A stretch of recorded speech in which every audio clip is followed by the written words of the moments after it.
Welcome to the treasure room.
Ten, 9, 8, 7, 6, 5, 4, 3, 2, 1, 0. Prepare for vault door opening.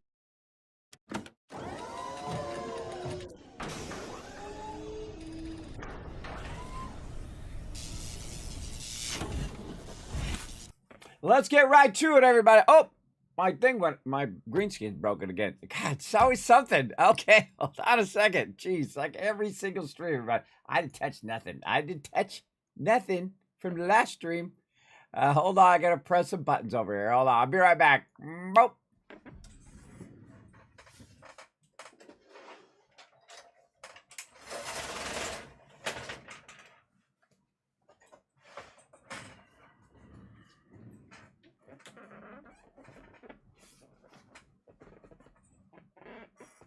I know what it is. I forgot to roll up my green screen. There we go. That helps.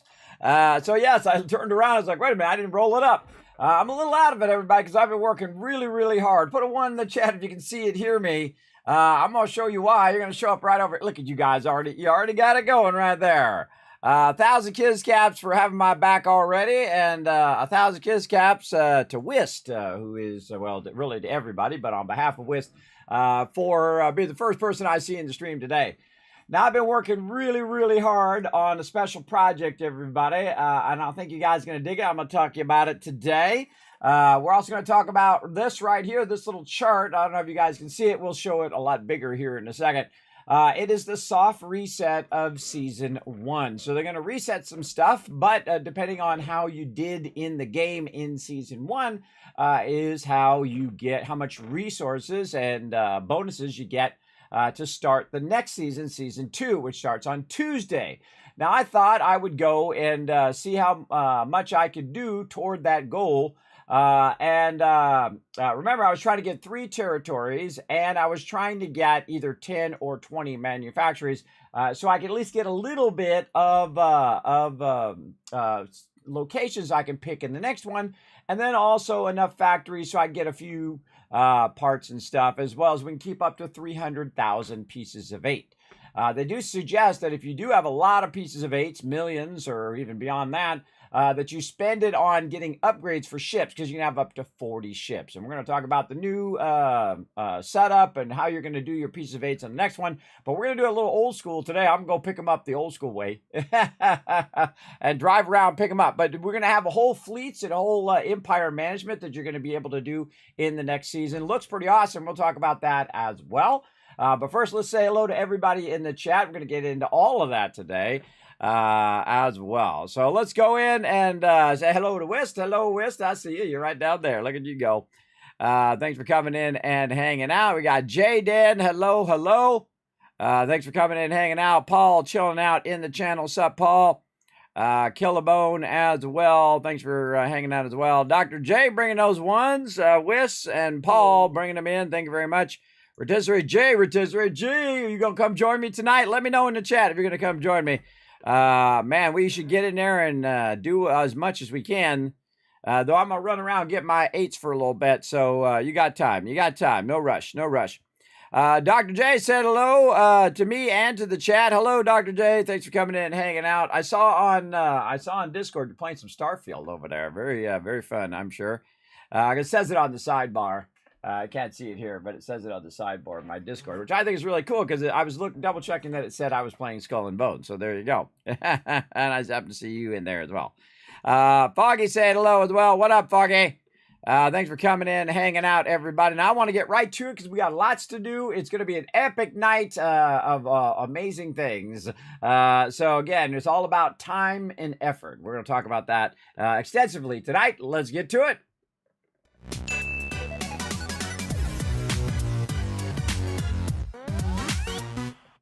All right. In life, most things are all about time and effort, everybody. Let me move myself over just a bit here. This is the Season 1 Soft Reset chart. Now, you can find this on my Discord. It's under Let's Talk Gaming, and it's under Skull and Bones. I went out of my way, it took about 3 hours of my time, which is precious, and went and looked up and then listened to their overview of what's going on in Season 2.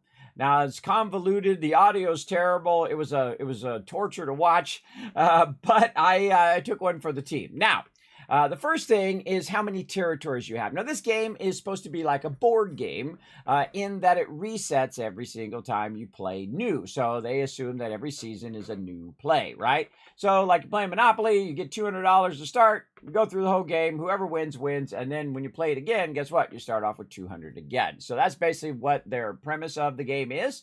That's how they explained it.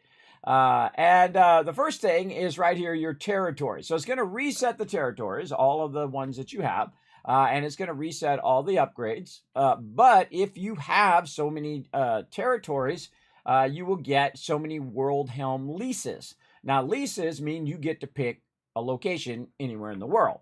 And that's instantly your location in Season 2, which is awesome because you don't have to wait around and try to guess which one you're going to get and, just try to keep grinding it until you get the one that you want. It's just like going to be, boom, you got it. Just like that, which is great. That's a cool thing. Now, of course, if you have 3 territories, you get 2 leases. If you have 5, you get 3. You got 8, you get 4. You got 12, you get 5. And 16 gets you 6 ones right at the very beginning. So you can go in and pick which ones you want. Maybe the ones close to Sadad or way up at Telog up there. Whatever you want, nice and close. You can build those up. And you're good to go right at the beginning of the game. But getting to 16 is an effort.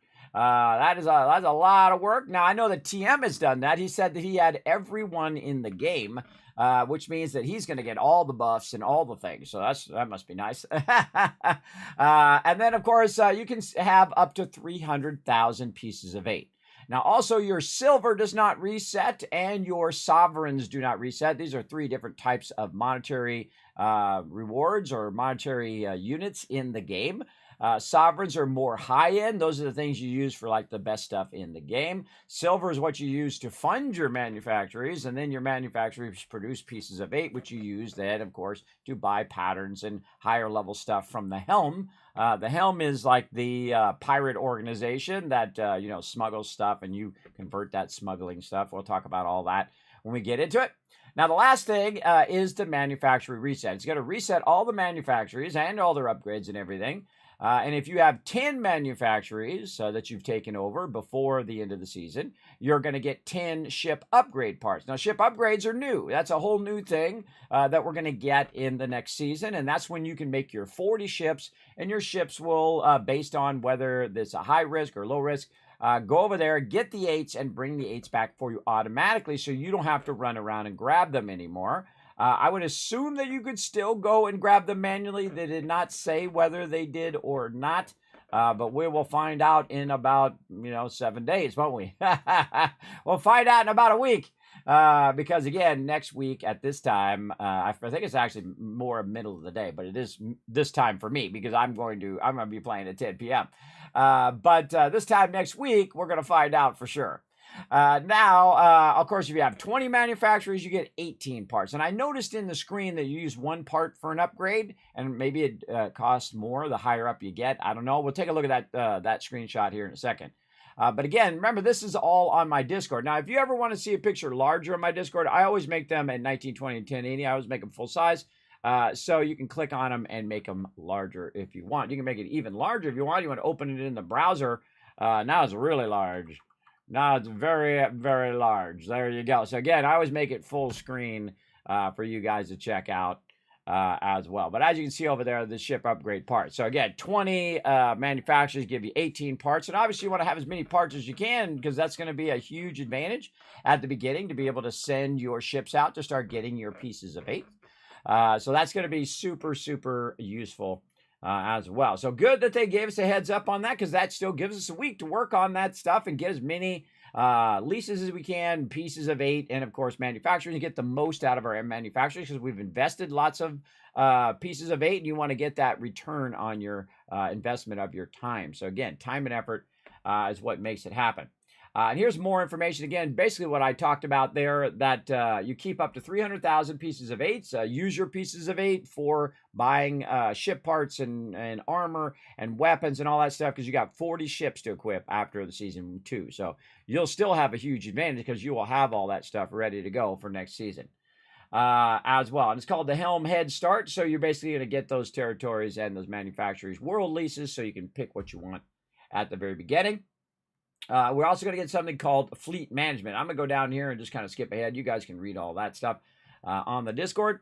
But right here is your fleet management. Now, it's going to be 1 ship per location. Now, there's 70 plus locations, everybody, and you can only have 40 ships. So I don't know how that works. And they did mention that you can't have your ships go to multiple locations, only one. So I guess 40 of them can be automated, and then the other, I don't know, 40 more, roughly. You'd have to go and do, or 30 more you'd have to do yourself, or you have to pick them. I don't know. We'll find out next season. They didn't explain that. So we'll find out. So what you want to do is get your ship up to a certain rank, right? To go along with the risk factor. So right here it says 10 is the risk factor here. And actually I made this even bigger. I'll put this in the browser as well. There we go. It says 10 is the risk factor, and your ship right here has a, wait, no, that's the ship is level 10. Has a risk factor of level 9, and we have a level 10 ship. So the risk should be pretty low. So right there, low risk.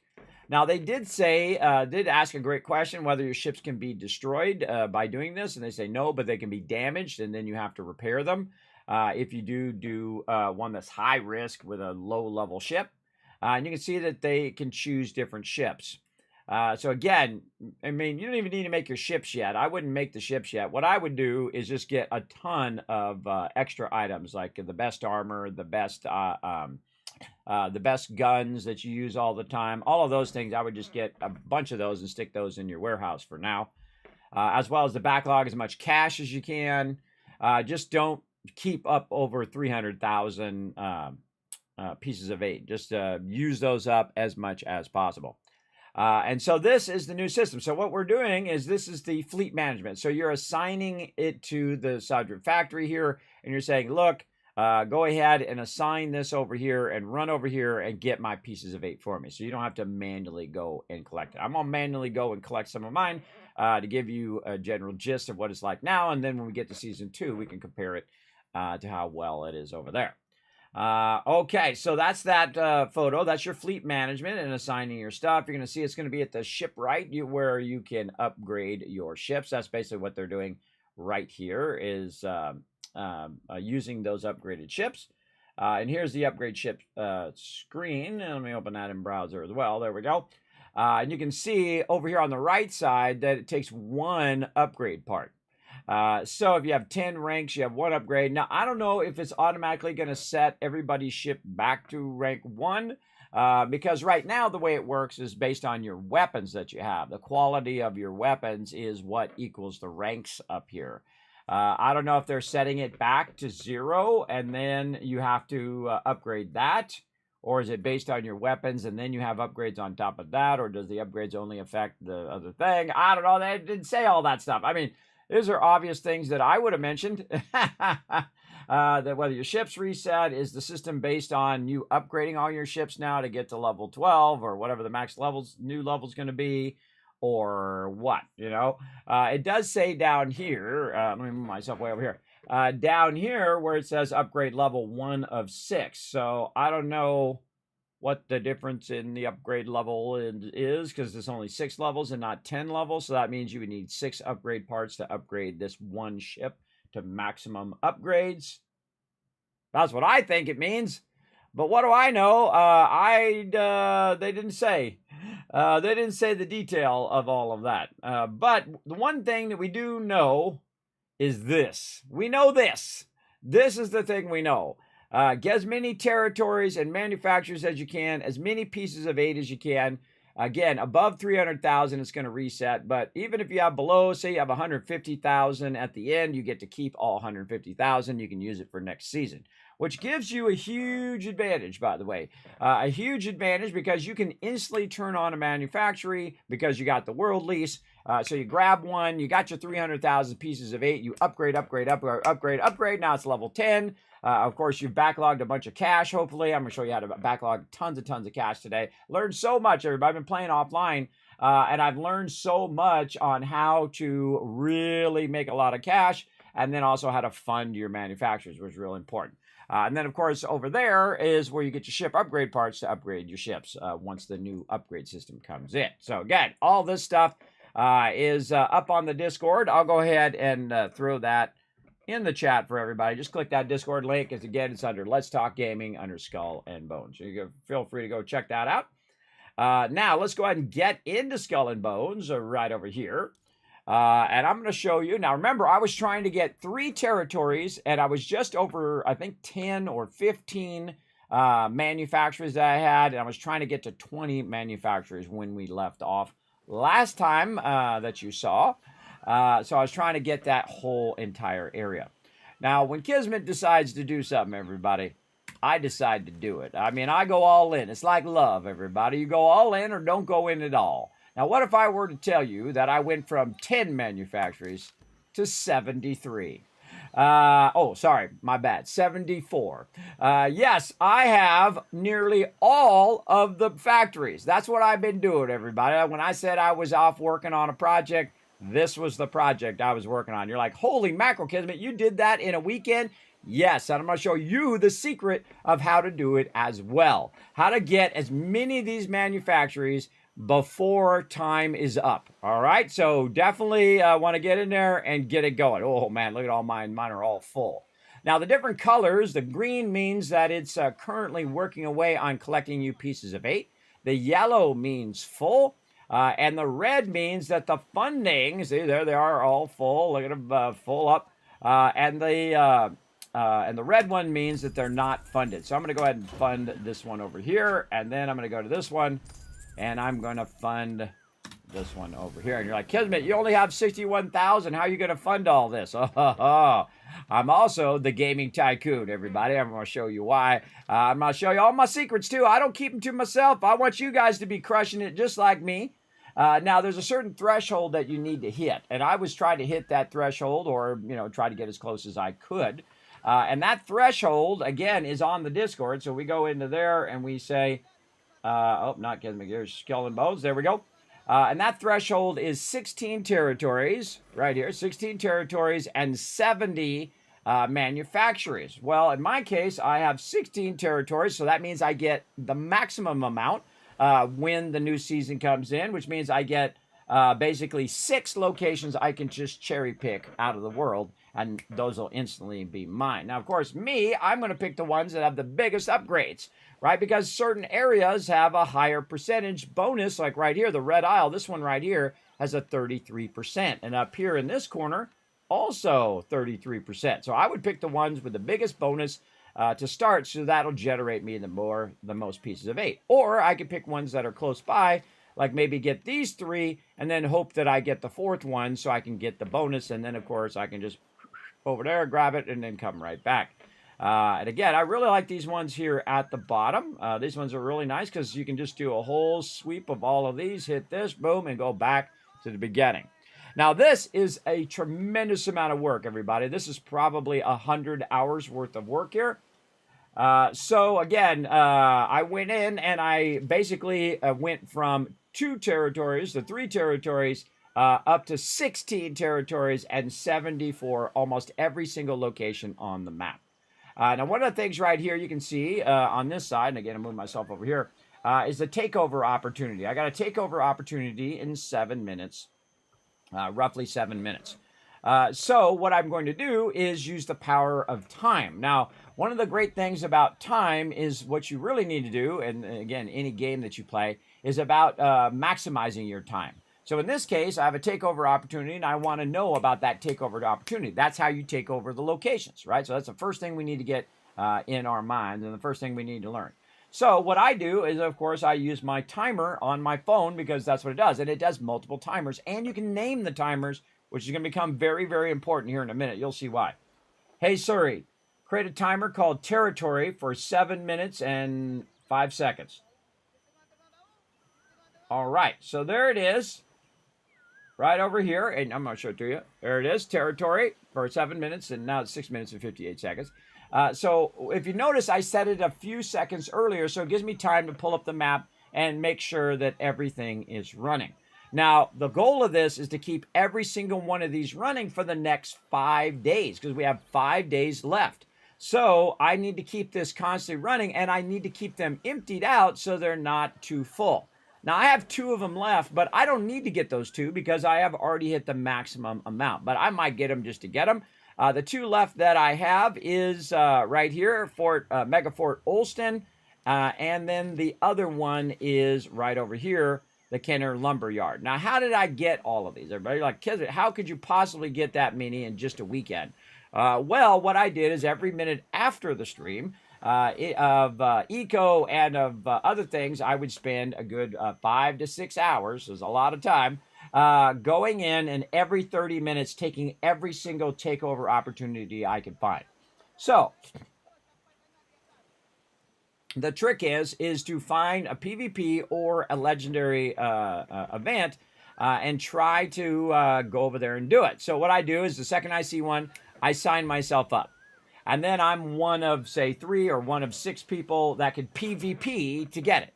I did 0 PvP, everybody. None. 0. So I will get a location, and most of the time it will tag that as, hey, I'm going to do that. And then everybody else who's doing it will go do other ones because there's other opportunities they can grab, right? And so I opened up this side and opened up that side so I'd have as many opportunities as possible. And then if somebody was at this one that I wanted, oh, I'll go and I'll get this other one. So I just got whichever ones I could possibly get. And then try to eliminate. Now, when it got to a point where I only had a few left, then that's when it became more difficult. That's when you want to go and do your legendary ones, because if 3 people can get a location, right? So I'm always looking for those. Those make it way easier, especially if you don't have enough resources to take on the Mega Fort and all of that. Then you're looking for that legendary one. But it is pretty difficult. I was doing some where there was giant waves, and it was just me taking on the main boat, and I took out the healer boat first, because that healer boat will just keep healing the darn main ship and will make me run out of time. So I killed that healer boat, and then I took out the main ship. Meanwhile, all these other ships are wailing on me, and I'm in these giant waves, and I can't see what I'm doing, and the spray coming up and everything. It's pretty epic. And then I was blasting this ship over and over again until it finally blew up. And then I grabbed the thing, and then I had to run it back. Now, of course, at St. Anne, you have to grab it, and then usually at the bottom, you have to grab it and run it up towards St. Anne or in the Red Isle area. Now, up here in the East Indies, you might fight it way down here. I've seen it a couple times where it goes right by. It's pretty awesome. Because it starts over here and you start, wiping it out. And usually if you do it fast enough, you can wipe it out right there, grab it, run it in there for the home run or the touchdown, big time. And I did it several times. right from there. And of course, I did it one time by myself, and that was super hard. And then lucked out that some random people were also probably doing what I'm doing, and that's try to get as many as I can. Now, I also wanted to leave a couple so I can show you guys the different things that you can do to try to get it. And hopefully we get a couple more, but it's really not necessary at this point at all. Now, another thing that I did is I had 30,000 pieces of 8, and those mainly came from these ones that are level 10 down here. And I really worked those up so I could run those for a couple days. It will fill up around 4,000 pieces of 8, which is really convenient, everybody. So I can just let that run a couple days. I don't have to jump in every 5 minutes and do that. But you have to have a lot of silver. I'm going to show you how to make a lot of silver. I'm going to show you how to stack some of your quests and all of that stuff as well. A lot of stuff. Hey, Dragon Wolf, going good, man, going good. Hey, I am Death. Hey, Junkers, what's up? We're playing some Skull and Bones today, showing you guys all my secrets that I learned. So again, these run for a long time. These run for 2 real-life days, and they fill up about 4,000. So I collected a bunch there, and I did a little bit here of the ones that I had. And then I used that, and I reinvested that 30,000 pieces of 8 into every single one of these and upgraded them to at least level 5. Because level 5 is kind of like the area in which it scales up from just running for a few hours to running for like a full day. Or 17 hours. You can just let it run until it fills up, because that's more efficient for my time if they're all filled than me going there and grabbing them when they're like at a quarter or whatever. And you'll see me just keep them running. Every time they turn red, boom, I'll just keep them running. Now, the next thing you're going to say, Kismet, there's no way. I've had a bunch of them, but I could not keep the actual thing going because I didn't have enough silver. Well, the trick is, I'm going to go ahead and hold down C here. And we're going to jump inside our helm area here. Again, you have to do the main story to unlock both helm areas and be able to do this part here, as well as to do some upgrades on your table up here to do the different types of high-end resources as well. You go right here to upgrades, and you can see that I've unlocked silver snuff production, which is important because this way you can refine a lot of things. Now, your job, grab the basic resources, take those basic resources here to the laboratory. In this case, this is Telloc, where I'm at. There's 2 main cities, one St. Anne and one's Telloc. And you can see here that I have refined Black Lotus opium, and I have 280 of them. Now, 280 times 250 is a good amount of cash. Now, how did I do that? Well, I went and collected the materials from my suppliers, which I'll do here again in a minute. And then I went and refined them. Now, what I do is I always pick the one that's going to run the longest right here, these poppies. You can see I have 432 of them. And then I'm going to create some Blue Lotus opium. Now, basically, you have your raw materials, which are the poppies. You turn the poppies into Blue Lotus opium like this. Boom, you let it run. It's going to run for 1 hour and 43 minutes. And then you turn it into the highest end, the Gold Lotus opium, or whatever it's called. And then you refine it again. So this has 43 minutes, and this is where the power of time comes in. Hey, Siri, create a timer called Opium for 42 minutes. Okay, and see, since I can name them, I know the difference between a takeover opportunity and the conversion of my opium. So now it's going to track that for me as well. Now, also, we just about have an event here, so let's go in. We got 9 seconds, and we're going to see if we get... Oh, there it is. See if we get a takeover event. Now, of course, the more you have, the harder it is. Oh, there we go, right here. So I can go ahead and sign up for that. Boom. That takeover event right here of the Kenkur Lumberyard. So up there in the upper right corner, you can see that it's PvP. As well, it says participants 1 of 5. So that's just me right now. Now, if nobody signs up for it in 5 minutes and 40 seconds, it's just going to be me. And I'm guaranteed to get that item, that area, as long as I go over that area and I survive the onslaught. Now, it just so happens that I'm nice and close, so I can go ahead and take that over. And this is what I've been doing. For 6 hours yesterday and 6 hours before that, 6 hours before that, all last week.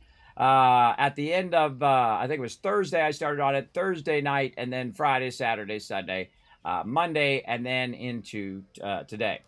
Into this morning as well. And I just wanted to dazzle you guys when I came on. You're like, dang, Kismet. Now, I'm almost done, by the way. So I need 2 more locations. So if I get those 2 locations, I don't need to do the takeover thing anymore. Now, what I need to do is just assume that I'm going to do it. This one's nice and close to where I am, which is pretty sweet. And you also got to be lucky enough to get the ones that you need. Sometimes there's no ones for me to do.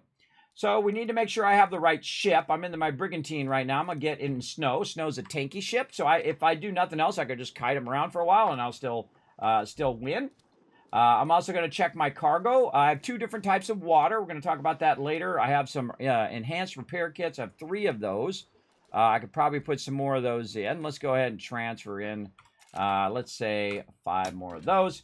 And then I have buff food and then also stamina food. I have some rockets and I have some cannonballs because my ship has a rocket gun and then also cannonballs and the side stuff. And of course, I've renamed it to Wings of Destiny, or Wings O Destiny right there. Now, again, I have the quest over here on the right. Oh, no, someone else has shown up. What do? Well, you can go over there and fight it out with them. But the first thing I do if somebody else needs it, because I don't really need it at this point, is I just drop. I just hold it down, drop out of there, and guess what? I got other things to do anyway. I could go and collect all my pieces of 8, which I really need to do anyway, more than taking over that location. But again, if you don't like PvP, like I don't like PvP in this game, I was like, forget it. So I haven't done 0 PvP. I basically just sit in there until it says, hey, this one's yours, no matter what. And again, if it had gone another 3 minutes and 17 seconds, I would have just been me. There would have been no one else. And they can't come and then PvP you, by the way. I did learn that as well. They can't just show up and start PvPing you because they didn't sign up for the event. Also, if somebody else is taking over a location, you can roll right up in there. They can't PvP you, and you can get your loot if you're trying to pick up your pieces of 8 or whatever it is you're trying to do. You can't plunder because it's in the middle of a takeover, but you can go up, grab your pieces of 8, or if you're trying to buy something like, fabric or whatever from that location, you can do that just fine, and it doesn't bother you at all. You just grab it, get the heck out of there. Even if someone is plundering it, you can roll up, grab your resources and get the heck out of there, which is awesome. That's a great feature. So I'll just drop because somebody apparently needs it more than me over there. Now, the great thing is the legendary heist, or legendary heist, those are the ones you want to get because 3 people get those no matter what. So when I see those, I instantly sign up for those and hope that other people are going to show up because it's very tough to do by yourself, though I have done it by myself with the snow, the snow ship. And so, again, that's a guaranteed get them. And I only have 2 left. So that means I'm going to guarantee get that one and guarantee get a Megafort Olsen. One of those 2 things because I only have 2 left, right? So we're going to see how it goes tonight. We're going to keep checking that every so many minutes. Now, when I skip it, this one I'm going to skip because I do need to collect all my pieces of 8. I really do. I'm going to go ahead and set another timer. Hey, Siri, set a timer called Takeover. That's 25 minutes and 42 seconds. Now, sometimes it won't do it, and I have to go in and say it again because it didn't catch it. Takeover. Take over.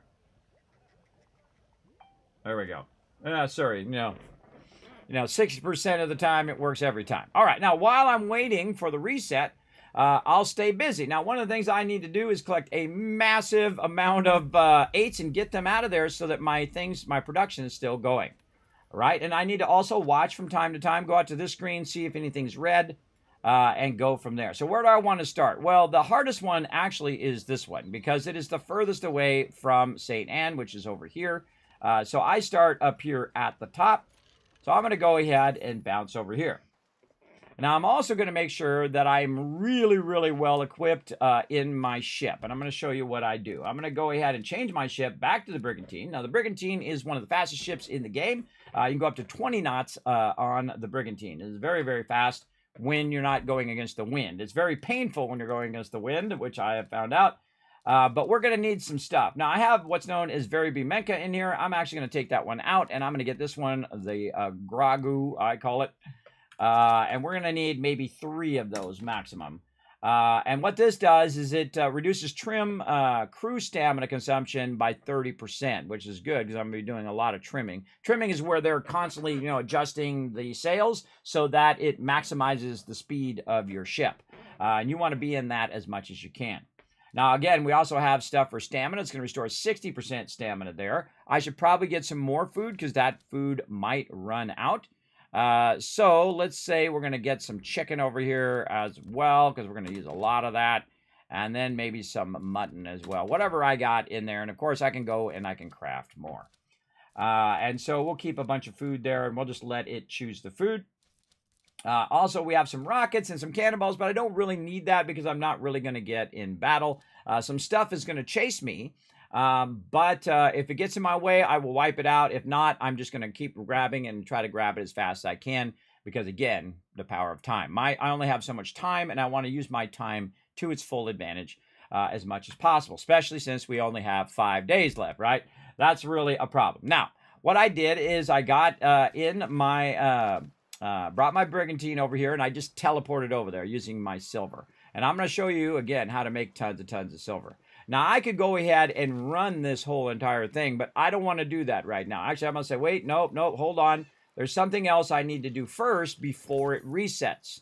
And that is make a ton of cash, especially if you're going to queue a bunch of stuff up like I did. So we want to go here to St. Anne or to Telloc.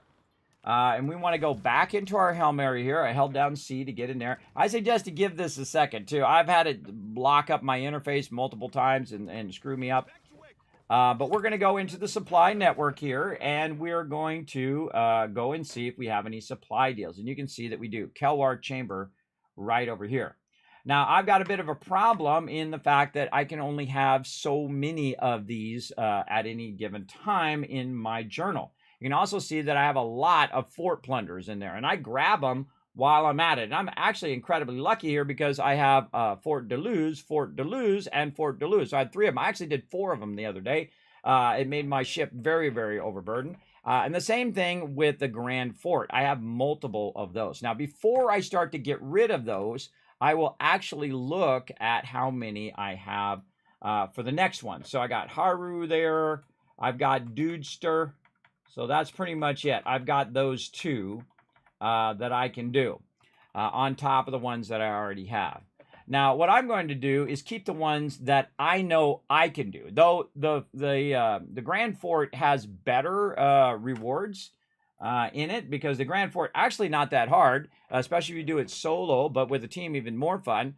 But you can see that I get 500 each. So that's basically 500 berries and 500 poppies that I can get from the Grand Fort.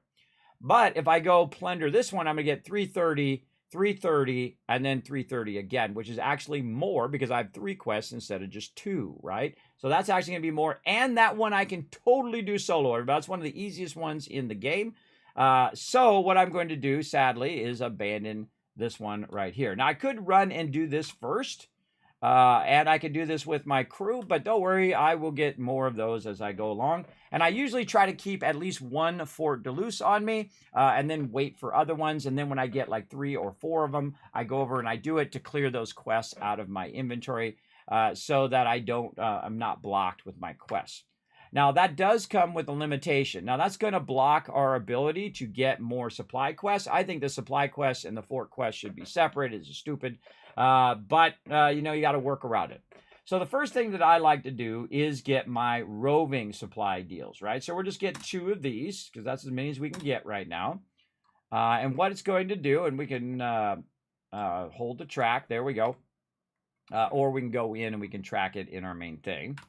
Now, these roving supplies are always in the same time, in the same place, I mean.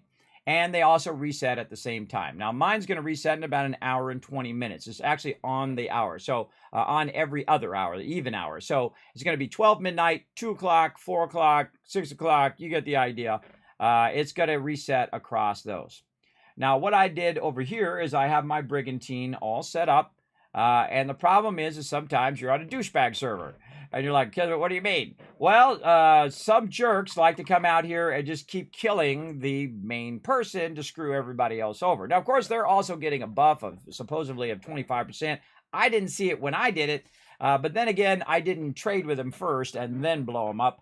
I don't bother blowing them up because that is a jerk thing to do, especially right after the hour, because most people are out, they're trying to get that quest done right at the hour, because it resets every 2 hours. So every 2 hours, you could be out here making dollar bills. Now, you got to have some dollar bills to make dollar bills, right? So you got to build up some silver, go around, loot all the ships, do the treasure chests. The treasure chests are absolutely amazing. I just wasted so many of those, probably like 20 or 30 of those, just never doing those in the beginning of the game. And now I realize that they're absolutely pretty amazing. Big time. So there we go. So we got those done. We ran out. I hit F. I got those supplies. Now, another thing I do on the way back is I look to see, turn my sound on, if there's anything in the water out here as well. Now, see, I could have blew that guy up, and then King Floyd there would have missed out. Now, King Floyd is shooting at the guy. Also, you can see that I'm going against the wind here. I learned something about the wind. See, yeah, he's just going to be a douchebag. Speaking of douchebag server. Douchebag server guy right there. So basically, he's hitting the guy and making it where if anybody else comes out, including me, if I were to go and go after that one, couldn't get it, which really sucks. Now, let me show you a little bit on how to save yourself against the wind. Now, there's two different types of water. There is the smaller water and the bigger water. The bigger water is for when you have this problem right here and you're going against the wind. You can see that it went from 12 up to 14. And if I angle it into the wind, you'll see that it even goes down. But it helps you kind of fight that wind and still have a little bit faster than even the snow. Shit. So boom, there we go. And of course, on the way out, when you're at 18 and you're trying to hit that 20, use the smaller one because it's only going to give you 2 bucks. So if you use the big one when you're at 18 already and you got the wind at your back, it doesn't go beyond 20. 20 is the maximum it goes. So don't use the big one when you've already got the wind at your back. Now, one of the things that I do is I run up here and see if the NPC is here. And it has a tendency to switch between the rogue trader and, the rogue trader is just a vendor. And this is kind of a bummer. You can try to jump servers and try to find it. I find that, I got the silver. I got it covered. But this person is just an actual trader and not the person that does the helm quest. Sometimes the person who does the helm quest is here as well. Now, one of the things that I do before I teleport is I look at where the other thing is, right? Over here with the Kelward Chamber. I thought it was. I think it's Kelward Chamber. Let's jump over there. So if it says that there's a supply deal at Kelward Chamber, I can jump over there and try to find the NPC. So it saves me from going to St. Anne again and then jumping back again. Because eventually I'm going to end up over here anyway. So if this is the right one, I can run in, talk to the Helm Liaison here. Because again, I can only have so many quests. Normally, you could, if you didn't have all the fort quests, you could just go and turn all this in at the same time. But I'm going to go ahead and do it this way. So here's a supply deal. So we're going to take a supply deal and a supply deal. So I was right. This was the right location. And then if I hit tab to get out of here, or escape to get out, you can see the guy has because this is the place where I turned it in. So I picked up the quest in the location in which I turned it in. So boom, I got that. GG's. That's it. That's all you had to do. So I got the first 2 over there because I have a bunch of forts that I'm trying to keep. Then I came over here. I did these 2 and turned those in and got myself some resources out of that. Then I go back to the supply guy again and tell him, hey, give me those last 2 that I need as well. Now, of course, if you have 4 slots, you could have just done all 4 of these at the same time, turn them in at the ship and gone back. Now, one of the things you got to watch out for at this point, though, is that your ship is going to get overburdened. Make sure that you do clear your cargo first and take all this stuff that you just went and purchased or picked up and put that away in here. So you're not going to get overburdened the next time you go and pick them up. Now, that guy went and destroyed those, but the great thing is I have the anti-jerk option going on right now. So what I did was I went out there real quick, I grabbed mine, and then I ran back and did my thing. I suggest also you have the quest on. Let me put the quest back on there. Track that. So it shows up in the right side. There we go. And then set sail again. Now, of course, I'm making 2 trips, but such is the way it goes out here. So I'm going to try to make mine out there, and then my ship should be back again, even though Commander Douchebag went out there and blew him up. Now, of course, it's a function of the game and whatnot. But I think it's a jerk thing to do, and the second I realized that it does affect other players, I stopped doing it as well. Okay, and we'll use our small one here. Watch it go from 18 to 20, which is as fast as you can go. So I'm going to run out here, hopefully before that little ship starts to attack this guy, because he's coming right at him. If he's in combat, then you're kind of screwed. Yes, he's in combat now. And so I can't interact with him, and he's about to blow him up. And then I'm, like, totally screwed. Whatnot. Now, I can try to just wipe him out. Like this.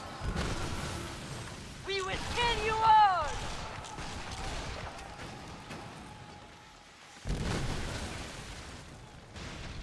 And there we go. All right, I wiped him out.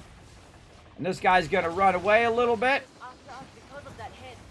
And hopefully I can get over here and dude will be just fine now. So I'll try to track him down. He'll try to run away. And again, I picked that guy up. So more of those Lopez dudes are going to show up here in a minute. Because I picked up that head. So again, I try to get close to him. Again, as being my supply ship. And it's not letting me do it. Is this actually my supply ship? No, this is a rogue. Hold on, this is the wrong guy. This is a bad guy. Look, I tried to save you. All right, die. That's the wrong guy. That's a rogue. Now, if that was my supply guy, then, oh, there's my supply guy. We gotta watch out for that guy. If that was my supply guy, it would have put a little debuff on me for 2 hours. Here comes another Lopez guy.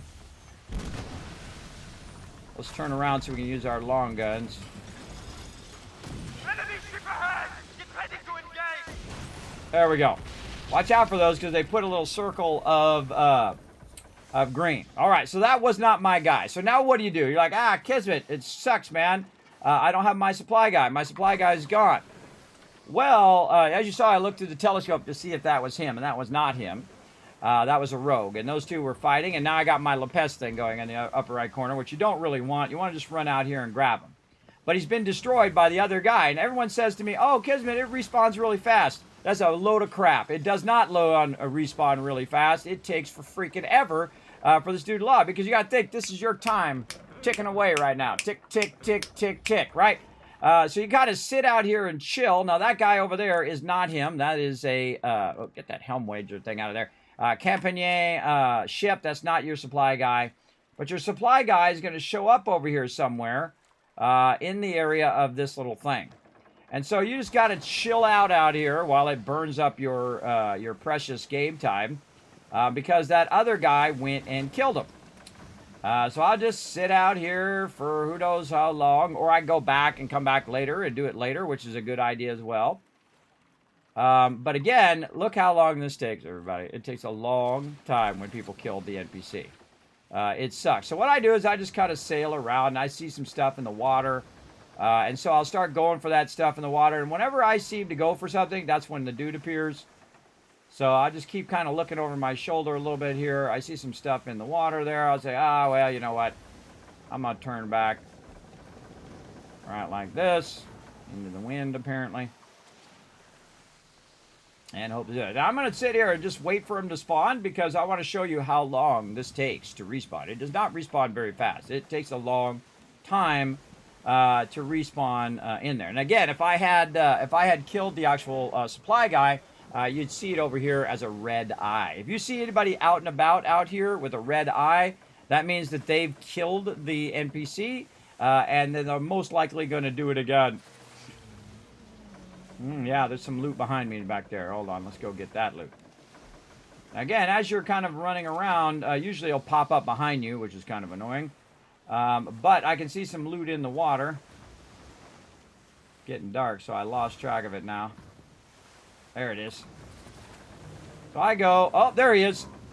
So I go and I grab some, and I can see he's right there. All right, let's go get him over this way. And you can see he just pops in.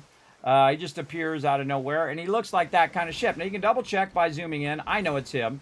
But you can see it's got a little helm symbol over his head.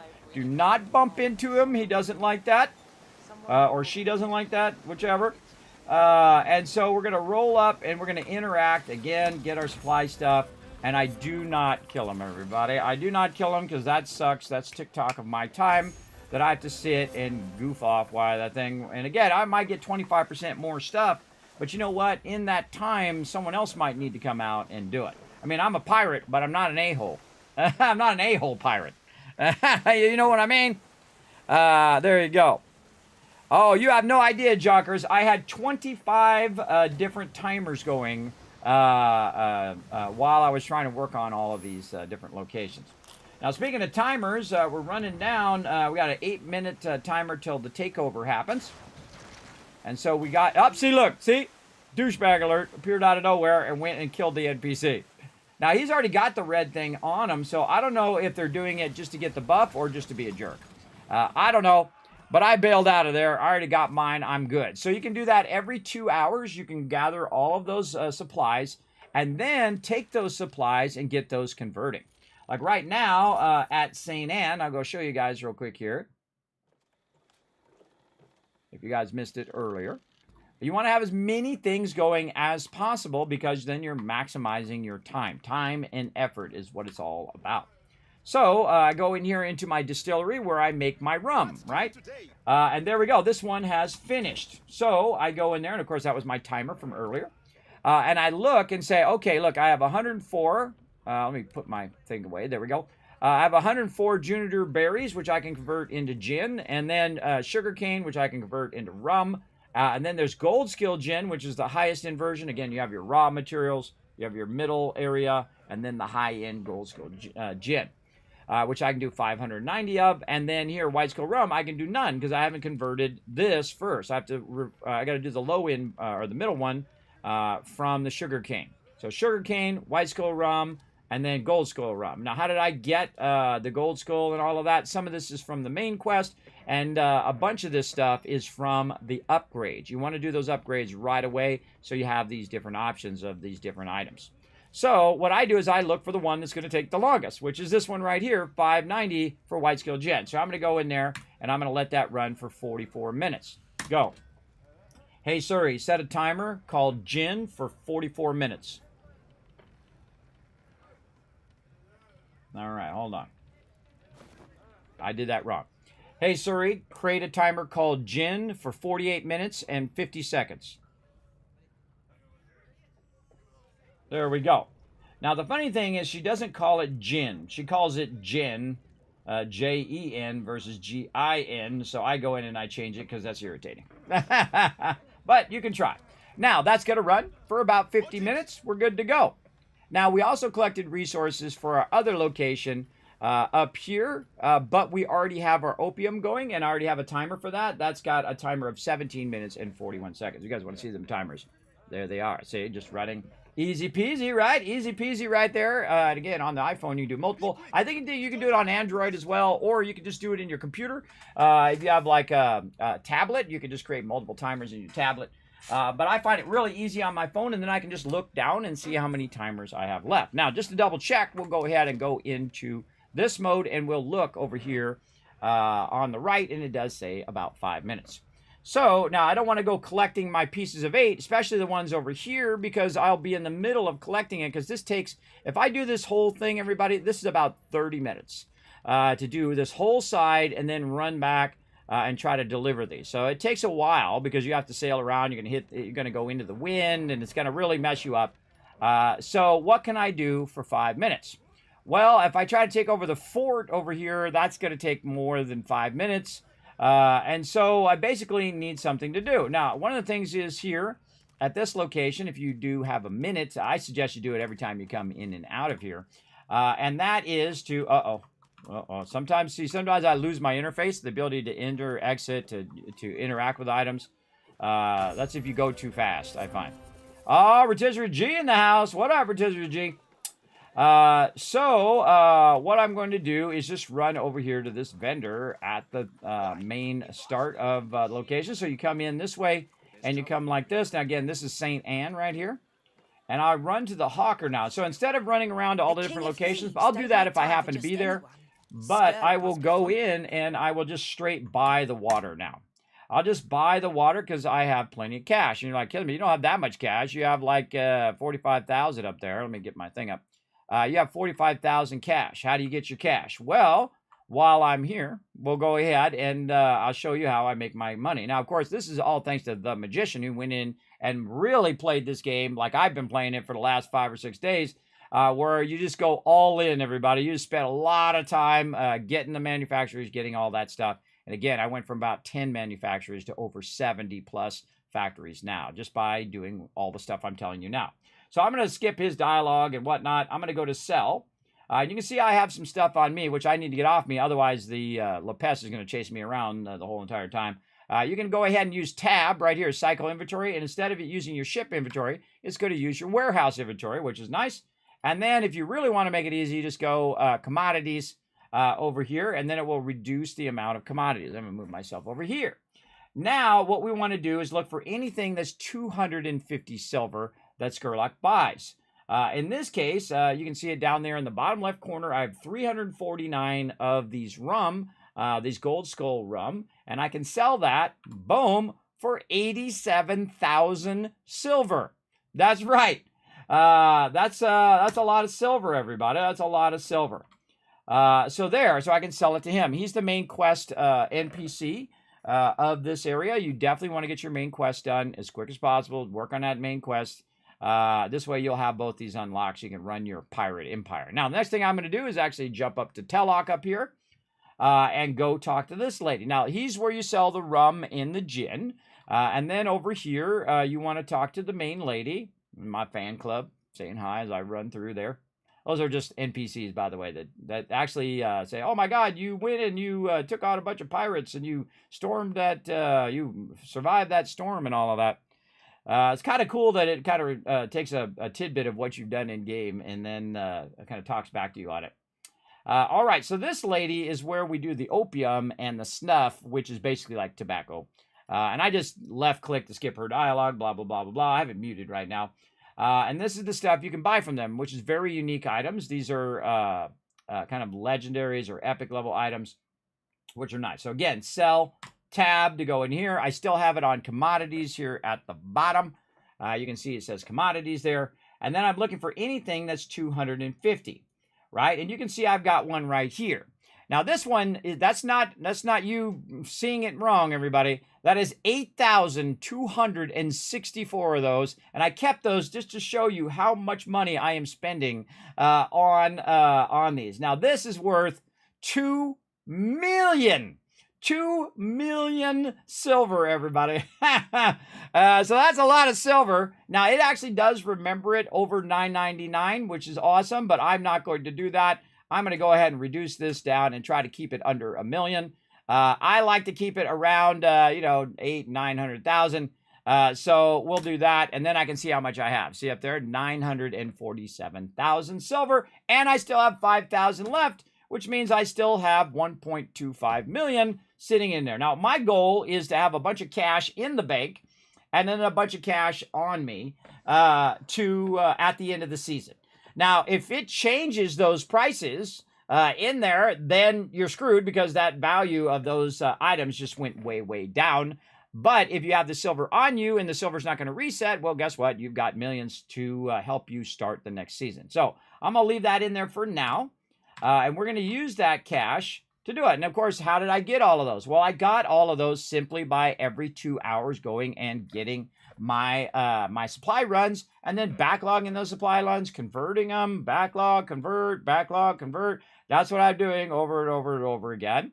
It's a little bit of a grind, but I enjoy it. I've found it really fun because it's like, constantly changing up what you're doing as well. And again, we want to constantly be watching our factories. If anything turns red, we want to make sure that we fund those factories. And there it is. Time's up. All right. Empire opportunities. What do we got? Nothing.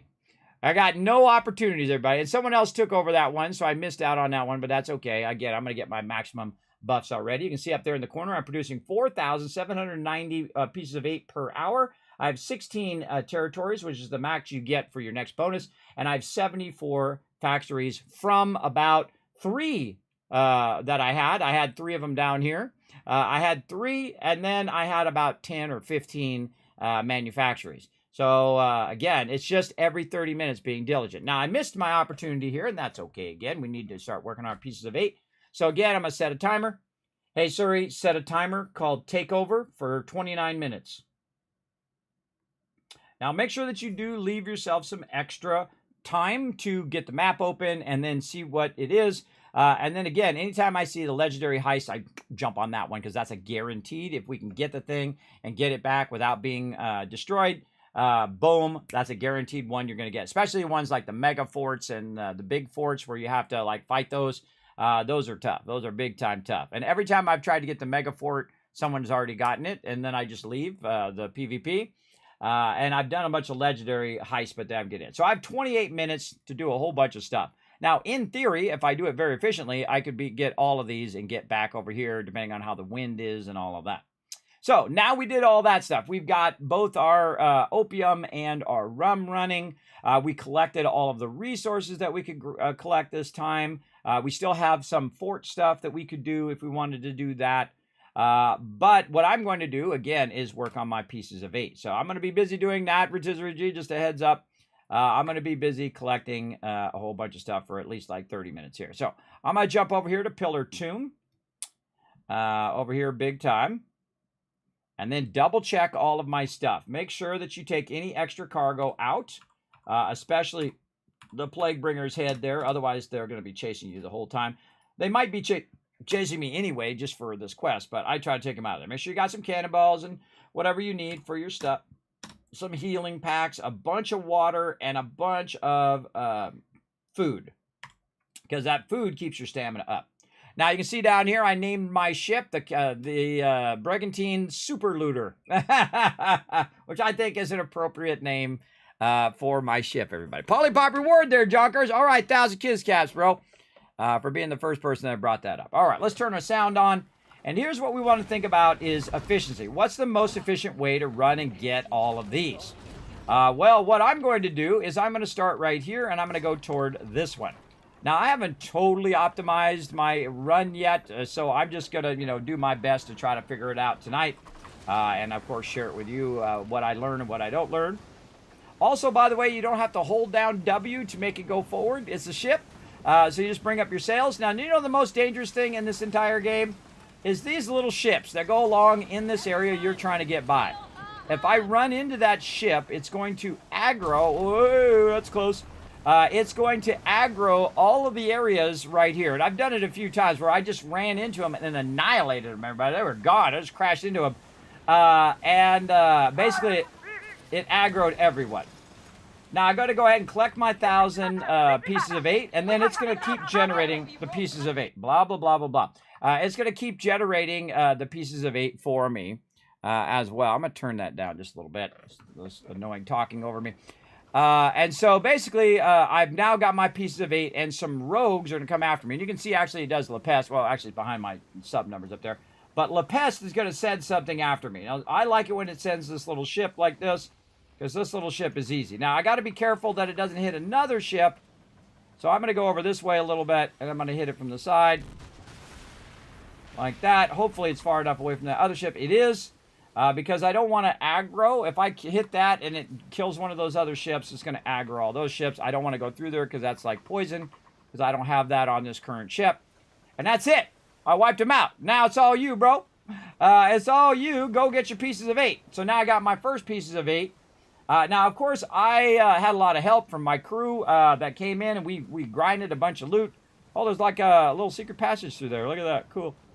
And whoa, I wasn't watching what I was driving. Almost crashed into somebody. So I have a bunch of loot that I can grab. Now, I can also boost myself right here, so I'm going very, very fast at 20. Oh, there it is, 20. Another thing I learned while I was going around is grab random loot, like that rusty nail. There's a broken plank. There's nickel right there. Just kind of grab that as you're kind of going along. I don't harvest the stuff. I did go in off stream and harvest a bunch of stuff separately from running my H run. Especially all of the crashed ships. Again, my goal is to get past these guys without running into them. Ooh, very close. Very close. Burp. There we go. Now, sometimes you'll bump into stuff and you'll see that kind of, the ground is trying to kill you.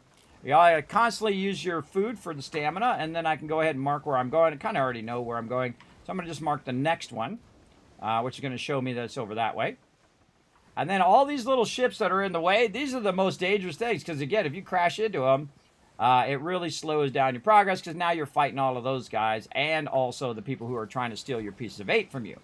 So that's what's happening right now. So when I collect that first round of pieces of 8, they're sending out a bunch of ships to try to blow me up, and if I die, all those pieces of 8s are gone. They're all gone. But again, I have a really nice ship and a bunch of really nice weapons and things like that. Again, I worked with my crew, and we went and we took out a lot of forts and took out a lot of stuff, and basically got a lot of loot. Now here we are again. See, we're against the wind. We're going at 12 right here. The wind just always like is your nemesis as well. Not only hitting these ships, but also the wind. So again, I can use the big one to kind of counter that a little bit, get a couple extra knots to get me through that headwind. Now, on your ship, by the way, there is a little arrow right here. We'll actually look at it during the day. It's kind of hard to see right now. But that arrow tells you the direction of the wind. Now, the second I get close enough to interact, I do, boom, like this. There's a double or nothing thing they have now. I refuse it every single time because there are people in the game who will just kill you for that. I don't bother. And then I'm going to go ahead and turn this way. And then full sail. I also learned that if I just hold down W, it will go full sail. And then I just let go. You don't have to hold it down. I have a tendency to find myself holding the W down like I'm playing like Fallout or something. Trying to make my character go forward. You do not need to do that. By the way, I find that if you pass on the left, they love to turn into you a lot of times. They typically will try to turn away from you, but then the butt of their ship will get out in your way. There's really no predicting them. Sometimes they go left, sometimes they go right. But we do what we can do. Now, you can see I've got the wind on my side now. So I'm at 18. My thing's still sometimes on cooldown, but I'll burn these things up. I go buy more. It's okay. My time is more valuable. So I'll burn up that sailing speed as much as I can. You can also see that my buffs are about to roll off. We'll go ahead and do some of this Grogu stuff, which will help me with my trimming so I don't have to use as much food as well. Over here, and then we'll roll up again. Just get as close as you need to. I got that headwind coming in, and then interact, which will put you at a dead stop. And then I'm going to go to the next one, which is right over this way. Now, while I'm sailing over there, hopefully I don't run into anything. I'll go ahead and tag the one after the one that I'm going to. Right. So this one I need to go to, but I have to go around the thing here. This whole game, man, they're just yelling the whole time. I don't think they really understand that. If you're playing the game and people are just constantly yelling every time you go by them, that's a bit annoying after a while. I would definitely reduce the yelling of every single NPC as you're going by. We've got enough fish. Time to go back to port. I didn't need to know that. You just do what you got to do. Don't involve me in it about your fish, and you got to go back to port and all of that. All right, now we're going to grab this one. Again, the most efficient use of my time is when these things are full, like so. Now, this is how you have to do it now. Now, in the future, they did say that, hey, we're going to change this. Look at this guy. Let's see if I can get ahead of him before he gets there. Oh, I think so. Oh, that was a close one. Oh, but another guy coming. I'm going to cut right. He's cutting right, luckily. Now, in maritime law, everybody, you're supposed to cut right. That's how you're supposed to do it. So if your two boats coming straight at each other, you both go right like that. How do I know? Because I rode a lot of boats, everybody. Small boats, big boats, all different type of boats. Sea-doos as well, and jet skis, which are two separate things, by the way. Jet ski is the one you stand on. Sea-doos are the ones you sit on, like a motorcycle. Yeah, those are two separate types of watercraft. And if anybody's ever watched that Loki show, I love the fact that he's so into watercraft. I think that's such a great spin on his character. Such a great series, by the way. If you guys now watch that Loki, I think that's the best thing Marvel's put out so far after Endgame. All that other stuff is terrible, is awful. All right, see, look, I got somebody coming after me again. So after every so often, it'll go ahead and spawn someone else. No, thank you. I wish there was a way to turn that off, because it actually just costs me time, and there's a guy rolling up on me and shooting at me. So I have to get out of that thing, and I have to press escape a couple times. All right, so I just ignore this guy most of the time. Sometimes I'll blast his sails, but I'm just going to bail. And again, I'm just trying not to hit other ships. And he's going to shoot at me again. I see anything getting close to me, I'll just do this. Sometimes, by the way, he'll attack other ships, and then they'll start to attack him back, which is awesome. Again, I'm just going to try to dodge this guy, keep my stamina up. Oh, my stamina food's still on cooldown. And again, I'm going to run out of trimming there if I don't keep my stamina up. There we go. All right, again, I just ignored the dude. Oh, and I went past my thing. See, that's what happens. This guy gets you distracted. So now he's got to die. Now he's got to die because now he's distracted me from my pieces of 8. And I'm going to wipe him out. Now, you want to take him out away from everybody else. Now, he's going to come up here and get rowdy. And I'm going to try to shoot the red zone. Like that. And then, boom, into the side of his thing. Fire out some muskets. Like that. And then, hasta la vista, baby. And see, I was going to let him live. Now, my opium is up, everybody. So we know we need to go back and do that. But you can just blow that guy up. And you can see I can blow him up pretty quickly. Just so they're not annoying you the whole time. Now, there's not only are there those guys, but there's also random rogues that are around. Even if you don't have your pieces of 8, they will try to attack you. So again, we'll go ahead and hit that, and then make sure that we tag the next one. So again, we don't miss out on it. Yes, right over there. And then I find when you're almost turned right about here is when you actually start to go, because you can still turn while you're in the middle of ramping up. And learning to very gently, because I have a tendency to hold down the key harder, thinking that it's going to turn faster. It doesn't.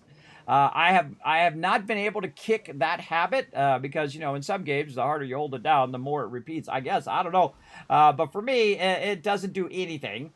Not in this game, for sure. So it doesn't make it go any faster if you hold it down harder.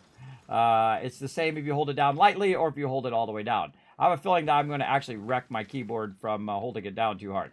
Now, there's one that's back this way, so I would definitely go back. Oh, look out, look out, look out. Oh, now I'll even ram myself into the side of the thing rather than running into one of these guys. Again, I don't want to aggro the whole entire area.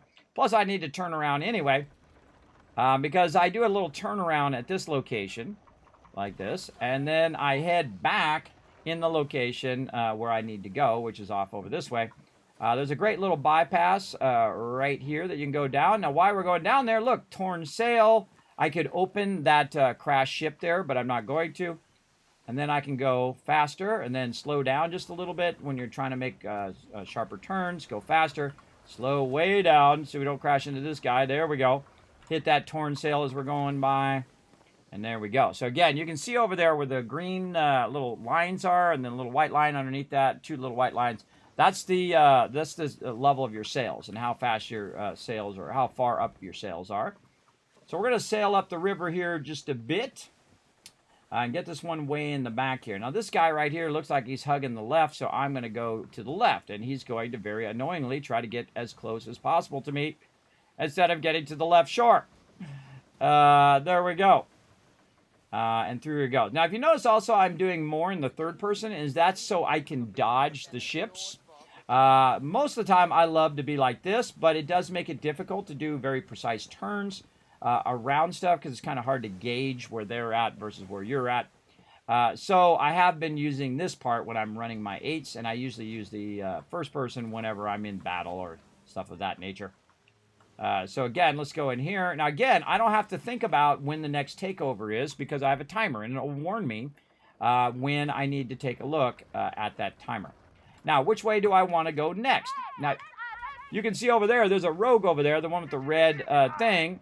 He's going to come over this way and be annoying here in a minute. So what I'm going to do next is go around the backside here. But what I'm going to do is not bother to fight him, because sometimes when you're fighting him, you accidentally hit the other ones. So I just say, hasta la vista, baby, and use my boosty boost to boost on out of here. See ya. And he's going to take a pot shot at me. They actually have incredible aim in this game, by the way. But if you're going really fast, uh-oh. We got troubles. There's a guy ahead of us. And he's going to block that whole exit there. Again, you watch. I try to go around him, and he usually turns toward you. Or even if he turns away from you, the butt of his ship turns toward you. It makes it difficult for you to get by sometimes. There's a lot of cobalt right here, by the way, everybody, if you need that. There's a ton of it right there. And so I'm just trying to optimize my run here since I have all these. So I'm going to get these ones, then go out and get this one instead of coming straight down, because this is going to be more efficient because I got to come to the back of all of this anyway. And so this is how you do it now. Now, in the future, they are going to make it where you don't have to... I'm going to go way wide on this guy. So you don't have to do this manually. You can do this. You can set up ships to go and do it. Now, hopefully they still let you do it manually if you want. That would be awesome. But they are definitely changing this. So you don't have to spend most of your time doing this, picking up your pieces of 8. But definitely want to pick it up when it's full because otherwise it's not progressing.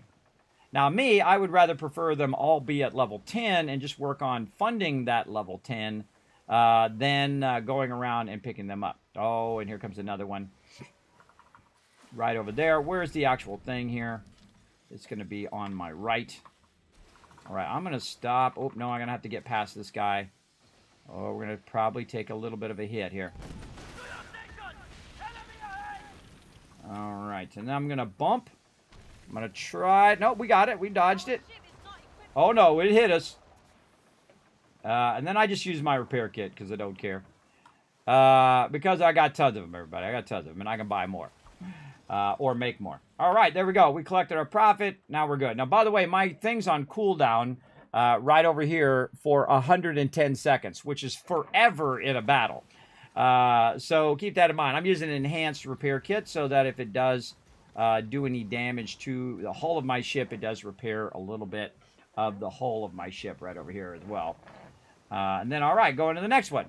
So again, now you just kind of dodge those rogues. You're going to have random rogues that try to get you. Notice I lost that other rogue. I'm out of there. He'll lose aggro after a while.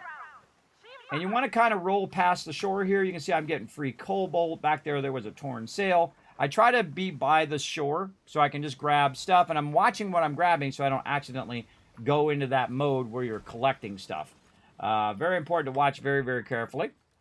And then on to the next one, way down here. And again, you'll see I right-click on it so I can tag it.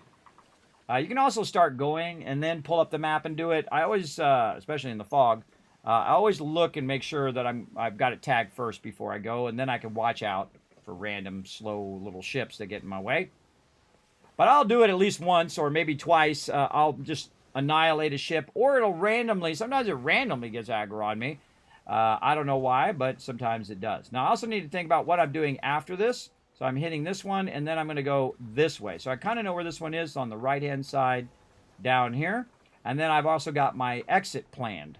Now, why do I have that? Well, if a ship shows up and I just want to bail out of here and not have to deal with that ship, I already got the exit already set up. Look at me, everybody. I went from like 25,000. I'm at 14,000 now.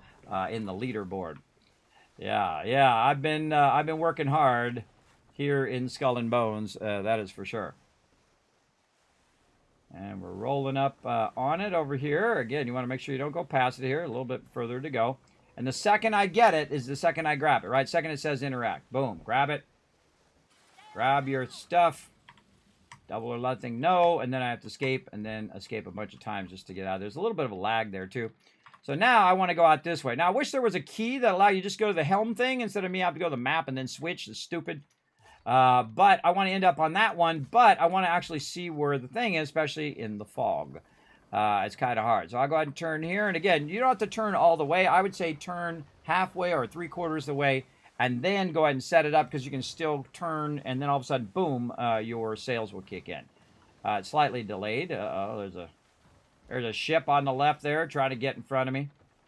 Now, I also feel like wherever I put this marker is where the wind is coming from. I don't know. It's just my illusion, I guess, of the fact that the game's taking in the factor of wherever I put this thing, wherever I want to go, it brings the wind from that direction. It feels like that. It feels like you're getting targeted, everybody. And again, you see there's some free stuff. Hemp in the ground there. I can just grab that stuff while I'm running around. Now, you have to take these pieces of 8 back to your warehouse. Oh, see, look at that. I did that by mistake. And I got this over. I mean, I'm getting it. I might as well just go ahead and get it at this point. That's very difficult to do. To get it right in the purple. Because there's a bit of lag in there, so you have to do it early, so it ends up in the purple one. But all right, there we go. So now we made it into the channel, and then I will go ahead and tag the next one here. So I can see it nice and easy. I'll watch out for ships. Sometimes, by the way, the headwind helps you, so you don't ram into the ships at full speed. And then, oh, speaking of, I see a ship coming around the corner. All right. Again, I like to go wide left, but it doesn't always work out. And sometimes, oh, it did it. It sped up right when you came around the corner there, so I bumped the wall a little bit on purpose to slow me down.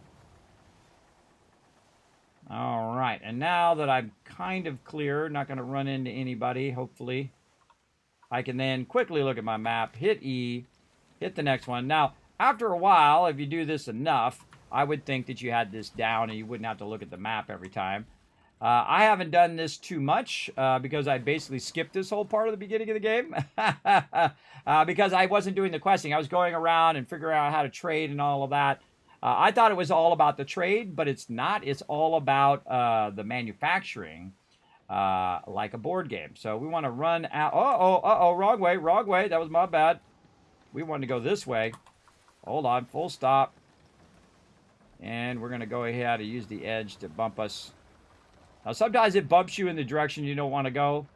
Just hang on to it. Again, when you get about 3/4 turn, just go full speed, and you'll bounce off the side, and then off you go.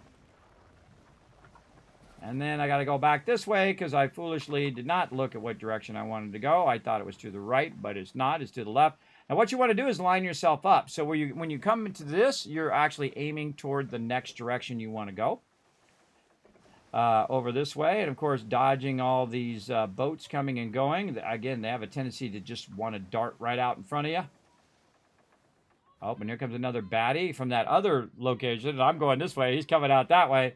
Nothing to do with me. I'm out of here. And sometimes you just forget about him. He'll lose aggro. But, you know, keep him in the back of your mind just in case. I'm going to go around the front side here. Over here. I think we need to watch out. He doesn't sneak up behind us. And again, this is pretty much what you do for collecting your 8s. Now, of course, the more manufacturers you have, the longer this takes as well. I still got 6 minutes on my takeover. Oop, I slowed down a little too much there. 6 minutes on that takeover. Oh, headwind there. Again, look behind you. Make sure he's not showing up. And again, I basically lost aggro of the mob. And in these little spiral areas is a great way to lose aggro if you're just trying to ditch them instead of battling them. Of course, I could kill them too. I mean, it's not that big a deal for my ship.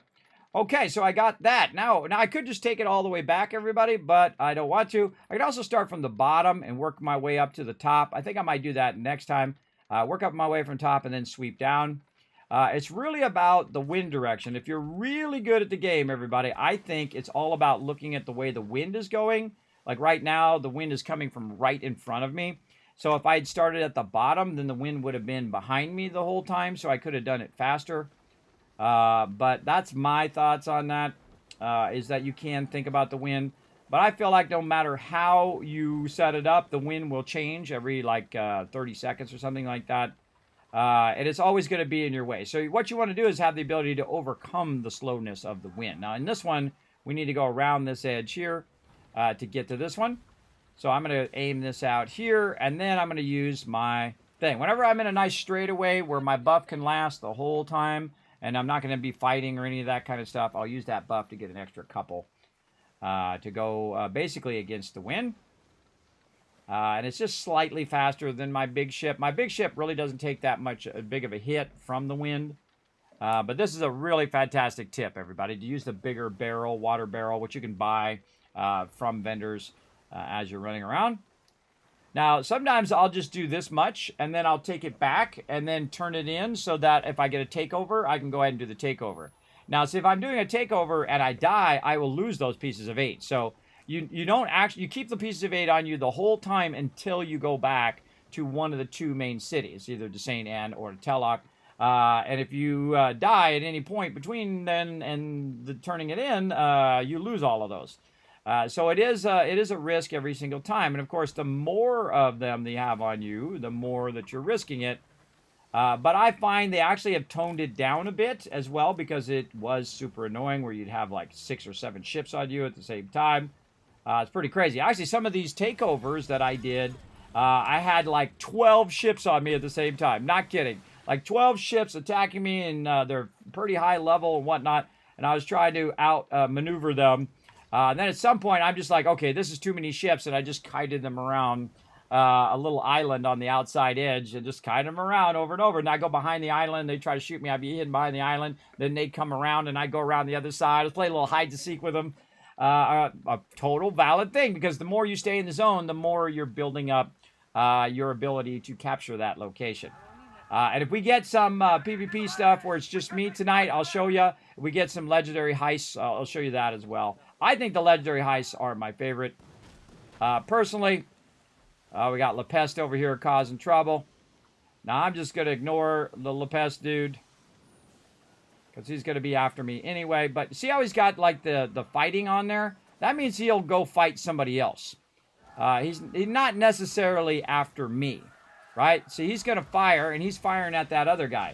So if you get out of here before he aggroes on you, it's all GG. Now, see, he's got red to me. That means he's fighting me now. And I'm going to say hasta la vista, baby, and use my boosty boost to boost away from him. And you'll see that that red starts to go yellow, and he de-aggros. All right, where do I want to go? I want to go inside this area over here. So I want to go ahead and tag that. We'll see if we can lose aggro on dude over there.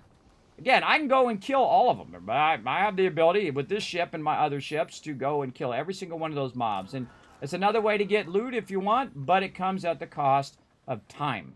And so I'm trying to get all these pieces of 8 fast as I can. Then I can go do stuff with my crew. I can do stuff with Rotisserie G and everybody. And all of that. And since I only have so much time to play, I really put a whole lot of extra time in to get this ready for the next season. But again, since I only have so much time to play, I will use it wisely and whatnot. Again, you won't have to do this in the next season, but I'm just showing you the way it is now. Kind of capture it for posterity, I guess. And there we go. No, stop telling me double or nothing. I don't want to do it, and I don't want it to come up. It's annoying. It's annoying. All right, so we got that one. Now we want to go get this one. Now, again, I'm doing a full run here, which takes a while. It might even take longer than 30 minutes, depending, again, on how the wind is and all of that. So we're going to go around the backside here. I've gone this way before, and there's like 5 ships right here blocking the area, so I just have to stop. I could just blast them as well, but I find the outside inlets like this, great way to slow down. And just get right there and just barely get past them like that before they try to turn the back of their boat into you. If they just went straight, it'd be easier. All right, here comes one of those little pest guys. Come on, brother. Boom. Oh, missed him. Oh, actually, totally missed him. Ooh, mama. Ooh, get out of there. Get out of there, bro. All right. My ship decided to come to a full stop, which I didn't want to do. But it does that sometimes. You hold down the S, it'll go all the way down. And sometimes I do that. Sometimes I hold down the W, and it will go forward way fast when I didn't want to do it. You just want to press it S, press W. And you want to learn to get a light touch, everybody. That's what I'm practicing, to get a light touch between taking off and landing. Now, I got 91 seconds before I can heal again. But I'm fine because I don't have to really worry about it right now. Right there. And again, I'm going to use my my food. Notice I'm trying to keep that green bar. I'm constantly pressing 2 on my mouse to have them eat that food. So that, oh, and there's a takeover. So I'm going to full stop. Try not to crash into anybody. Right here. I try to be right when it does it. New Empire opportunities. There we go. Mega Fort Olsen. I'll go ahead and do that one. There's no way we're going to do that because we don't have enough time to do all of this. And someone always gets in it. I have never not seen Megafort Olsen not get somebody in there. And I basically have 5 minutes to get over there, and it's okay if I don't get it, everybody. It's okay. I have all the ones I need for the thing. But what I really need to do is figure out where I'm going next. That's the most important part. Let's see. So I'm going down this way, so I want to go and go back where I am. I'm about to pass it right through here where the waterfalls are. Now, another thing that I did learn is that you can stop. You can stop your run and just go into a location. Say you need to repair your ship, which I'll do here when we get up by another location. Let's see where we've got one. Probably way down here. Yes, way down there. I'll actually get off the water and actually go inside. I can repair my ship. I can do all that stuff. It doesn't end your H run if you go into a port. It just doesn't turn them in. You have to turn them in at St. Anne. So it's an important thing to know. I thought I'd risk it too. I had like 1,000 pieces of 8 on me. I was like, well, let's see what happens if I try to go into one of these ports. And you can't. You can't just fine. I didn't see any downside of going in the port and repairing your thing and maybe getting more water or food or whatever you need to get through there. This one's really skitty for this big, gigantic boat. What up, Eat Banana Bread? What up, Candy Killer? How you all doing today? Thanks for coming and hanging out. We're doing epic things, everybody. I went from about 10 manufactories to 70 plus. That's right. I've been working on it very, very hard. Spent a lot of hours trying to get it going. All right, I'm out here. I feel like I went the wrong way. No, I went the right way. Went the right way? No, I'm going the right way. All right, I'm going out to there to get this one. Then I'm going to get that one. And then we'll circle back and we'll get all of these. All right, I was a little worried there I went the wrong way. But even if I did go the wrong way, you know, all roads lead to Rome. Meaning that, you know, you can always adjust your plan and go a different way if you want. Again, any of this stuff, stay by the shore so you can grab a bunch of stuff. If there's anything laying in the water, grab all that too, because that will allow you to make cannonballs and allow you to do other things. Again, here, this one's a bit of a ways to get there. This one's actually probably the most annoying one because it's real deep in this area, and usually there's rogues over here. There's one over there who's going to be annoying in a minute. There's usually rogues right here, too. So I find this one the most annoying, because you got to go way into this inlet, then interact, which is going to bring me to a stop. And there's usually a rogue right here who wants to blast you while you're picking up your pieces of 8. And there's one over there as well. Okay, where to next? We want to go ahead and get this one right down here, which means we're going to probably go right by this guy. And again, 3/4 turn, get your thing full. And that'll allow you to aim in the direction you want to go. And I could actually go wide. And then this guy's probably going to aggro. But he's going down that other way. So he's kind of screwed because he's not going to turn around in time. Try not to hit the land.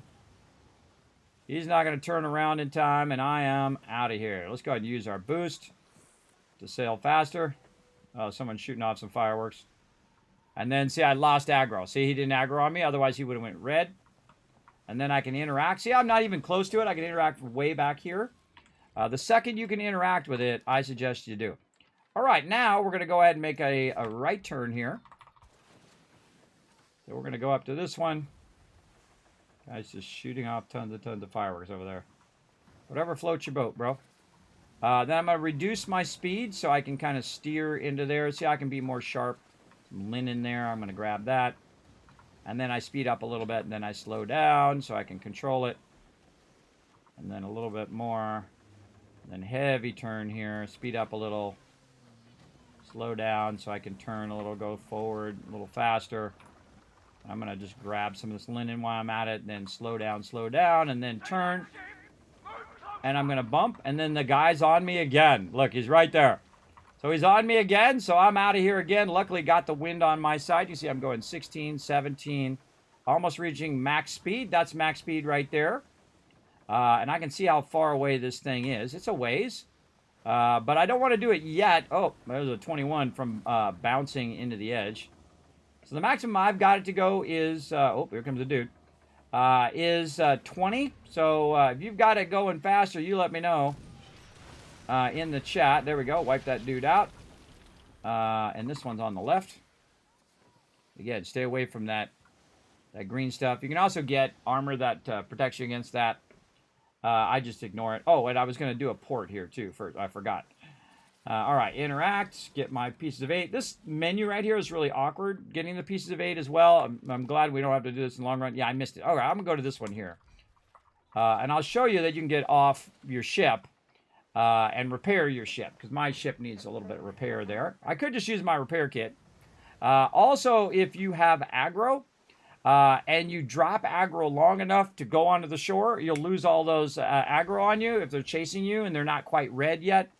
You can lose that aggro, or if you accidentally crush into some people or get aggro of the locals, you can also kind of bail out of there and get that going. How are we doing on time? We got another 30 minutes for the reset. There's our takeover. And I didn't look and see if anybody else joined it. Oh, God, it's just me. Okay, now what I could do is make the decision of going and take on the mega fort right now, which I'm not going to do. But no one else was going to do it, so no big deal. So I'm actually going to just quit that, even though that was one I could definitely get. Now, what I could do is go out to the outside and just kite that if I want to. But I was actually going to show you someone else was going to get it, because I've never had it where no one else got it. So I thought someone else was going to get it, and then I could have just got to them. So here we are on the shore. And then on the shore, you can use your silver, 100 silver, to repair my ship. I can also take all the stuff that I have on me, not my pieces of 8, but all the stuff that I have on me, not treasure maps, by the way, all this random loot that I've picked up so far, and offload that. Why do I want to do that? Well, I want to do that so that I'm not constantly overburdened as I keep picking up loot later on.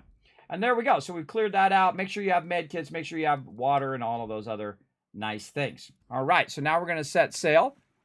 And again, I went from about 10 territories, everybody, or 10 manufacturers to 70. Because every 30 minutes I would do one of those takeovers. Now, I was guaranteed to win that, by the way. I was guaranteed to win that takeover. All I had to do is go in there. By the way, you don't have to get 100%. I did learn that as well. I came to one very late. And it was like I got like 60%. And I still won because I had the majority of the thing. So I could go and just get the majority by staying in the zone and just kite the mobs around. I could have totally done Mega Fort also. Now, if I get it again later, after I've done my pieces of 8, then I will come back. Now, also, if you got to do a bathroom break or something like that, you definitely want to get in there and get into one of the locations there. All right, now we're going to go ahead and get the Weaver one. Now, the second I pick these up, by the way, it goes back to generating me pieces of 8, which is what I wanted to do. I wanted to constantly be doing it. Again, I only got 5 days left, so I want to get the return on my investment. So I invested 30,000 pieces of 8 to get 90,000. So that's 3 times my investment already back, right? Because I went and got all these locations. I invested 30,000 pieces of 8 in them to get them upgraded to level 5. Of course, I've also invested, tens of thousands, probably 30, 40, 50,000 to upgrade stuff and to get upgrades on my other stuff as well. Here comes this dude. All right, let's get this first, and then dudes want to rock. No. See how that really interrupts what you're doing? That's really annoying. And then, let's just blast him. Maybe some rockets to the face. And then ram him. Now, this is a ramming ship, but my ship's better. My ship's a better ramming ship than his ship. And again, this is the Brigantine. Now, the Snow is even better. I love to just ram it because it's like a tank. And I can just ram it and blast it. Now, by the way, I took 0 damage over there because I wiped him out before he got to me. I took out his ability to actually try to kill me. Now, again, the more I'm running around, the more I'm risking these pieces of 8. Oh, and there's just a cannon laying in the ground. Oh, against the wind. Of course, we can counter the wind using our sailing speed. This one's really good, everybody. This one's a real good one if you want to just do one get a big high return on your quests for the helm. All right, that's it. We got them all done. Now what I do is I say, where is the wind? So I'm going to go in my ship. Here. And I look over here and I look at the direction of the wind. Of course, the direction of the wind is the way I want to go. Of course, that's always the way it is. Now, I have had it where the wind was at my back before, and I was just kind of going across. But if I go this way, I'm going to end up going right into the wind. And I don't want to do that. I'm going to go ahead and basically trick the wind into going that way while I go this way. And so I'm basically going to go across like this now. And I do have one up here I can try to get. So I can go ahead and just try to get across here until the wind changes. The wind changes, then I'll turn that way more. But I'm going to go across like this and then use my bigger boost. And that's going to give me around 15, which is better than 12 or 10. And again, you just watch this little thing here. Let me move myself over there. You watch that little thing with the little arrow. Now, the side that is the pointer is where the wind is coming from, which is kind of weird. You'd think it'd be the other way. And then the side with the little fin in the back is actually when you have a tailwind, right? So if that fin was facing toward the direction I was going, I'd be going maximum speed, like 20 right now. But again, use your water to counter that out. Now, also, all my buffs have gone off, so I'm going to go ahead and use my bitter ballad to boost this. Now, of course, this is just going to boost my stamina regen, which is pretty sweet. But again, I'll keep going like this. Now, you see slowly the wind loves to turn in the direction of wherever you marked, which sucks. And this is called tacking, by the way, tacking against the wind. So as I go up here, now the wind has kind of changed. It's changed, so it's kind of aiming in the direction I'm going, which is slowing me down. So I kind of trick it into helping me out by going the opposite direction, back this way. That's right. So the wind is hopefully not in front of me. And I'll tack back. They do this on real sailing ships, by the way. They tack against the wind. So now I'm going to go back this way. Now I'm always trying to move forward toward the other side of the thing here. So I'm just trying to tack back and forth, up and then back, up and back. Now, of course, if I had a tailwind, this would be way easier. My gin is done as well. Now look at that. I'm at 6. Oh, wait, I got to move over here. I'm at 16 now. Again, I'm going to try to keep that 16. Again, I'm just moving my way across in more of a zigzag pattern. Now, it'd be better if it was behind me, but it's not. And you can see I'm just doing that. Or what you can do is just take the hit, everybody. Take the hit right into the wind and say, screw it. I'm just going to go right into the wind and hope eventually that the darn wind changes. But again, keep that stamina up so you can be trimming the whole entire time. You can see that the wind is moving. You can see it's turning here. And it's slightly turning. Again, it turns about every 30 seconds. So again, I can kind of trim off that wind a little bit, get an extra few bit of speed, use my bigger boost because I'm below 20. And then now I'm getting 15, 16. I don't want to aggro that pirate guy over there, so I'm going to try to swing a little left over there as I just take the hit and go straight across. And again, the wind's changing more and more and more. Yep, see, it's aggroed. He's going to try to come get me, but I'm going to be long gone, brother. Oh, here comes a bird. Wants to land on my ship. Distract me. Now again, see how he's got that yellow circle? That means that he's not aggro yet. If that turns red, he's all up in your business for a while. All right, so there we go. We're getting a little bit of a boost. But again, it just loves to put the wind in the direction wherever I seem to put my thing. Which is really annoying. It's really, really annoying to do that. Now, again, I'm risking lots of pieces of 8 right now, but I'm finally getting over there where I can go ahead and hit up a bunch of this. Right? And I just go wherever the wind is kind. In this case, I want to hit this one up, so now I got to turn right into the wind again, which kind of sucks. There we go. And again, try to counter it with your bigger one here. It's still faster than the other boats. 14 still faster than those. If you're doing that. Oh, and here comes another ship. Wants to try to take me on. And we'll see if he catches up to me. If he catches up to me, I'll wipe him out. If he doesn't, then we're out of here. Yeah, he's going to start firing already. And this is a good time to be out here so you can know if you need to brace or not. Because your brace comes out of your food.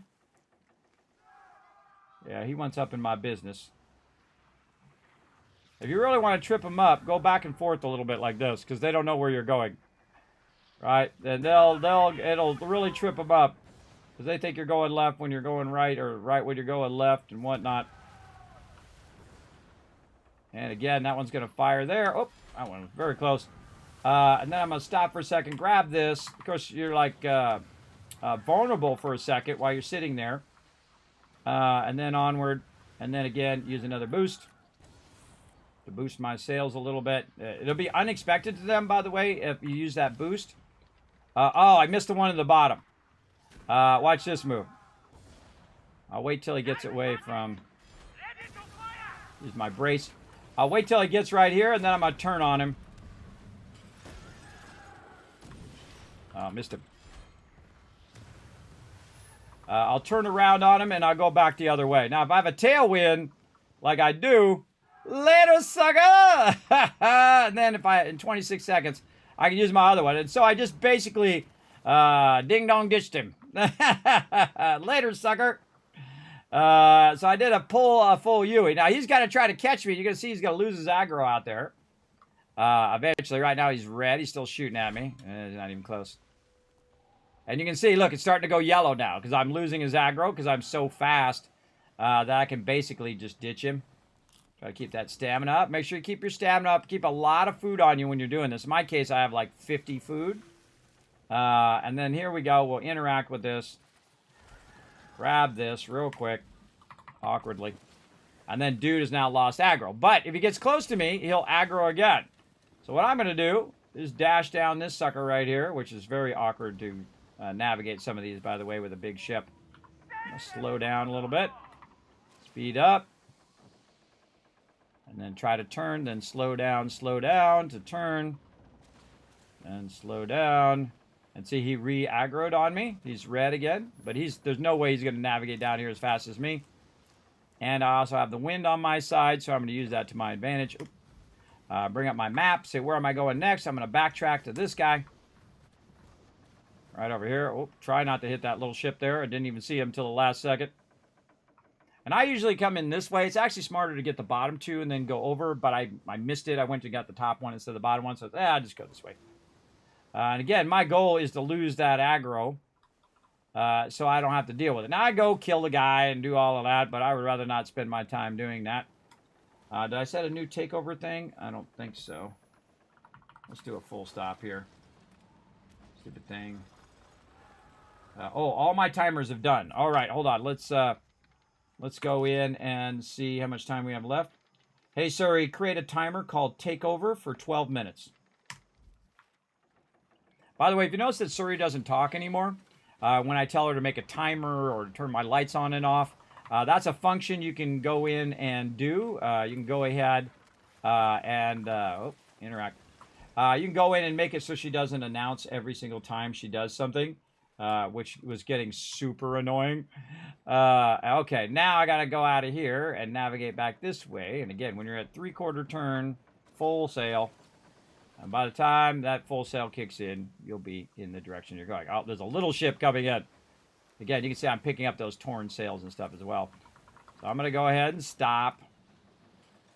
We're all going to just pull over as the other ship comes through incredibly slowly.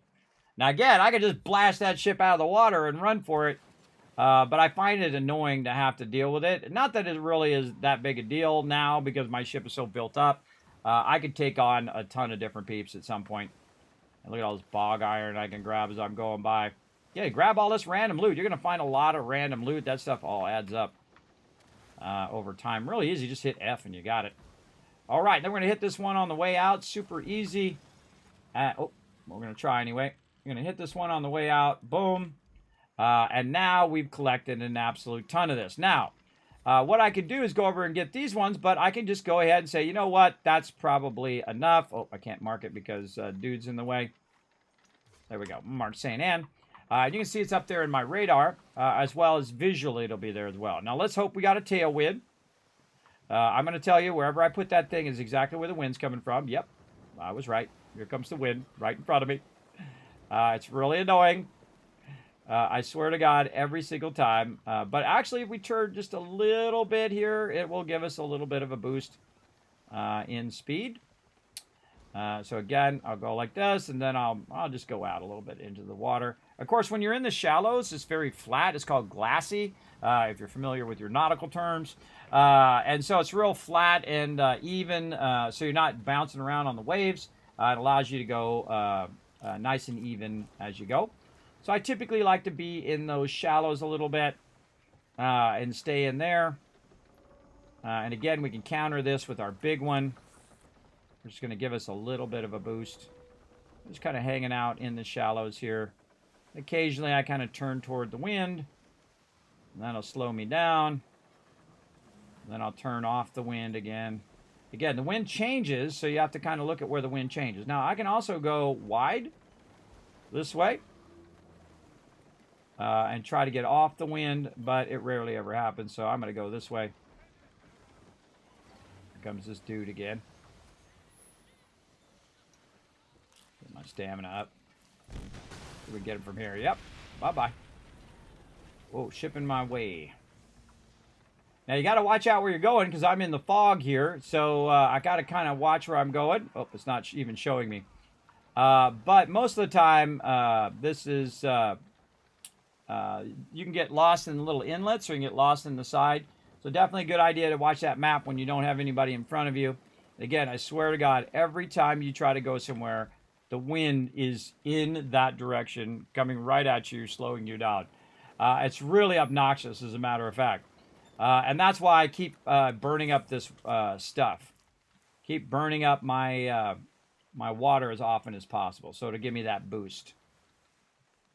And it's a little less painful. It's still painful, but a little less. Now, sometimes you're lucky. I've come through, and I was making that crossing, and I had tailwind the whole entire time. And I got from that side over here in about 4 minutes. Which is very fast, everybody. That's very, very fast. I was hitting my boost every time, and I was going 20 the whole entire time. But it's not every time. Sometimes you have to suffer. Now, of course, if I came from the top side, by the way, and came down, I would have had the wind in my favor coming back. And then I could have zoomed over here at a massive speed. And we're going to do that here in a minute. We're going to go up along the top and then come back down. And do this because this is really the main thing that I need to do. Now, also, I need to think about the reset, which is going to come up in about 8 minutes at the top of the hour every 2 hours. So at 12 midnight, 1 o'clock, or I mean, 12 midnight, 2 o'clock, 4 o'clock, every 2 hours in game. Now, another thing I'll do, there's my pieces of 8. I just brought 27,000 pieces of 8 from that side and a few bit on this side.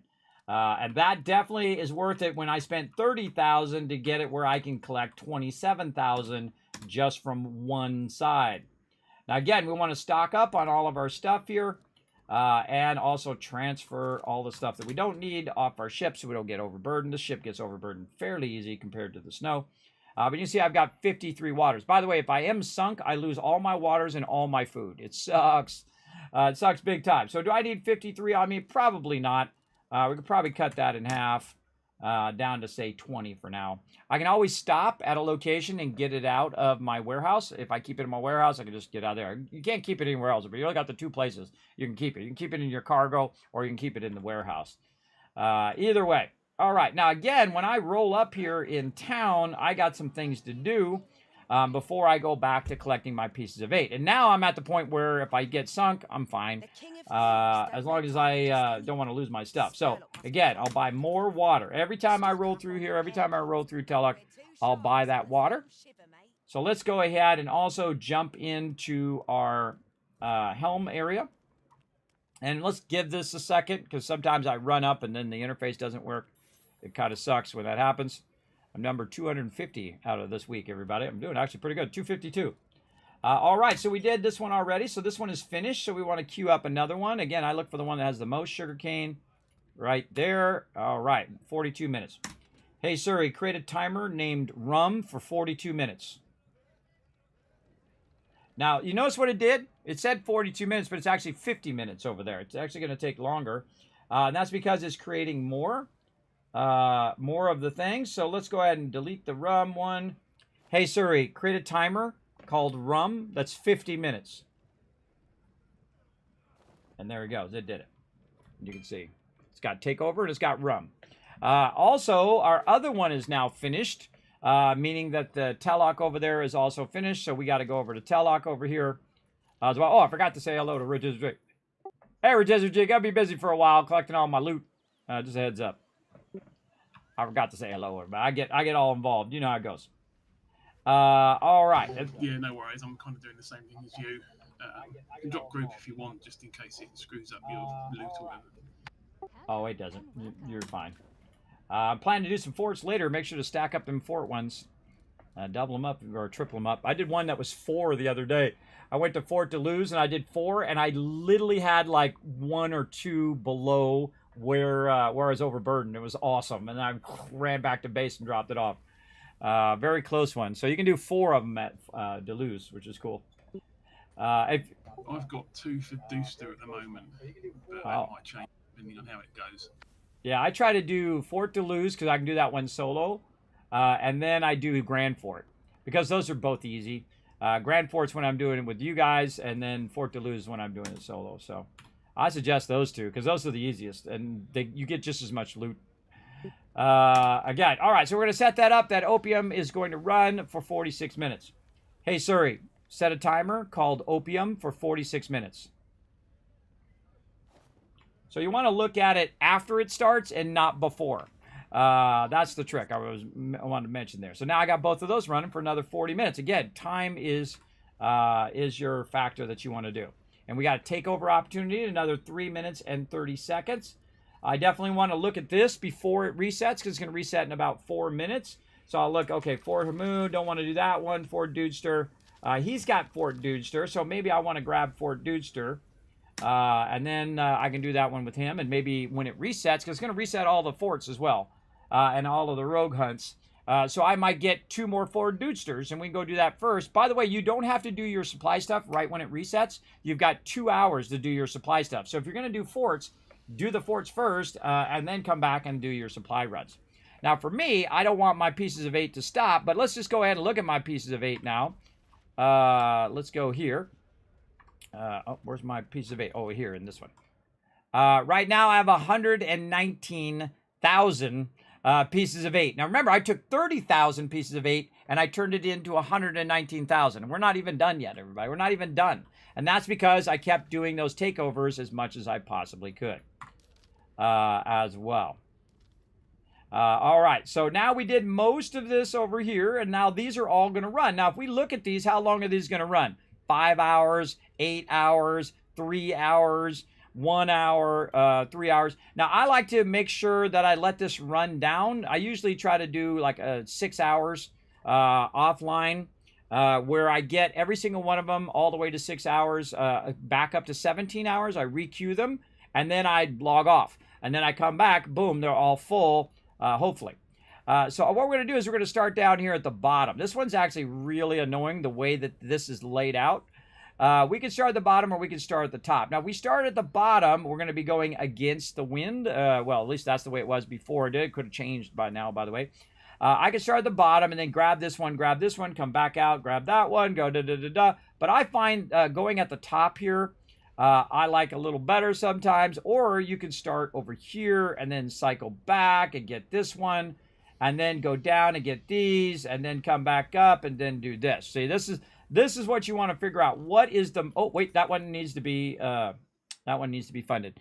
That's what you want to do. And again, if you zoom all the way out, hit E, you're going to see that look like a red triangle. And that's telling you, hey, this one's not funded. Again, you can see I have 941,000. And, of course, I've upgraded them, some of them to level 5, some of them level 7 as a test. And this one, again, is going to run for 1 day, 24 hours, and then 5 additional hours on top of that. So 29 hours that's going to run until that fills up. Now, the smart thing to do is for me to empty all those out so I can let them run for the maximum amount of time, which, of course, maximizes my time. So the only thing I need to do is come back here and pick all this up. Now, remember, this whole system is going away. But this is the way it's going to work. Oh, Leroy Jenkins! Leroy! There he goes right there, Leroy Jenkins. And so, you World of Warcraft fans like me. Right there. Now, look at this. I can interact already. I don't even have to get right next to it. And then the second I grab this, though, it's on like Donkey Kong. They're going to start to come after me. So I'm going to go down to this one. So I'm actually going to set it right here so I'll know when to change. And usually, after you get the first one, you'll usually get a spawn pretty quickly after that. Oh, take over, take over. All right, full stop. Empire opportunities, what do we got? we have none. See, I have no opportunity. So I already had the 2 that I needed today, everybody. I had that one, I had that one. I could have got both of them had I focused that potentially. But I got to get out of here because this dude's going to show up, be all up in my business. Now, one of the things that I like to do also is to shoot their sails. Oh, well, apparently not today. I missed it. Is to shoot the sails because that really screws them over. There we go. And so shoot their sails like this, and I get to the other side, I can shoot them some more. And of course, brace against their attack. And then I just screwed over their sails. Now, I could go back there, and I could crew board that guy if I want, but I don't want to because the wind's in my favor. See it go? The wind's in my favor because I started at the top, and the winds are being kind to me for at least 3 seconds. And then after those 3 seconds, we're going to be in trouble because it's just going to change the wind in the direction in which I'm going. That's how it always goes, everybody. Now, you can't fast travel, by the way, when you have your pieces of 8, so you can't just get off and then fast travel to the next location, because I did try that as well. It does not let you do that until you put your pieces of 8 away. So you have to manually travel from each and every one. All right, now we're going to go to this one, so we're going to try to navigate through here and try not to hit anybody. But if we do, we do. Now, again, I try to go into third person so I can see from straight down, so I can make these turns a little bit better. Like this. I can also go ahead and use my bigger one. Now, at St. Anne, she doesn't have the items that I need. Now, by the way, you don't have to go back and queue up your rum and your snuff and all of that, opium and all that stuff every single time. You can let it backlog and then let it run for 3-4 hours, right? That's a way of doing it as well. And once I have enough cash like I do now, I will actually just let it backlog. So the last thing I do before I log off is queue that up for 3 or 4 hours. And when I come back on next time, guess what? Bada bing, bada boom. It's all done. All right. See, like I said, look, everybody, right into the wind. Again, it just loves to get you. Hey, Gorks, what's up? Thanks for coming in and hanging out. I see you in there. All right. Interact. Grab this. Now, again, we might have to suffer on the way out, but hopefully on the way back, we're going to be styling. Again, we can look at our little arrow thing. It's right here. See, it's pointing in the direction in which I'm going, of course. But I'm actually going a little bit this way, so I don't have to worry about it too much. And you can see, again, I'm boosting my stamina a lot. And let's see if we got any more food. Oh, that's on cooldown for another 20 seconds. By the way, your food, and if you notice that your food is on cooldown together. So when you're doing your normal food, this food also is on cooldown, which is a bummer when your stamina is low and you do the wrong food. But you just wait it out and get more stamina back. You also need to know how much stamina you're getting from each of your foods so you're not wasting your food. If you do it too often, like mine's 60% right now, so if I hit it, it's going to, it's just going to waste some of it, right? And when I'm down like that, there we go. It didn't quite hit the maximum, and that means I did it right. You got to wait till it's below 40%. And I kind of watch it to make sure I'm not burning, because sometimes I have multiple different types of food. Now, how do you get food? Well, you can make food in the game, and based on what level you are, Kingpin or below, you'll have different foods you can do. Like, you just make a bunch of bananas. That's super easy. I have like 10,000 million. Look how far away I am, by the way. Look how far away I am, and I could get it. Again, the second you can get it, that you want to get it, get the heck out of there. All right, so now we can go down here to this one, and we should, this way, have the wind on our side. And again, we should see it's coming back behind us. We got tailwind. We're at 18. Notice, by the way, how fast my ship gets up to 18. That's because I have a buff that does that. Now I'm going to use the smaller one, and that's going to push me to 20. If I use the bigger one, by the way, it does not push me past 20. That's the maximum it'll go, so it's a waste to use the big one when you are when you're already got a tailwind. I feel like that's the biggest tip I can give you, is to buy that water, get all the resources, deliver those in, and the resources have reset, by the way. It's 12 o'clock over there. So they have reset, and we'll see what we got. Let me know what new quest you got here after I'm done, and I'll try to aim mine to get the same ones as you. Because all the stuff is reset now. Yeah, I didn't get anything good. It was all the big fortresses. So I just got rid Hey of Siri, my create a boosters timer and called Takeover concentrated for on those. 24 minutes and 40 seconds. Sorry, I was creating a timer there. What was that? No, I didn't get any decent ones. It was all mega faults and stuff. So I cancelled my booster ones, and I'm going to concentrate on the supply things this time round. Oh, the takeovers? The takeovers or the getting your No, aids? the roving supplies. Oh, I see. Yeah, getting your roving supplies. Do you need to do any takeovers, or are you like me and you caught up to TM now? I haven't caught up, but for some reason it didn't show me any, even though it come up and said, "Oh, new opportunities are available." There weren't any, which was weird, given that I've only got the red oil. Yes, what it did was it gave you a whole bunch that you already have. You can't see the ones that you already have, so those did come up, but you just can't pick them up. So because there's none in Also, there. I realised I haven't actually unlocked the other two areas because I wasn't that bothered, so that's probably why nothing showed up as well. Well, it's also the areas in which you're in. Again, once you have it, you won't see that event. I noticed because like I just got it where I didn't get any events, and I have all 3 sections open now.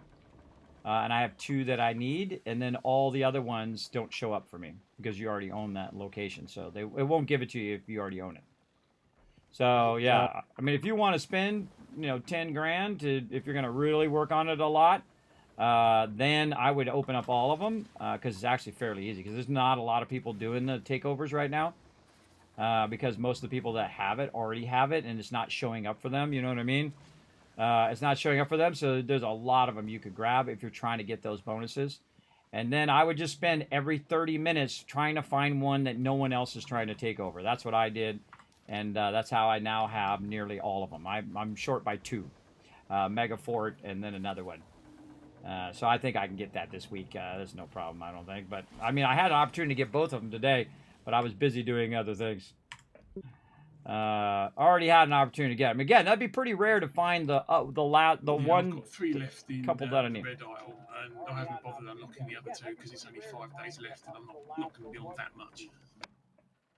Yeah, if you're not going to do it a lot, like I've been working on it literally for 5 days, for like 6 hours a day after stream. So I'll just like, okay, we're going to do it for 6 hours. That's 12 opportunities to get a takeover, and most of the time I got a takeover every time. 60% of the time it worked every time. Most of the time I at least found one where no one else was PvPing and nobody else wanted it, or they couldn't see it, one or the other. And then I would get it every half hour, because you got to think that's 70 locations that I had to get, or let's call it 60 locations times every 30 minutes. So that means that's at least 15 hours right there. To get that, if I got it every 30 minutes, it would be 15 hours minimum. So again, very important to make sure you're going to have enough time before the end of the day. And then you invest all of this into there, and you got to try to get your 8s back, right? So I got to try to get my 8s back, which I did. I invested 30,000. I got 100,000 back, and I'm still gathering. I'll probably unlock Coast of Africa as well, and give that a try to see how it works out time-wise. Yeah, again, remember, it's every 30 minutes, so, you have a high chance of at least getting one that nobody's in. And I pick one right away. I also noticed that intimidation works as well. So if you just pick one, and then someone else is just going to say, well, I can fight this person, or I can go get another one where there's nobody there. I'm going to go get the other one. And that's what I do. Sometimes I'll go in and I'll get one. Somebody else wants it. I'll just switch to another one, and I'll get that one because there's nobody there. There's nobody there to fight. But remember that you still got to fight the NPCs. I had one that had like 12 NPCs on me. It was nuts. It was absolutely crazy. It was like a ton of mobs on me. But it was fun. I just kited him. I just tanked him in the outer edge away from the forts. Kited the heck out of him, everybody. As well, so I get more intimidation points for killing things now as well. Oh, well, there you go. And it actually goes faster, supposedly, when you kill other ships.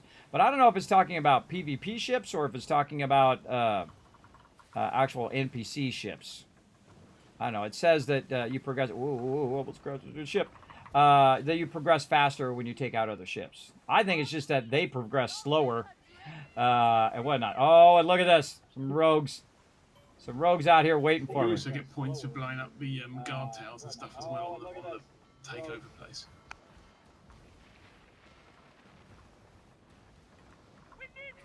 You're going to make me miss it. The ship's right in the way.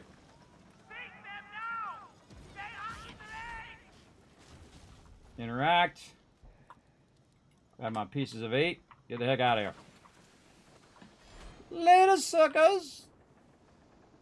Now, here's the cool thing, everybody. There's St. Anne right over there. That's as far as I need to go. You can see I got the wind on my side, so I'm not going to use the buffs. They're going to try to shoot at me, but I'm way too fast for their shots because they miscalculated. Because they calculated me at a slower speed. I'll use my stamina, though, so I don't run out of stamina. But all I have to do is get into here. It is a safe zone, so they can't get me. I don't need to kill them. Entering the safe zone, they will instantly de-aggro. See, they de-aggroed? And that's it. You win. You win. So you got back to St. Anne. Boom. I just picked up another... Give it to me. Another roughly 10,000 more. Oh, by the way, I'm also on the diamond level now of collecting pieces of 8. So there we go. So now we... Oh, wait. We got a factory over here that needs some funding. No problem. I got plenty.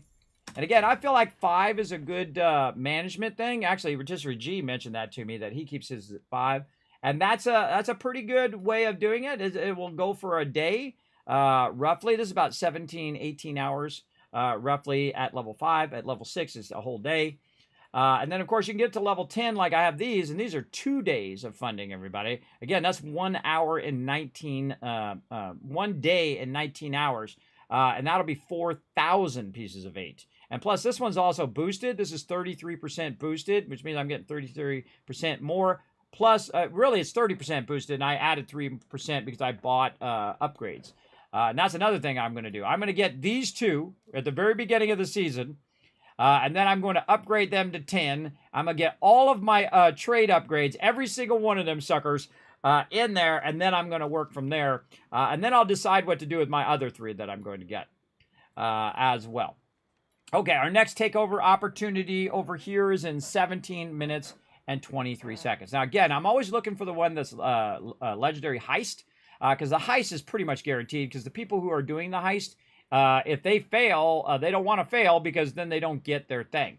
And the legendary heist doesn't come up that often. I find if you kind of lurk in that area, that has a tendency to come up more often. So I kind of lurk over here whenever I get this all done. Because when I get this all done, everybody, this will run for like another 17 hours. I don't have to do anything after I've collected all of this as well. Though it takes a while to collect it. As you can see, it definitely is involved. How long have we been at it now? 2 hours. So it took me 2 hours to go in and, well, a little less than 2 hours. Let's call it an hour and a half. To go in and collect all of that. So that's an hour and a half of my time, everybody. That's a lot of time. But... I'm trying to push 300,000 as much as I can. And if I get over 300,000, I'm going to spend those because there's no point in keeping it because you're going to lose it. But all your other stuff stays, like your sovereigns, which are next to pieces of 8. And then, of course, all your silver. That does not reset at all. But your pieces of 8 will go back down to 300,000. So again, if I have 300,000 at the beginning of season 2, and I have the ability to just pick, 6 manufacturers exactly where I want, and then a bunch of upgrade parts so I can run my ships to those locations and start collecting my pieces of 8, I have a huge advantage at the very beginning. So that's why I spent the time to go through and do this. Now, of course, over here, it's going to be a little tougher because these ships are much higher level. And there's a longer distance between these. These look like they're not too far from each other, but this is a good ways right there, everybody. It's a good ways apart from one to the other. And I have to collect all this stuff down here, and I have to run that all the way up here to the center Tellock right there. Now, also, by the way, I can go do my supply stuff right now, which I don't need to do. I could go get some forts and do those. I don't need to do those. The number one priority is to empty these out so that I can... basically clear all of these and get it done. So what's the most efficient way of getting all of these here in the corner? And I try to do the ones that are furthest away, everybody. Do the ones that are furthest away because then you get those out of the way and then you can work on the other ones. So what I'm going to do is I'm going to go up this way, hit this one, get this one, backtrack out to here, and then I can hit this one, and then turn it in. Or I could go here, start over here, come back this way, get this one, that one, this one, hit this one on the way back, hit that one, hit this one, and then end up over here. So which way you think is more efficient? I think starting over here is more efficient and work this way, up, back, hit, turn in. Boom. Efficiently done in a single run. So that's what I'm going to do. Now, of course, before you leave the port, of course, I'm going to quick travel over there. I held the button down. Quick travel over there. Before you leave your port, make sure you repair. Make sure that you clear all your extra stuff or you might get overburdened. Make sure that you have a lot of water and water barrels and whatnot.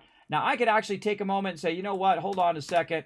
I want to go back. Of course, it costs me silver every time I teleport, by the way. But it's not too far. It's right down here. So I can teleport back to Telok for a second. I could queue up conversion. By the way, another thing that I was doing is queuing up the conversion of my raw materials, like jute into refined jute and planks into refined raw wood into refined planks. You can queue all that up, and there's actually 2 NPCs that do it, one over here and then one over there. So you can queue both of those up, and you can have like 6 things processing at the same time while you're also doing your rum, while you're also doing your opium. So that's like 8 things running at the same time, which is good for you. And again, while you're here, grab this. This also goes on cooldown for so many minutes. I don't know. I forget how many minutes it is. But if I come straight back, that will not be there again. It'll be on cooldown. But I think it's like 10 minutes or 15 minutes or something like that. But there we go. So now we've got some more. And again, now you can see that we have some big ones and a bunch of water flasks. And we still have some, of our base resources. Now, see this steak here? I've got 7 of those left. Now, there's 60%, which is a lot. But I would definitely go in, and I like to change this to provisions, so it only shows me my provisions that I might need in here. And I look and see, okay, what do I have a lot of? Grilled banana. I got 780 of those. I got grilled durian. I have 483 of those. I got a lot of those. But I also have shark here, which is 40%. I got this one, which is 50%. So let's get the crocodile one. And then let's get all of these. There we go. That's plenty of food, and it will automatically switch the food for me. And again, I have the Grogu one, which allows me to reduce my trimming speed. Now, this is going to take a little bit, so I'm actually going to transfer a couple more of those in there. There we go. And you can actually make those foods yourself. I end up finding a ton of them, everybody, when you're battling and doing all of that stuff as well. Do I have any maps? No, I don't have any maps on me right now. Okay, so let's set sail over here, like it is, and we will go full thing. Now, I did see in chat, and I've heard it before, that if you do see that Megafort Olsen, if you don't take that over, you don't do a takeover on it, and you see someone else doing a takeover, that's the time to attack the thing. Why? Because after there's a takeover and the takeover's done, it will make it all of the stuff on the fort destroyed. So you can just roll up, plunder it, and all you have to do is take out the ships. You don't actually have to fight the fort, which is something I noticed a bunch of people were doing, not only on Megafort, but also all the forts. They would wait for someone to do a takeover, then they would roll up and then plunder it right after that. So very, very tricky, smart thinking to those peeps. It feels a little cheatery to me, but it is a game mechanic. So, it is what it is, right? I had to get my food going here as well. Look at that, I'm at 13,000, everybody. I was at like 27,000. I've been working hard. Again, this represents definitely like 4 days of like 6 hours a day grinding of all of this as well. And again, this one's way in the back. This one's actually really fun to do, Fort Granby. But we're going to go way in the back here. And again, while I'm going by stuff, especially when I'm doing takeovers, by the way, because it takes like 5 minutes for it to kick in, I go over in that area and I start collecting a bunch of resources as well. Let's do this one here. And that's going to put me on cooldown. There we go. Actually, it did put me on cooldown. I did this one first, and then I can do this one. There we go. If I do the regular food, it puts this one on cooldown. But if I do that one, it doesn't put this one on cooldown. Now we know. Now we know. Do your buff first, and then do the other one. I thought it always did both of them on cooldown. Apparently not. Apparently not. Hey, I learned new things as well. All right, this is too slow. Let's use our boost. Boost us over here. Now, I notice that I'm getting the one at the end first, so before I start to aggro all the mobs. And that's because I can run here and then lose them in the shallow areas here as well. This takes a really long time to get here. Now try to aim toward where your marker is. I have a tendency to find that that is the closest point at which you can snap in and grab your 8s. And again, this takes a lot of time. This is a lot of manufacturers to go and collect. And this is why they're changing it. They're changing it because this can become super tedious. Now, some people went in and got 20 million pieces of 8. And that means they were doing this over and over and over. Now, if you think about it, if you had it at maximum, and it was doing 4,000 each, which there are 76, I believe, which is kind of funny. Oop. Oh, where is it? Where is it? Come on. Show me the stats. All right, it's not showing me the stats. And someone's coming up around the corner there. Come on, show me the stats. There are 76 of them. Hey, sorry, what's 76 times 4? 304. So 304,000. Again, I just hit his sails there, slow him down. I'm getting out of here. That's 304,000 every time you go and collect them. If you had them all at level 10. And you could fund them all at level 10. That's a lot. I find I prefer to have less of them and have them at level 10 so I can let them run for several days than to do them like I'm doing them now, where I have to, every 17 hours, I have to go in and collect them there. Even worse if they're at level 1, which is like every couple hours. Now, in most games, everybody, if you have the time for that, then that would probably be more efficient in some ways and less efficient in other ways. We're going to go ahead and click right there so we know where to turn. We can see that this fort's been attacked and there's something on fire over there.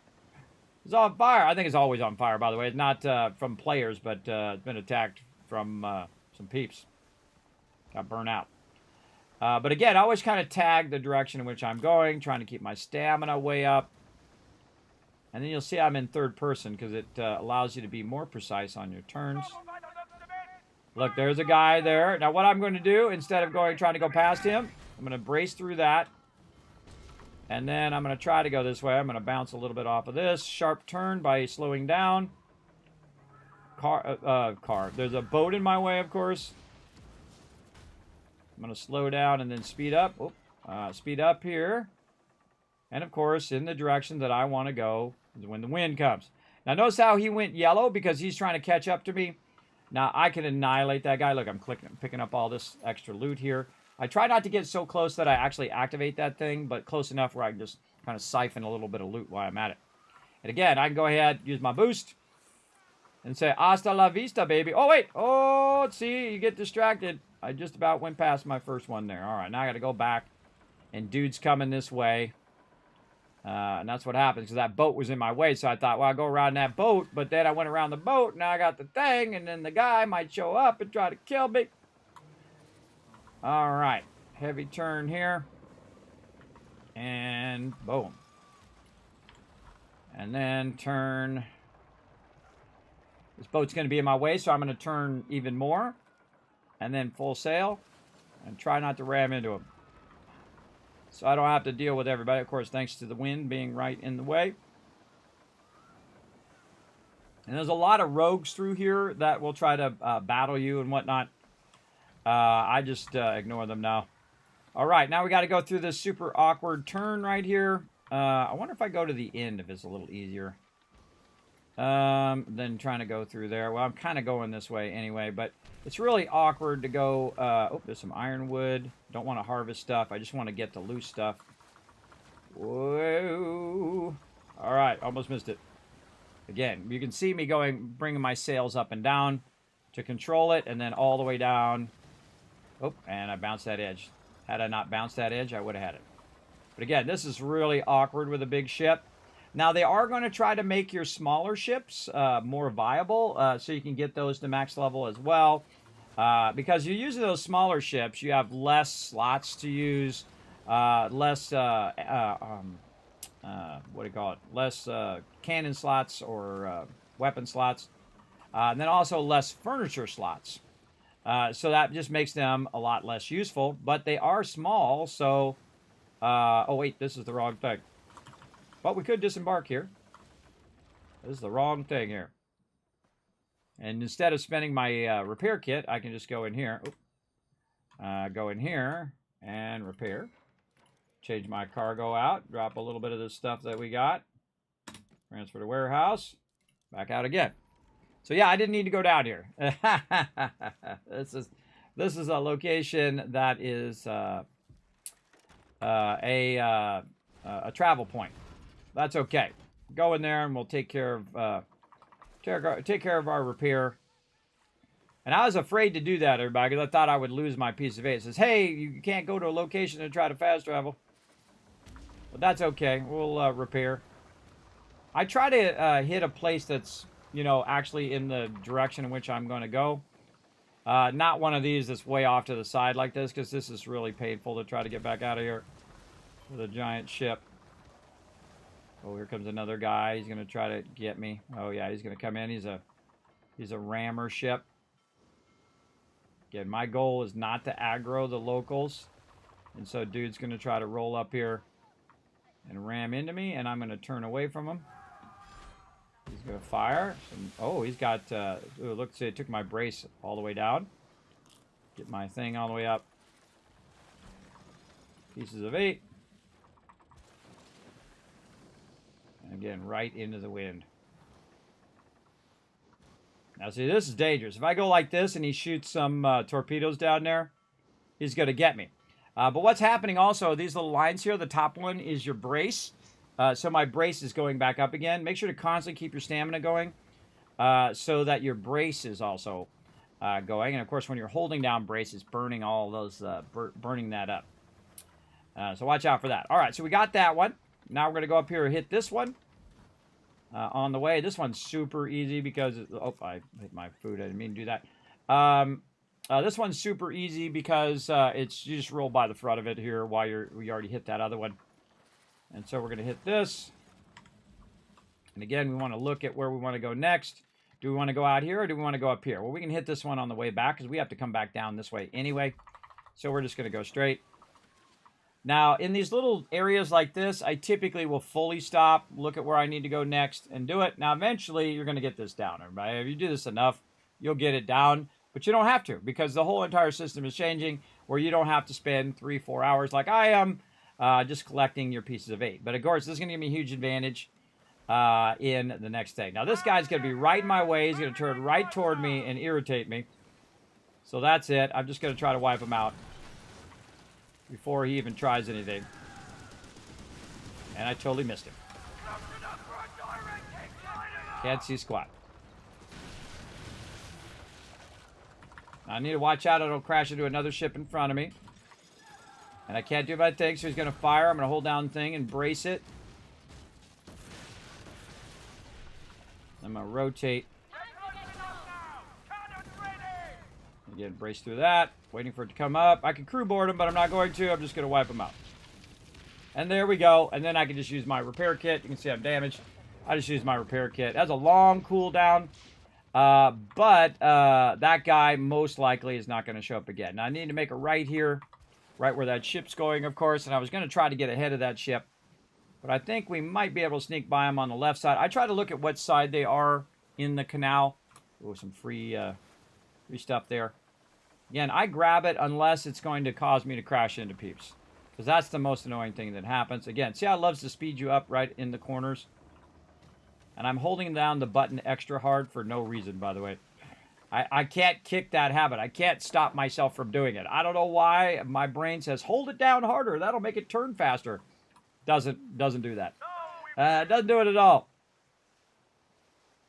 I've tried to kick that habit. That intuition or instinct.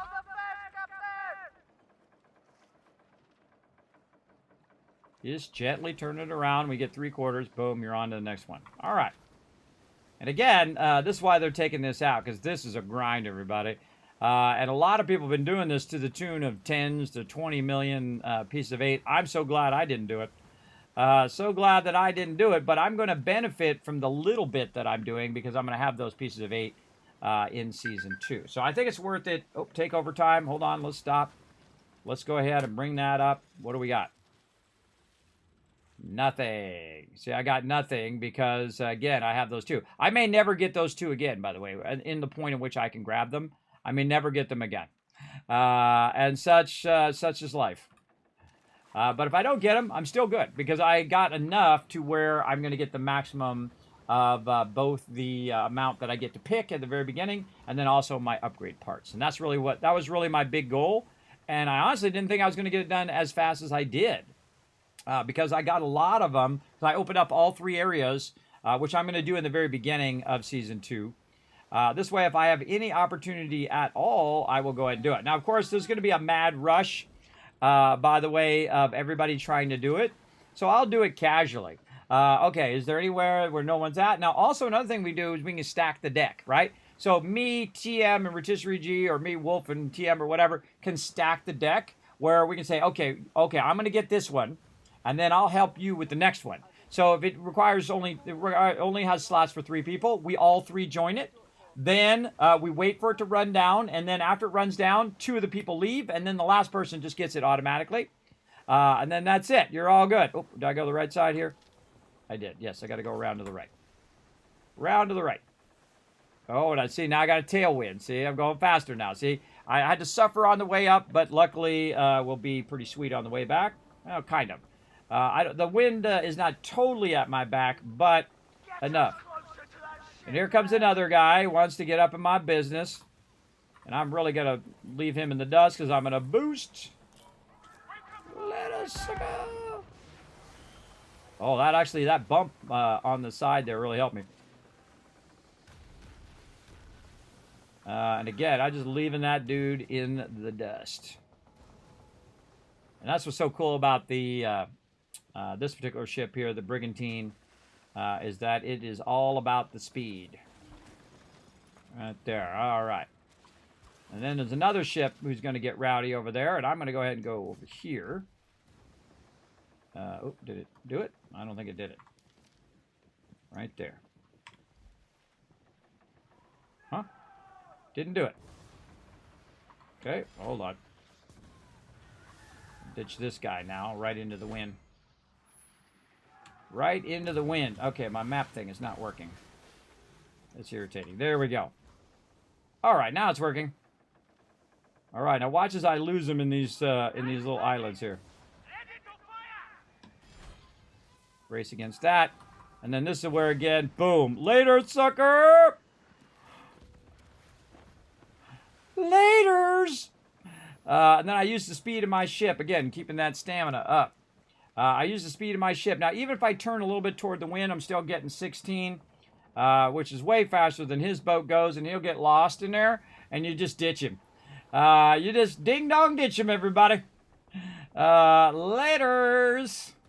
And now that I'm so far ahead of him, it's difficult for him to catch up. Though I am slowing down right now because I got to turn toward my destination here. Now, again, my goal, collect as many pieces of 8 as I feel comfortable that are on my ship. Because if I die right now, all those pieces of 8 are gone. But grab as many as you feel comfortable grabbing. And then run them back to town. Now, I try to make it where, I get as many as I can. My ship right in my way. Get as many as I can and then get that guy out of there. Or he's going to fish right there. Kind of close to shore there to fish, bro. You can just do it from the shore. I get as many as I feel comfortable getting, and then I run it back to town. So we got another one up here. And again, see that guy? He's gone, man. I ditched that dude. But I could go kill him if I want to. Oh, here comes another guy. Again, boost. He's going to try to get closer and aggro on me. I'm going to boost around here so that hopefully I'm far enough away where he doesn't aggro. Grab that pure iron as I'm going by as well. Stay nice and close to the shore so you can pick up that free loot. Heavy turn. There we go. Still getting 19. Still getting 18 even though I'm slightly going into the wind. Very nice. Again, wind's on my side. When the wind's on your side, man, you are unstoppable. You can just bail out of there.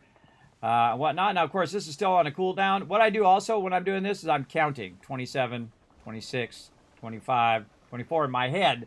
so that I can do it when I'm in a hurry. If I'm not in a hurry, then I don't bother counting it. I just grab it when I grab it. You know what I mean? If I do it when I need it, or every now and again if I'm on a straightaway.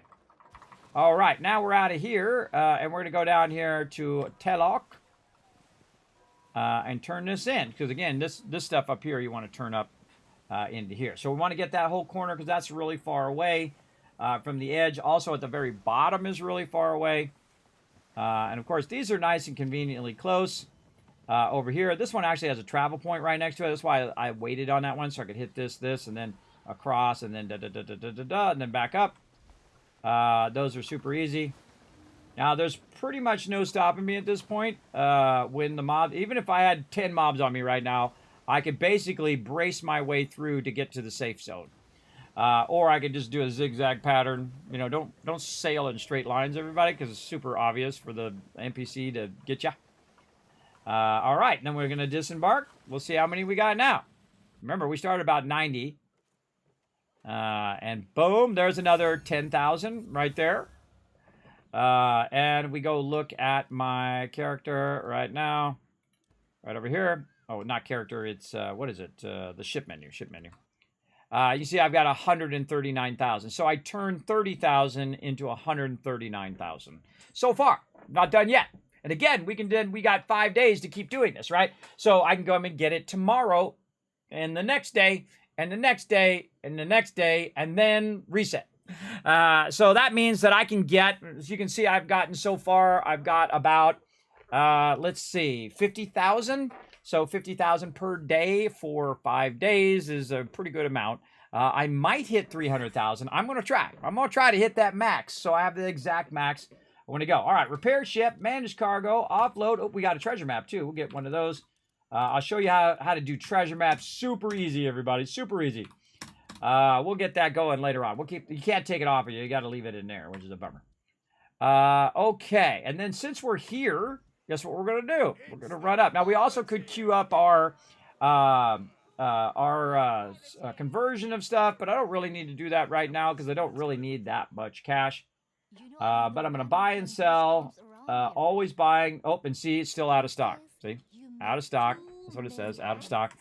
So that's still on cooldown from earlier. So it's about 15, 20 minutes. Look, I'm 204 out of everybody who's playing right now, everybody. I consider that pretty good. Okay, so we got that done. Now, do we want to do the top part first or the bottom part? Oh, and we got a manufacturer that needs to be funded. Always check for those little squares. And there we go. That's going to go for 1 whole day, everybody. Again, level 6 is like a whole day. Oh, another one just finished up, too. We get that one right when it goes. Again, you got to have the cash, though. So keep those supply suckers going.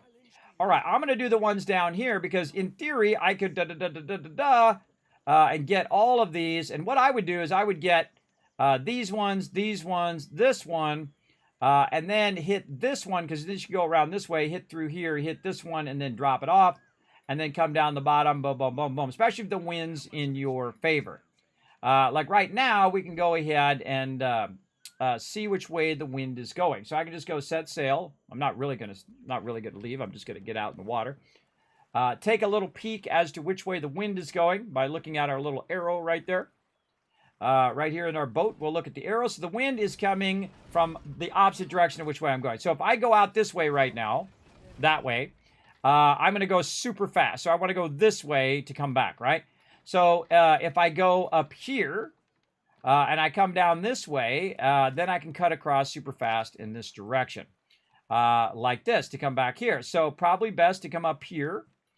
Maybe hit this, and then hit this. And then teleport over here. Go to the top one first. Get this one, this one. And then buzz across again. Or maybe even grab these ones over here. But I can hit this, go over here, come back this way. Again, using the wind to my advantage. So I'm going to go this way. Oh, wait, I got to go back to the thing. Got to go back and disembark. There we go. Do I have my takeover set? No, I don't have my takeover. See, I'm not really worried about takeovers that much now because I got all of them, but I will set it again. Hey, Suri, set a timer called takeover for 20 minutes. There we go. And so you can see if I move myself over there, it's got 20 minutes left, but I left some extra seconds so I can stop what I'm doing, bring up the map, look for opportunities, especially the legendary heists. Sometimes people jump on those like nobody's business. And if I see those, I will try to stop what I'm doing and be a part of those because those are super, super awesome to work together on.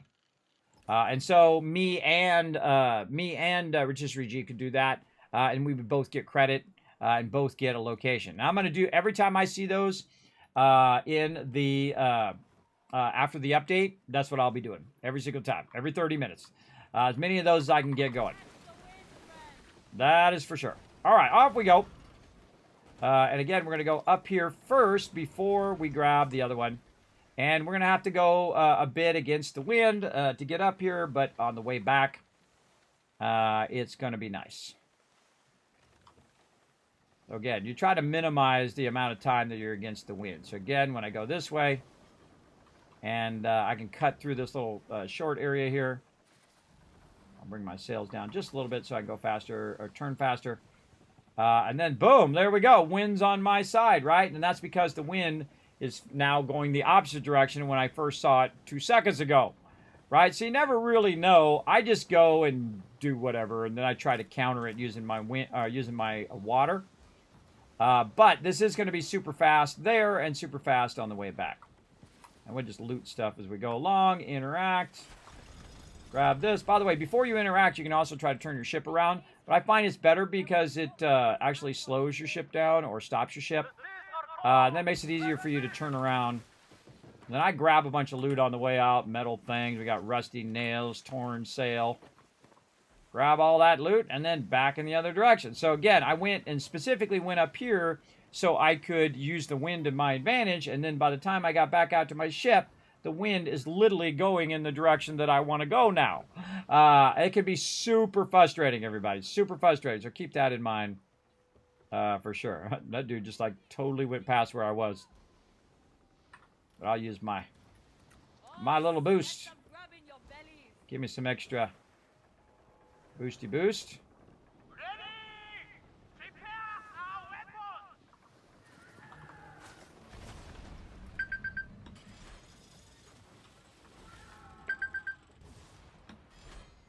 All right, slow down for a second. I thought I was going here. No, I'm going down there. Not here. This is a landing spot. Try to hit his sails. Again, I feel like it's faster for me just to hit his sails and then bail out of there than it is for me to sit there and try to kill him and collect the loot and whatnot. Go out here so we can see what's going on. Just keep hitting those sails. If he was behind me, I could hit him with my long guns, but... Yes, they are. Later. And then, boost. Later, sucker. And then wait for my food to come up. Boom. My food comes up right about the right time. Sometimes you mistime it. But see, I'm leaving them in the dust now. That'll give me enough time to swing by this over here, the fort. Grab this thing, and no, I hate that thing. I hate the fact that it comes up. I hate the fact that it screws me up every single time. All right, and then we'll go back to Telok, which is right around the way. Dude is never going to catch up to me now because I got the wind at my back. 27 seconds till we can use the smaller one. And those only last for like 10, 15 seconds, everybody. They don't last very long. And then they have this really long cooldown. But as long as you have lots of food, which you can get 400, 750,000 if you really spent some time on it, amount of food. And this bar represents your crew. Your crew gets tired. And if you've ever sailed on a real ship, you'll know that you get tired pulling the ropes and the pulleys to keep the sails perfectly trimmed so you go as fast as you possibly can. And that's what they're doing, and that's why they get tired. I understand that mechanic, everybody, because I've actually sailed on a sailboat. And it is very tiring. I can tell you that. Boom, there we go. Another 2,000 that we grabbed there. But more importantly than just grabbing the pieces of 8, by the way, is the fact that that manufacturing can now continue to run.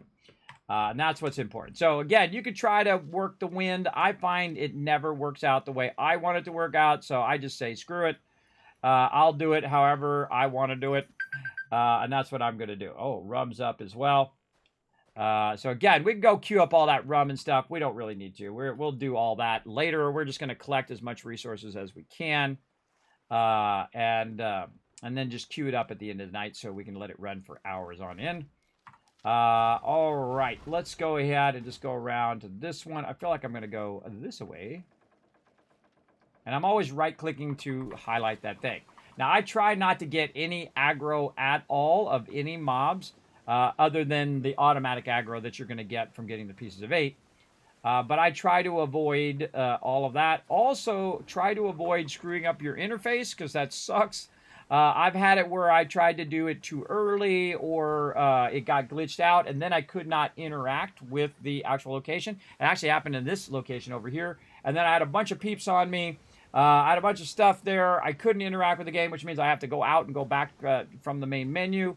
Also, if you're on a server where everybody keeps doing all the takeovers, jump off the server.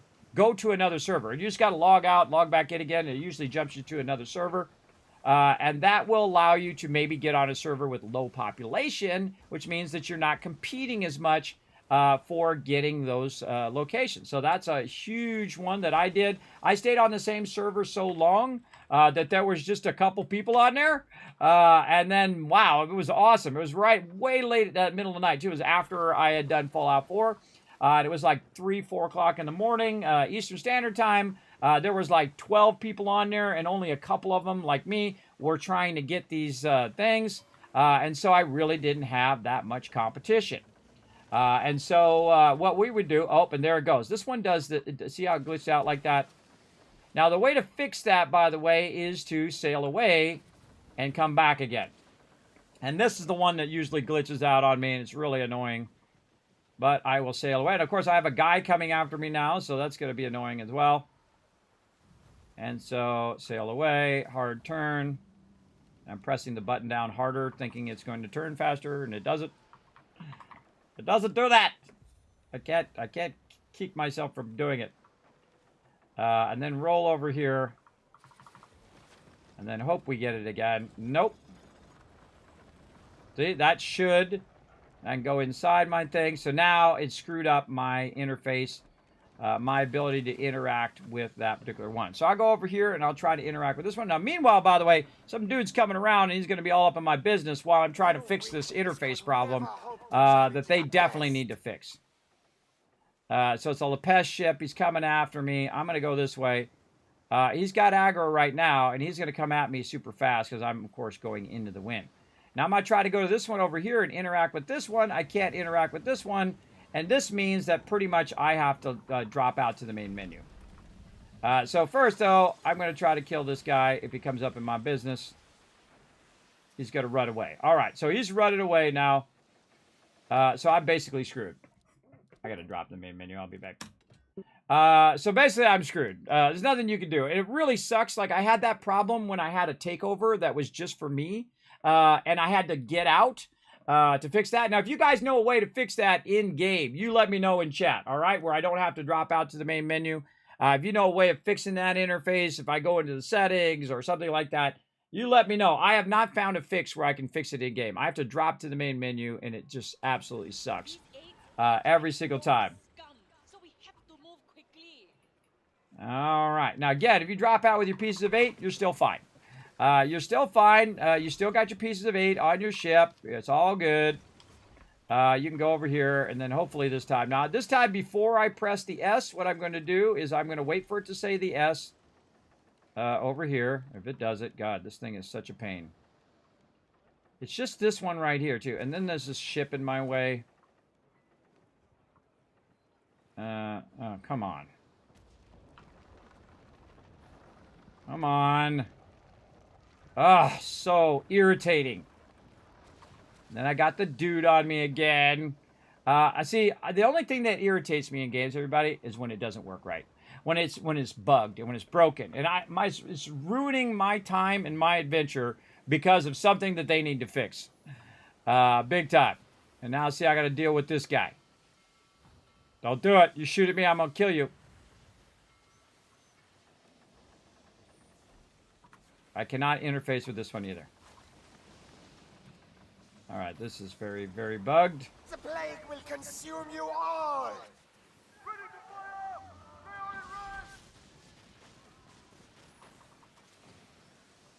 Irritating.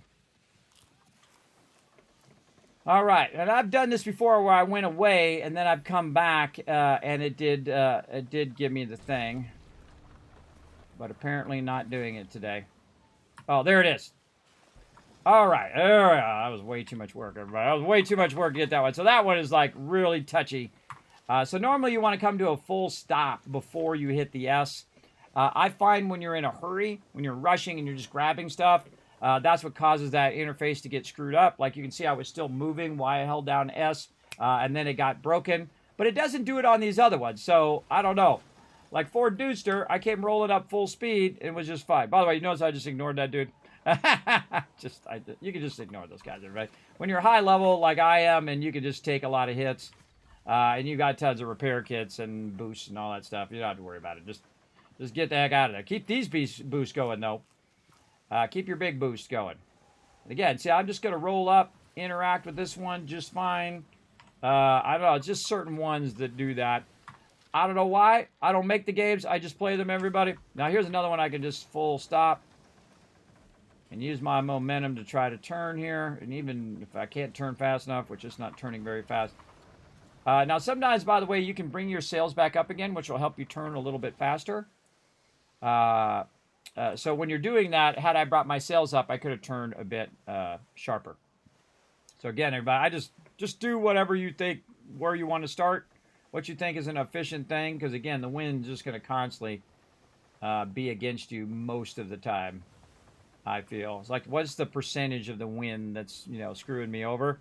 I'd say most of the time. All right, and then we'll use the small one here because we're just about 20. We happen to look out and get 20 here, but 19 is pretty good. I'll take that. Again, sometimes you get the wind on your side, and sometimes you get screwed. And I love this mode, everybody. But when you're going by ships, you got to definitely be in that third person because, I'm just barely getting by them. So far, I've spent almost 3 hours, well, let's call it 2.5 hours, just collecting my pieces of 8. Again, this is very involved. Very involved, takes a lot of effort. And people have been doing this since the beginning of the game. So, again, I love the fact that they've taken feedback and say, look, this is way too tedious to do this. Why don't you create a better system? And they said, okay. And so, supposedly, they did. We'll find out on Tuesday. We'll find out if that system sucks. I hope they made a better system. Because this is very tedious. You have to do this 3 hours. And say you had it all set to 10. And you could fund them all. That would still be every 2 days you have to do this for 3 or 4 hours. And again, the wind just always seems to be against you too. So it makes it even more difficult. And you always have these boats in your way. I'll cut a little sharp there. And then a little sharper there. There we go, just to get around these boats just sitting here. By the way, some of these, and again, right into the wind. Some of these, by the way, are sitting by forts when you go to take over the fort, and then you have like 12 people on you at the same time. I totally had 12 of these big ships, by the way, on me while I was doing it. Fort Premier, I got that as a legendary heist. I did not have to fight this one. And that's what you really want. You want those as legendary heists. I feel like that's way easier than actually trying to battle the fort, which you don't need to do, by the way. And that one's actually destroyed. Look at it. It's destroyed. Someone did a takeover on that one. We could actually plunder that one right now and only have to fight the ships. But the thing is that this is not going to be a thing in the update. So I'm just going to do it so I have the 300,000 to start Season 2.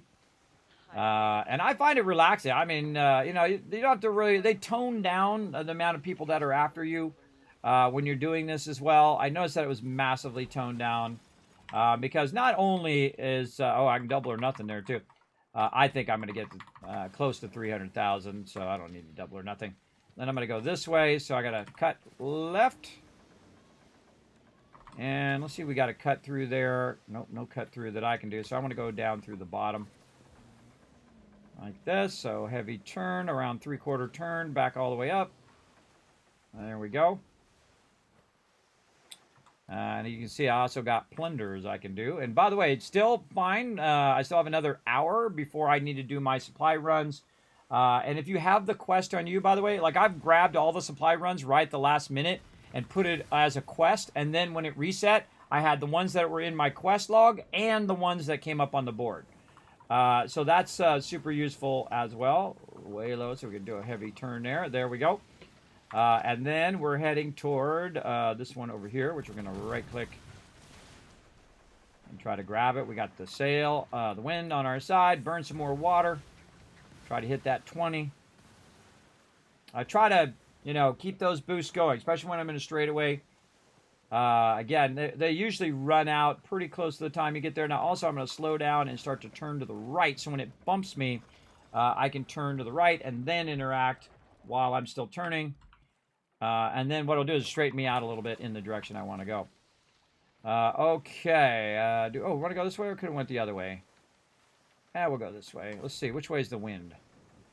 Which way is the wind? The wind is the way I'm going. All right. No, we want to turn around and go the other way. All right. We'll try to use the wind to our advantage. Because the wind is basically in that direction. Yes, this is going to allow me to cut over that way. Ooh, I'm going to get some juniper while I'm at it. Again, I try not to actually extract the thing. I just pick up the free loot on the ground. And away we go. Now, each of these locations, by the way, have different resources that you can plunder and use to make ships and weapons and furniture and all sorts of stuff. We'll go around this way.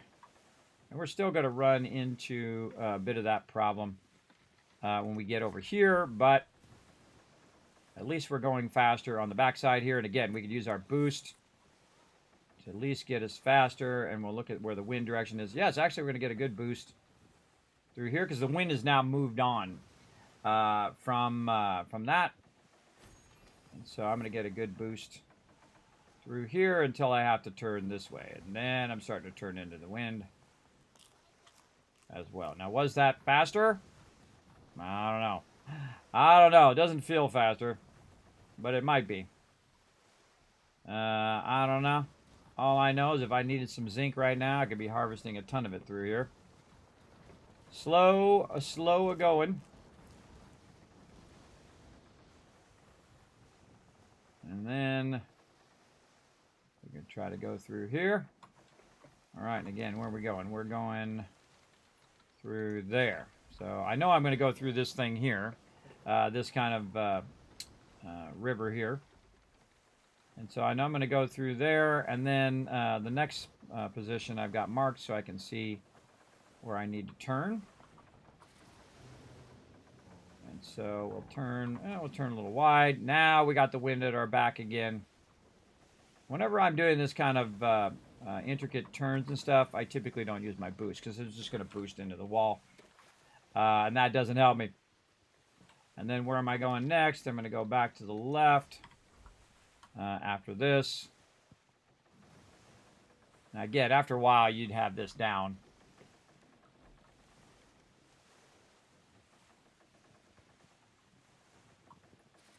And I'm going to have to turn back. And grabbing that zinc while I'm grabbing it. Again, try to get this as soon as you can. And if you pick up all that stuff, it also doesn't interact with your pickup. Because it'll definitely do that. It'll be in your way.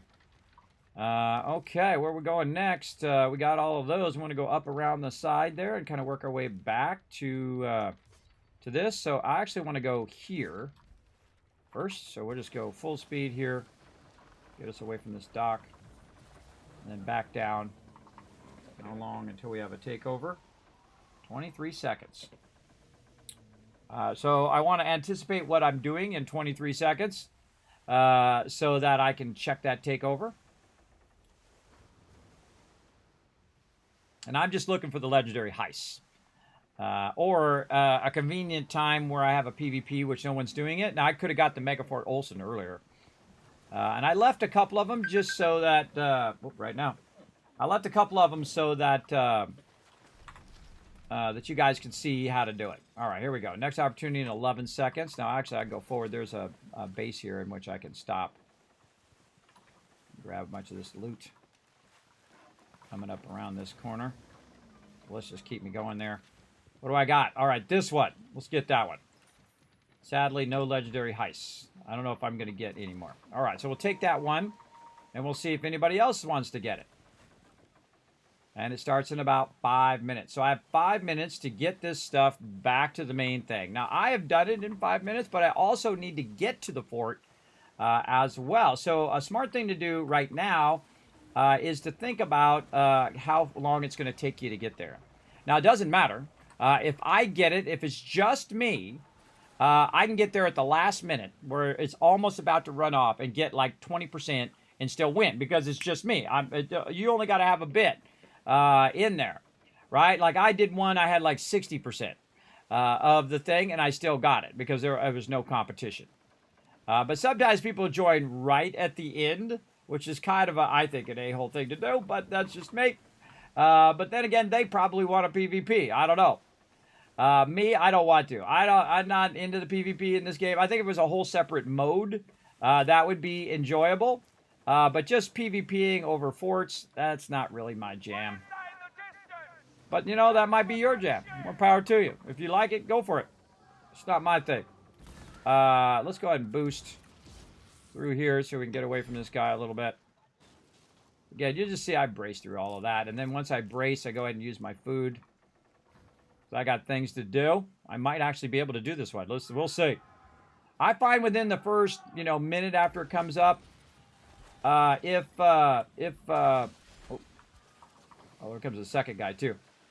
If no one gets in it, you have a high chance that no one's going to get it. 34 seconds for my other boost. We got the wind at our back. And we are out of here. Yeah, we're leaving them in the dust. That other guy's got to come around that island. So while he's coming around that island, we're just leaving him in the dust. And then all we got to do is get right back over here at the thing. And how convenient that the one that we need to go to is literally right out from where we're going. And it doesn't always happen that way. But when it does, it's awesome. All right, we want our big boost here. Oh, wait, no, we got an 18. So we've got our small boost. You can see the green aura. That tells you have to be in that zone. So I'm going to show you a little bit on how the PvP works. Especially when it works when no one else wants it. Now, see, also it acts as a form of intimidation. Where if you grab it right away, then you're saying, yeah, I want PvP. And the other people are like, I just go to another one, get the other one. There's nobody there. And I don't have to PvP nobody to get it. That's what I do. I just go like, why would I have to fight somebody when I could just go to another one and get that one? Because it doesn't matter which one I'm getting as long as I'm collecting as many as I possibly can every 30 minutes. So that's what I like to do. Try to do as fast as possible. Now, actually, this may work out.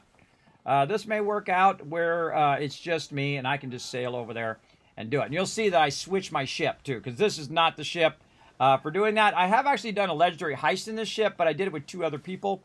And I let them kind of tank most of it as well. Why am I going too far to the right there? I should be cutting this way. Now I'm going to go ahead and use my water because I had to cut into the wind there. I was aiming too far right. And again, I got 2 minutes to get over there. But also on top of the 2 minutes, you have 8 minutes that the event actually runs. And it's just you. You got plenty of time. You got 10 minutes to go over there and just chill. But we're going to try to get over there because, again, I don't see anybody there. We might be able to take it over. Let's go do it. I've done some of these legendary heists, by the way, where you're in giant waves. And, I mean, I literally was catching air and my ship would, boom, drop into waves like that. There we go. We got our pieces of 8. Now, we need to prep and get ready to go. Repair, change ship, onto the snow. Boom, really fast. We got like 2 minutes.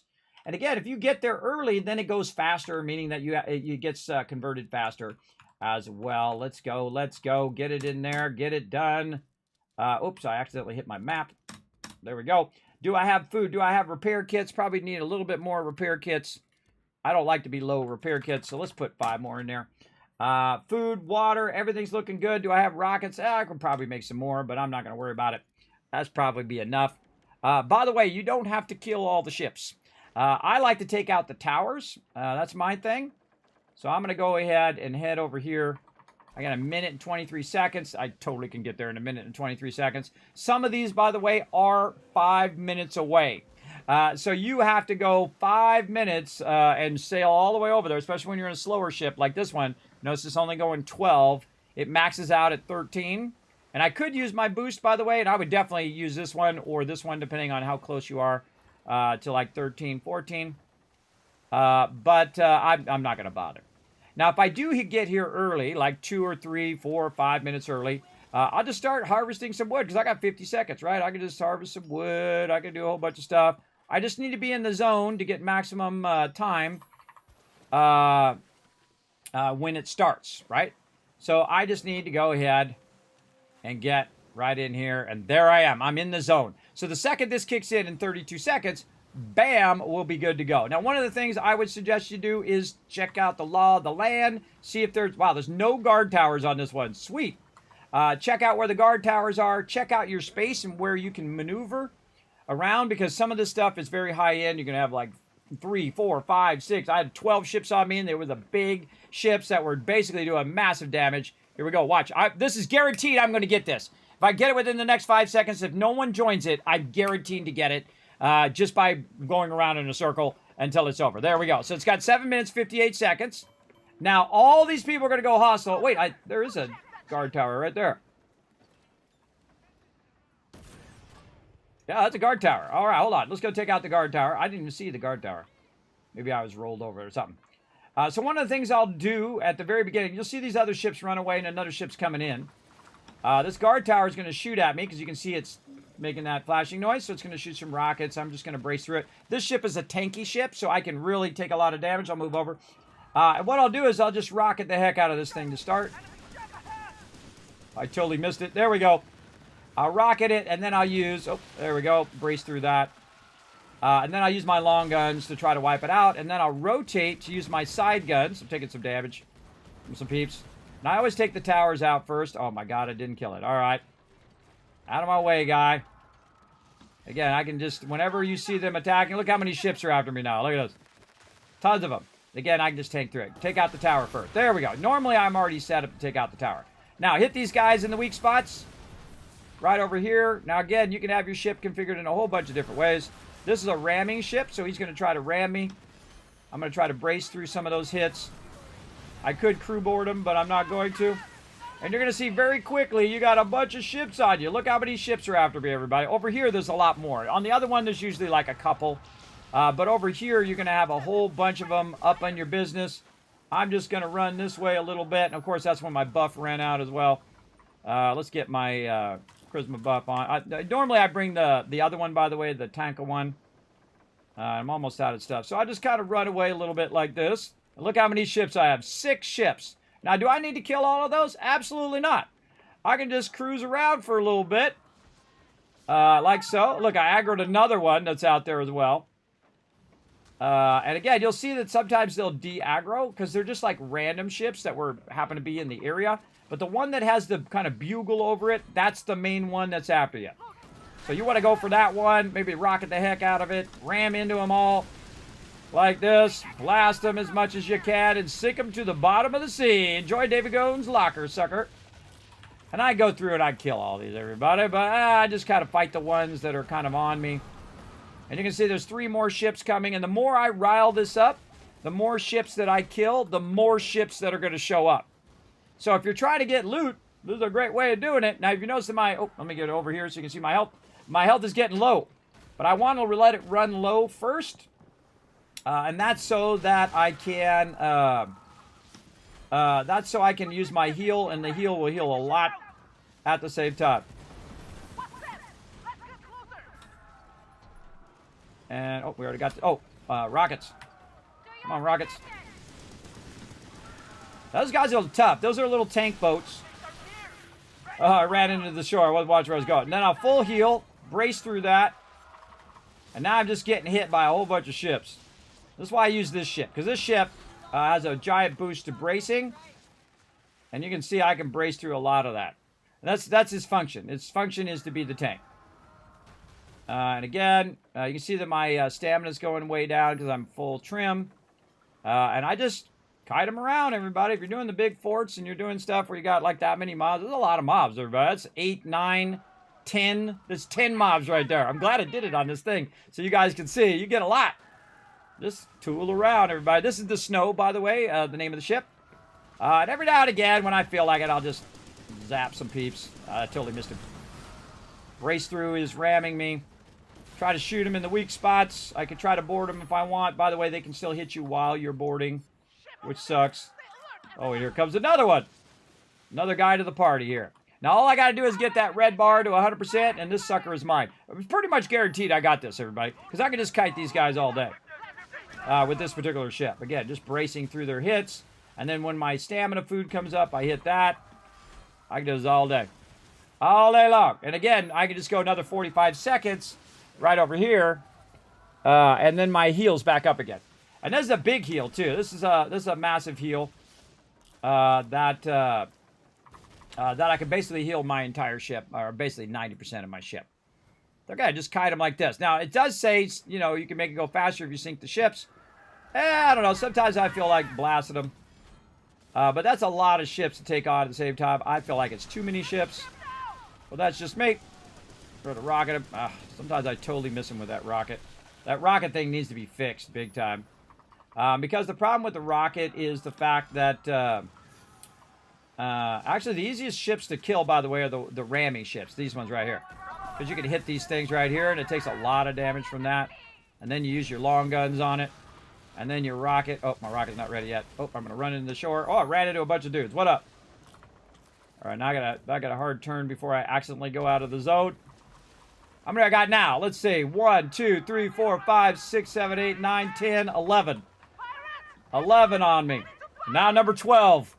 Number 12 on me there. Again, kite them all day long, everybody. Got 9 seconds. Oh, wait, no, my heel's up. My heel is up now. And again, you can just try to shoot them from afar. Like this. Brace through that. Rocket this dude, maybe. See if he goes right into it. I love it when they come right toward me because using the rocket is so much easier. I'm at 96%. I don't have to do nothing, everybody. I got this in the bag. Absolutely. I'm so glad I got a bunch of ships. Because sometimes there's like 3 ships.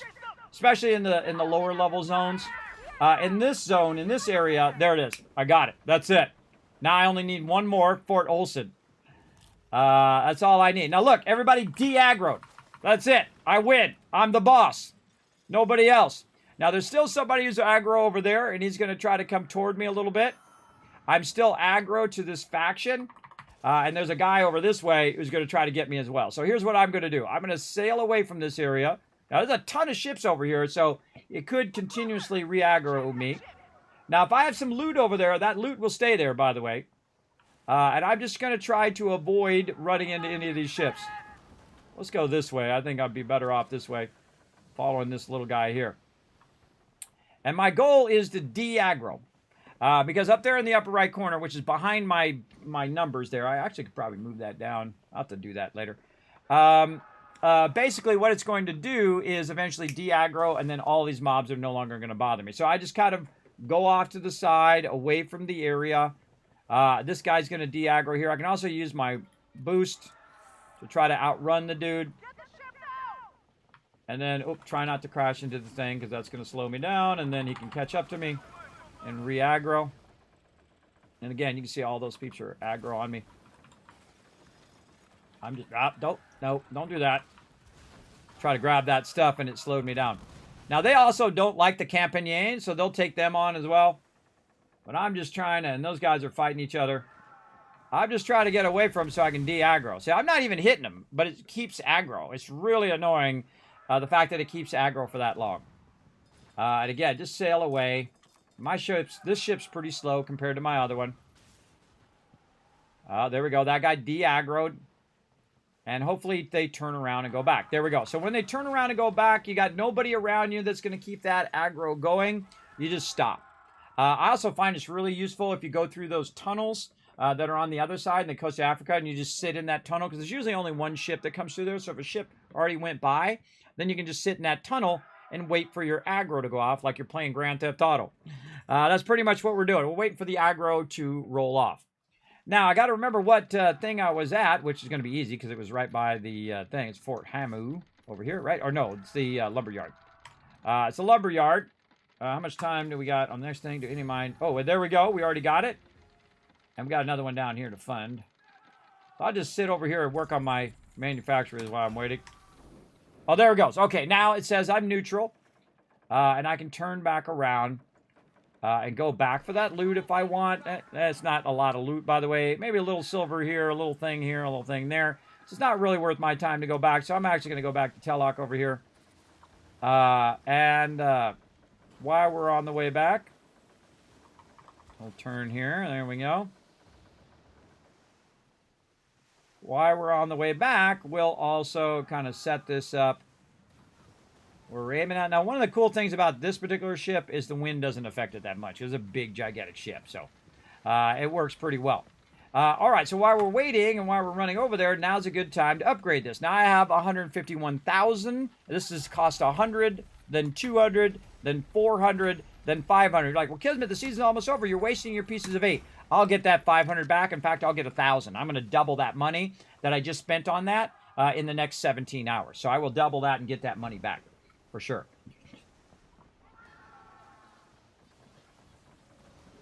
For sure, for sure. All right, and again, we got about 45 minutes to do our supply quests. We still got a bunch that need to be done, and I literally have one more location to get, everybody. And again, I didn't want to get the last 2. I wanted you guys to see that happen, but there we go. Oh, again, that's free loot right there, everybody. When they blow that stuff up, that's free loot you can get. I'm just trying to go around this dude so I don't get involved in his fight over there. Boosty boost. Plus 10% sailing speed. And right when you go in the wind there, it's going to slow you down. Keep both types as well. And again, every time you land here at Telok and over at the other location, you definitely want to grab that water every single time. Also, I noticed that people, when they're going by each other, just randomly, they'll shoot off fireworks to say hi. I noticed that a lot when I was running around doing stuff. Okay, so the first thing I do when I get here, say hi to my fan club. Right there. And then right over here, we go to the hawker. Left click the skipper dialogue, and then click F to get the most, F to get the most.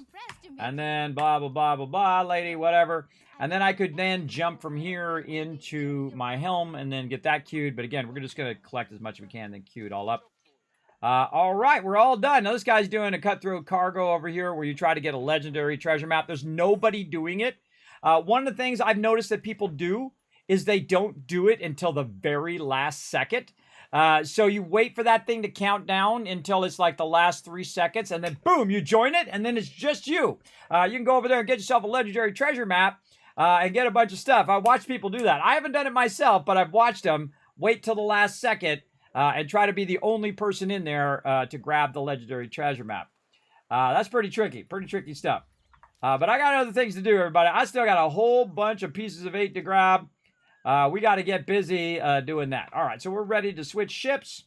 I'm going to repair first, manage cargo, offload. Oh, can't offload that.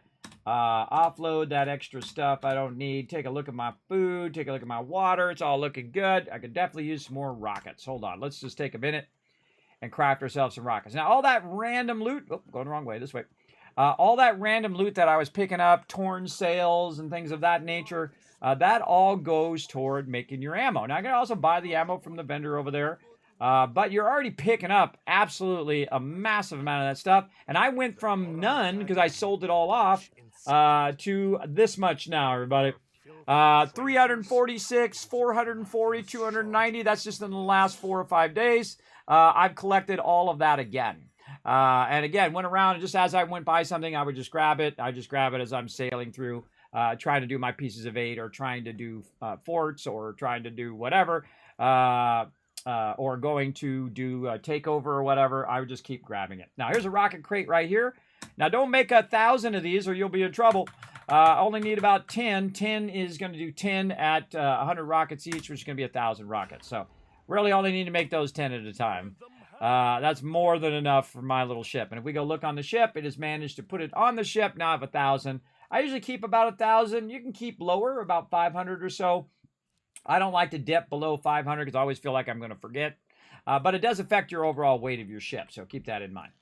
Of your cargo. All right, change ship back to our brigantine over here so we can go fast occasionally. We got that done. And again, how much time we got? We got 19 minutes. Should we do our supply first or should we do our 8s first? You know what? Let's get our 8s done so we don't have to worry about that anymore. Oh, I forgot to get that one. I forgot to get that one on the way back. Okay, I'll get this one. I'll get these. I'll hit that there. And then I'll teleport up here to the top, and then I'll do the run this way. That's what we'll do. All right, we're going to go ahead and teleport down here to Necropolis. Good night, Joggers. Now, again, you guys might be here for the epic moment of me getting all of the things. If we get Megafort, and I tried to leave the Megafort on purpose, everybody, but also because people would always grab it every time. So I don't know. Again, look at this. Last 25 seconds. I could join this right now. And it would be all mine right there. I've never done that cargo cutthroat thing, but I got to get my pieces of 8 going here, everybody. They're fully stopped. Now, again, every second that's stopped, by the way, is coins that it's not producing. And I invested a lot of coins in there, a lot of pieces of 8 in there to get it started. So I'm losing out on those pieces of 8 right now. But that's okay if I lose out a little bit. I only got to try to push for 300,000. That's what we're going to do. Look at all this free stuff just sitting right there. Just grab it all. Grab it all. Those are usually by shipwrecks, by the way. And then again, to counter this slowness, we'll use our big 15%. And I find that only if you're way below your top speed should you be using that 15%. There we go. Now we got the wind on our side a little bit. Look at all those ships, everybody. I'd taken this one over, too. Man, all those ships were after me. I think this was a location, by the way, where I had like 12 ships on me. I'm so glad that other one did that. It doesn't do it every time. Because it's like whatever ships are in the area will aggro on you. And, of course, you can come over here with your buddies. And you can get the actual takeover, and then they don't get it. But they can still come over and blast all the ships. And so they can still get loot from doing that. And so say you want to take one over, you can do that as a crew. And then say, okay, who's getting this one? Okay, so-and-so's getting this one. I got to jump over. Oh, it's up here. So let's hit this one over here. And so you and your crew can show up. I'm going to cut this way. Watch, I'm going to really screw this guy over by cutting to the left. Now he's got to come around and get behind me. And then I can speed up, and he can't hit me because I'm going to go around behind the thing. Battle tactics, everybody. Battle tactics. Oh, he got me a little bit there on the other side. But that's total battle tactics right there. Screw that guy over. Wait for my thing to come back up. Boost. And then while dude is trying to navigate through there, I'm gone. I am out of there. And here's the Mega Fort, the last one we need to get. Will we get it before the reset? We'll see. The Mega Fort Olsen that we tried with 8 people and still could not do. It basically one-shots you even if you're bracing through it. So the real trick to that one, don't get hit. Or have enough people where when somebody dies, you can stay in combat. And then the other person comes back and stay in combat and whatnot as well. Also, you can come back right into the middle of combat, or you can go back to a local station nearby.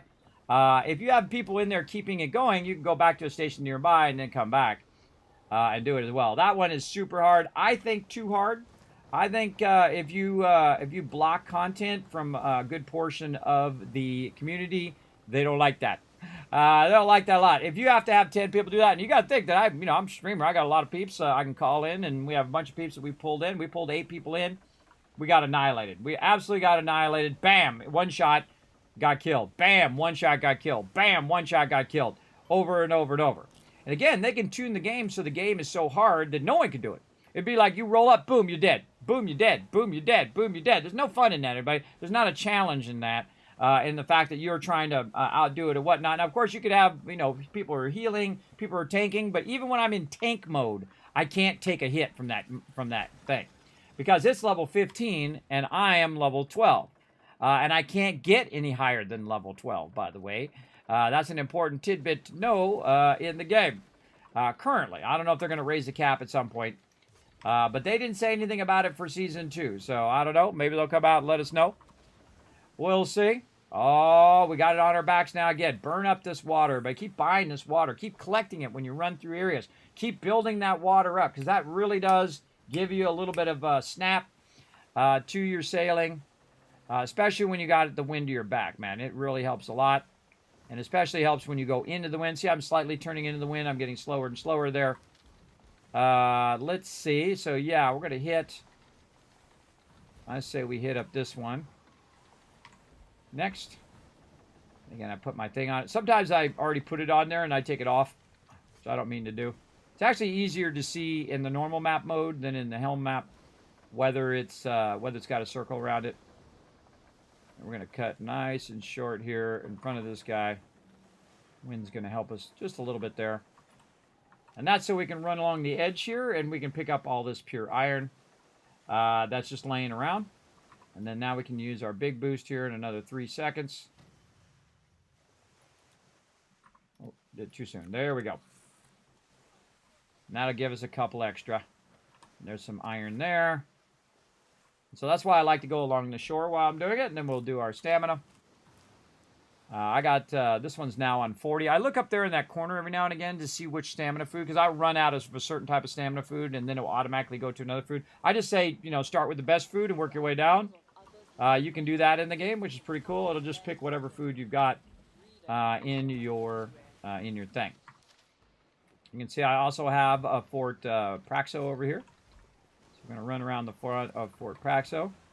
Now, even if somebody is trying to take this over, they're trying to do a takeover of it. Takeover is different from plunder, right? Takeover is like you earn it and you own it, and it's a manufacturing or it's a factory. But when you're plundering it, all of the stuff starts firing at you and you aggro everything. And so it's pretty much the same, but the end result is different. The end result of a plunder is a bunch of loot. The end result of a takeover is the fact that it's now going to produce you pieces of 8, like this right here is full. And so I can just roll up, interact with it, grab the profit, and I'm out of there. All right, we'll come back and do this run here. But we need to get over here. I missed this one. Wasn't paying attention, and I went right past it. So now it's going to cost me a whole slow, long thing into the wind. Painful. Painful wind thing. So into the wind. Now, again, once I get to about 60% over here, I can then use my food again. I try to keep it high because, again, when you're bracing a lot, you're going to have that problem. Now, I can just sit here every 30 minutes until it gives me Fort Praxo. I mean, Mega Fort Olsen. I already got Praxo. So it'll just keep getting. Now, I could have got it earlier, everybody. I could have locked it in earlier, but I was busy doing my pieces of 8. I think right now my pieces of 8 are more important to me, that those keep running than getting any more locations. But I only got one more to go. So I could just get that one more location and then it's done. Now I have all of them. I never have to worry about the takeover events anymore because I'll get none, by the way. I'll get no takeover events anymore because I have all of the locations. So that's a bummer, but also cool in the fact that I don't have to think about it anymore. And I don't have to do the timer for the takeover. Now, again, I've never had all of them, but we'll see. We'll see if we get it within the next 5 days. And I've seen it come up about 5 or 6 times, and all the other times I tried to do it, someone else was already doing it. Oh, and here comes another guy over there. I'm going to go ahead and interact here. I'm going to grab this. I'm going to wait for him. No. Actually, that's actually a pretty good wager because I could make it to there right here. So it's going to go this way. I'm going to wait for it to turn at me, and then I'm going to... Oh, wait, no. It decided to go the other way. All right, I was going to wait for it to turn into that inlet, but I'm already off and running now. There we go. And I'm going to kind of wait till it goes that way. And then what I want to do is get right to here and turn these in. So now I've got the wind at my back. I'm going to use this boost because otherwise I'm going to go over my thing. And then I'm just going to turn toward it. And I'm going to totally outrun this dude. He's got to turn all the way around and then chase me. That's not even close, bro. Well, it's kind of close. He's got to chase me at 20 knots. And I can tell you that that ship does not do 20 knots. Mine does. I'm out of here. Again, heading right for town. And then see my buff ran off over here, so it went back down to 18. But I don't need to use any more food, even though my thing's getting low. And I don't need to use any more buffs because I know this is in the bag. This is totally in the bag. Dude is not going to catch me, and you can't shoot that far either. See, not quite enough. And I'm out. And now, the second I get in here, he'll break off pursuit. And he can't hurt me in here. And then again, no reason to waste your food or waste your buffs since you got it locked in. Okay, and then, boom, another 5,000 piece of 8. And I have another opportunity. Is it Mega Fort? No Mega Fort for me. Oh, well, that would have been a good time to get that Mega Fort. That's okay. We're going to go ahead and try to finish up our 8s here. And then we might actually be ready for some group play. I know, crazy, right? Now, again, they're going to basically make this so you don't have to do this in the next season, everybody. So, not spending most of your gameplay. Just running around and picking up these 8s. But I find it very relaxing if you have the time to do it. I've spent almost the whole entire stream just doing this. And I did do one takeover.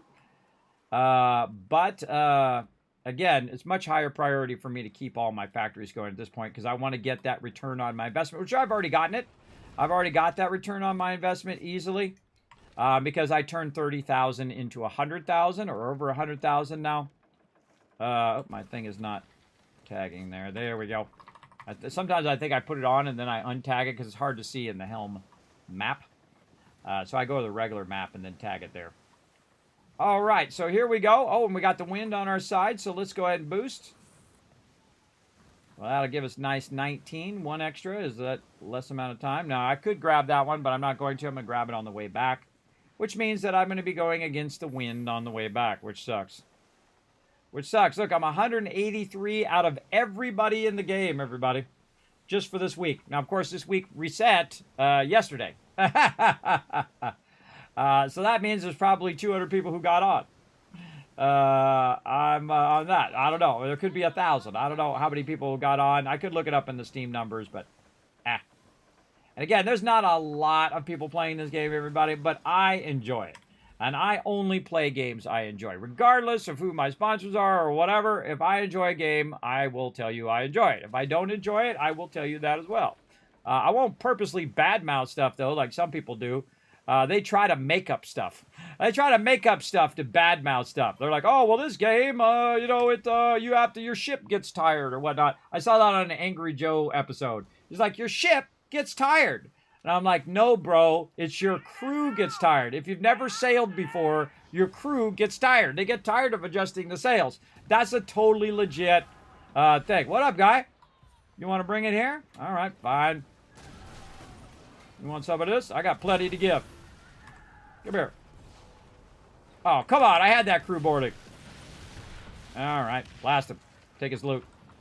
All right. Did he make me miss my thing? He sure did. That's their most annoying thing, everybody, is that you're taking that dude out, and now I have to turn my whole ship around and go back. I should have been paying attention. Let's blast that guy. Again, I could blast every single one of them that come at me. And again, I can also gear my ship up mainly for DPS as well. And there's a lot of really nice DPS ships. Oh, I got a treasure map from that too. Very nice. We'll do treasure maps here after we get all this done. Again, this is super involved. You can see this is a lot of time. A lot of time invested. But again, I'm going to have... and I only have to do it a few times at the end of the season. See, that's the real trick. The real trick is I wasn't doing it for the whole entire season. Is that I'm only doing it at the end. Now, I've already bought all the patterns I could find and all the stuff with my pieces of 8. Of course, it'd probably be very useful for me to buy a bunch of upgrades and stuff like that. But I do want to have my... my good start, like everybody else who's really worked at the game. They're going to have an excellent start. They're going to have it where they can pick 6 different locations and instantly have those locations without having to do PvP or the legendary heist. They also are going to have a bunch of upgrade parts, which will get them started right away. I don't know how you get upgrade parts. They haven't mentioned that yet. I would imagine you could get them in game or craft them, something like that. Look at this. Oh, God. See, I hate rolling in here with all the ships just kind of doing their thing. Because they'll start to turn right in the wrong way sometimes. There we go. We got it. And then also, now I've got to get ahead of these ships before they get out of here. So I'm going to try to get past them on the left. Because they're going to just run right in front of me and try to get in this tunnel. I got another guy coming. I feel like the hardest thing in this game is dodging all these other guys who just get in your way. Come on, full speed. There we go. And again, I'm bringing my sails up and down to turn sharper and all of that stuff. Right in there. All right, what else we need to get? We need to get this one on the right. And there's one more on the left, and we are finally done, which has taken 3 hours to collect all of these. Again, I did have a little, side thing where I was talking at the beginning. And then we also did a little bit. So to be fair, I'm going to just call it 3 hours. And then this one here. Now we'll look and see if any other manufacturers have stopped before I move on. Just so these will all keep running. There we go. We also need to make sure that we do our supply runs. There we go. They're all running. Look at that. All of them running at the same time with only one left that's full. And again, I want these to run for as long as I possibly can. So we're going to cut through left here. Ah, God. Look out, look out, look out, look out. Wow. See, I ram into the side. All right. Guess we're going this way. Sometimes fate says, go this way, Kismet. Ugh. Sometimes a little easier to just go around in the open ocean than to try to navigate past all them ships. And we need to go out here on the outside anyway, so. Oh, look, someone's doing a capture over here. Now I'm just going to ignore the capture over here. Now, see, I can see the capture here, but I can't see it on the thing because I already own this location. So you can get in the zone. You can help the person out if you want to. Wally Dude is over there trying to get it. He's like, why is this guy in my zone? I'm just like, bro, I'm just here for my pieces of 8, and then I'm out of here. I just try to get out of the guy's way, right? I don't want to, get in, interfere with what he's doing. And so I'll just boost out of the zone. Now, he can't actually fight me, and I can't fight him. Because the fact that it's a PvP zone doesn't mean that you can just go there and PvP. When it's a PvP zone, you have to sign up to PvP, right? You have to opt in. Otherwise, you don't PvP at all. You just grab your stuff and roll on. All right, I need to go back in the opposite direction in which I'm sailing. Back it this way. And most likely, that's the wind direction. Right into the wind. See? Every time, everybody. Every time, without fail, wherever I mark on the map, that's where the wind comes from. At least it feels like that. All right, but we can use our boost here. Oh, eventually. 20 seconds. And we still got our buffs over here, which are helping with our sailing thing, so we don't have to use as much food. And now you can see it's doing my 45 food, which means I'm done with my 40 food, or I got some 45 food from, killing some mobs or whatever. And I have it set to auto pick, so I don't have to pick very specific one. And if I pick a very specific one, what happens also is the fact that if it runs out, then I don't have any food. Even though I might have food in my inventory, I just don't have food for me to use. Oh man, my hand. Oh, my hand is like cramping right now. Ow. Ow, that hurts, everybody. That hurts. Too much sailing. Oh, man.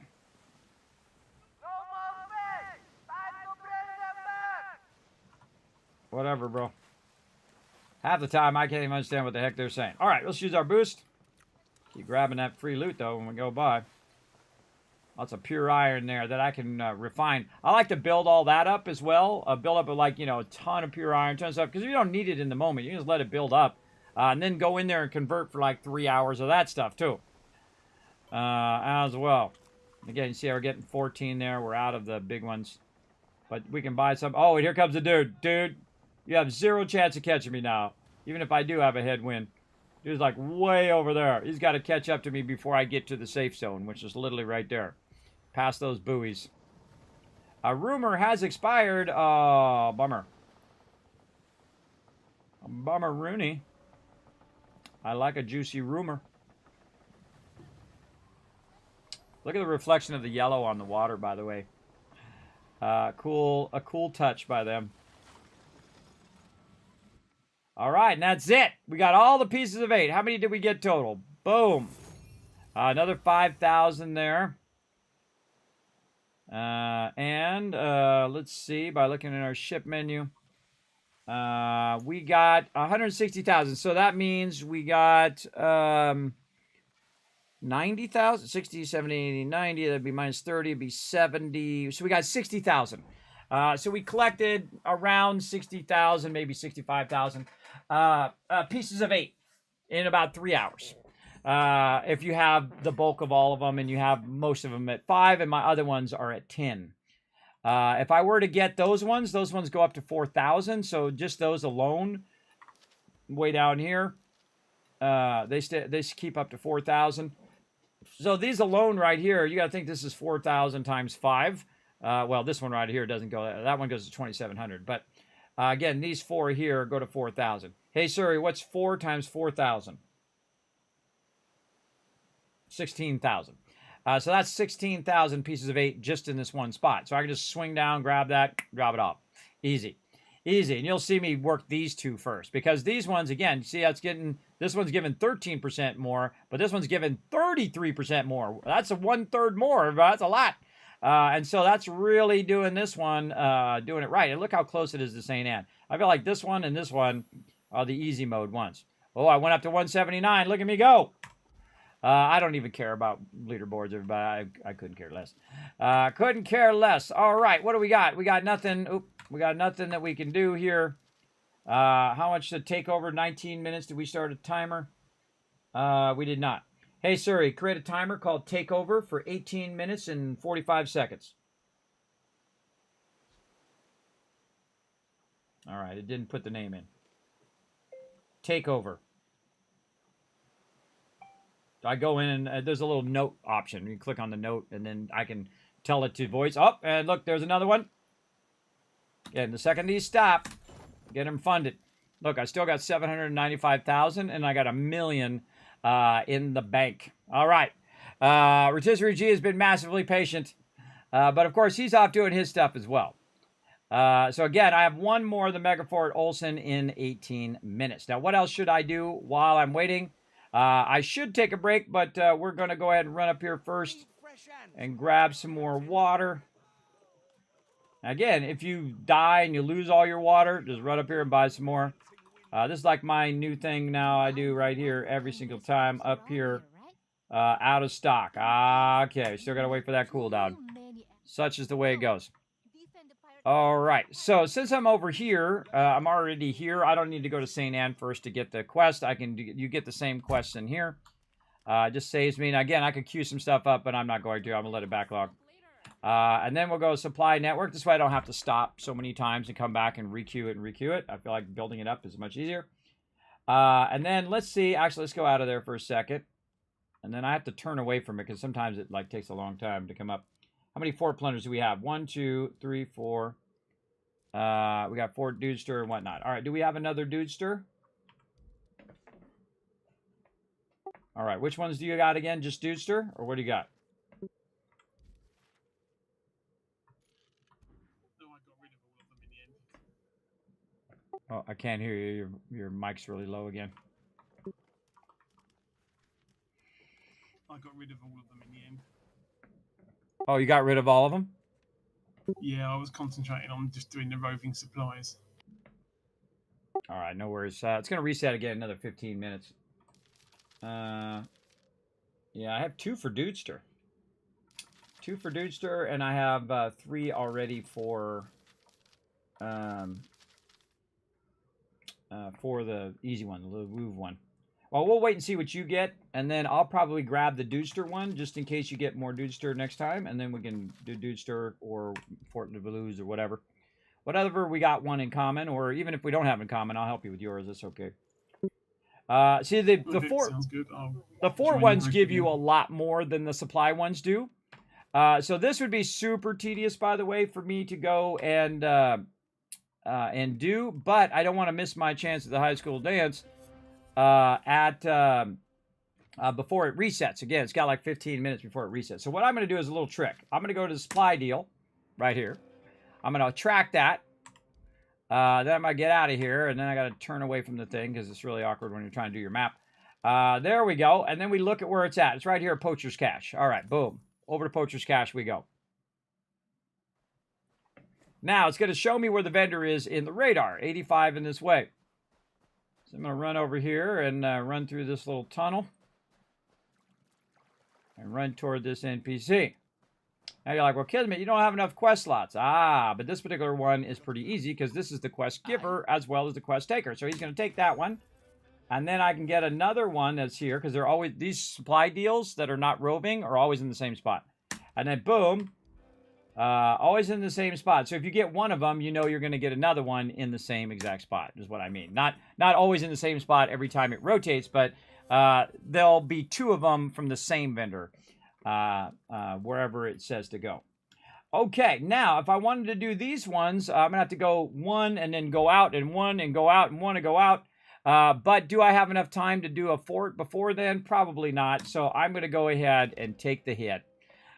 Take the hit on that one and actually grab the quest from here and then pop over here and grind this out 4 times so I can keep the quest that I have. Now, why am I going to do that? Because I have stacked quests. When you have stacked quests, it is way more efficient use of your time, right? Because I have 3 of these and 3 of those, and it's just so much easier to go out there and do it. And it's actually worth me burning a little bit of my time over here while I'm waiting for the reset. Anyway, I still got 15 minutes till the reset. It's okay for me to spend that 15 minutes going back and forth. Now, of course, the only thing is if, you know, you're on a douchebag server and some people are running ahead of you to kill the thing, which I've had, and I just jump servers. I've had people just see me going and they will run up ahead of me and kill the guy before I get there. I mean, the nice thing to do is to let someone go over there and get their thing, and then you can kill the guy. But to run ahead of them and do it, or to just to circle out here and kill them, you're just being an a-hole. You're literally being a ganker or a griefer there as well, because that's a douchebag thing to do. Because it doesn't have any benefit to them killing it before you get it versus after you get it. So they could totally have let you get it, and then they could blow it up so they get that, you know, that bonus. Now, I've never got the bonus myself. I feel like the bonus is bogus. That's just me. I'm going to use my Nenzima here. And then I'm going to use my Wata to give me a little bit faster against the wind here. And then I'm going to head back. And again, you can watch that little arrow and see where that arrow's pointing and use that arrow as a way of kind of tacking off the side of the wind. That's how it really is in sailing, everybody. You got to tack off the wind. The wind's coming from the front. Guess what? You're going slower, bro. That's how wind works. And how sails work with wind. Sometimes, if you do need to go that way in real-life boats, you got a motor. So you turn the motor on, and then you can drive against the wind instead of using your sails. Nope. All right, now if I'm really lucky, I jumped on a server where the NPC that gives me the quest is right up here. Let's go see. Let's see if I lucked out. Survey says nope. Nope, didn't get it. Because I got the rogue trader. The rogue trader is just a trader like this. And again, sometimes I'll go in here and see if I have these already. I bought a bunch of these. Some of these you get as drops and whatnot. Yeah, I got some of these. Oh, I didn't get all of these. No, I didn't get these ones. All right, let's just get them all because we got lots of cash. There we go. So yeah, new ones. Yay. All right, cool. And I can also buy commodities here. Wine and paints, painting. Now again, these vendors change. Which I didn't think about in the beginning, but they actually change and they rotate a bit. So sometimes the quest giver is there. If the quest giver is there, awesome. If the quest giver is not there, you're bumming. Now, sometimes you can luck out, like I can go to Navigator's Cross, which sometimes has the helm vendor. So I can jump down here, and if I know where he's at, usually I think I'm to the right here, I can go ahead and run over here and try to find the vendor. Is it this one that's to the right? No, this one is to the left. Oh, there's a note or something out there. What's that? Oh, no, it's just a cut board. Thought there was a note sitting on top of that board.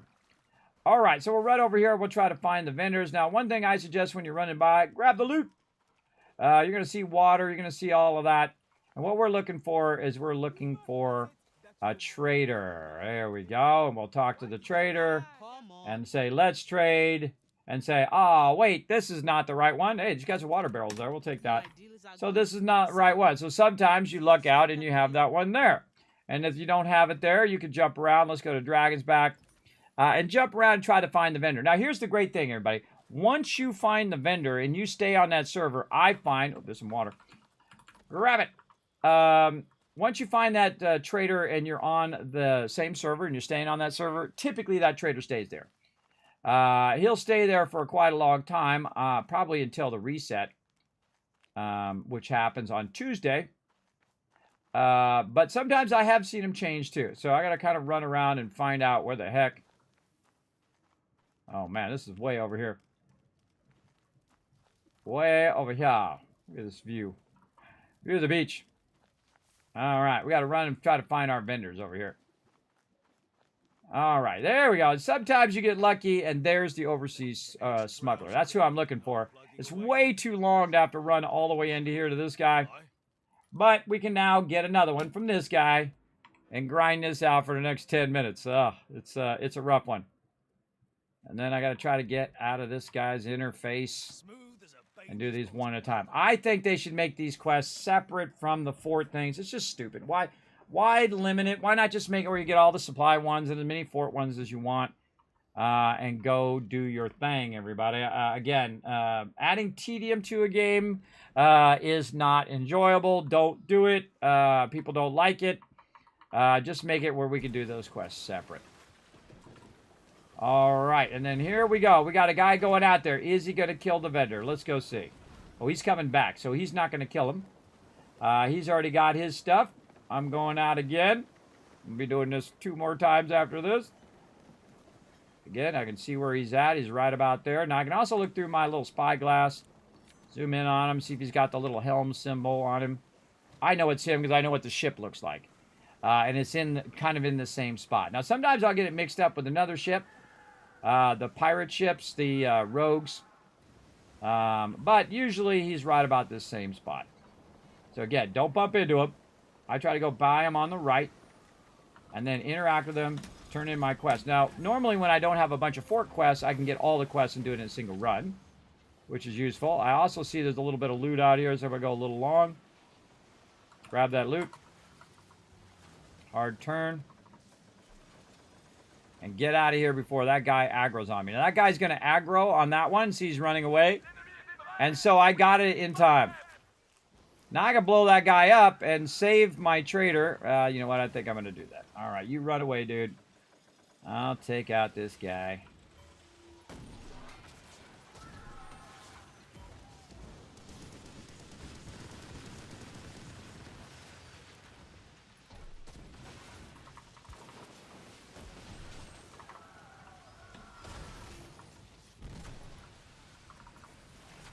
Now, this is not my tank ship.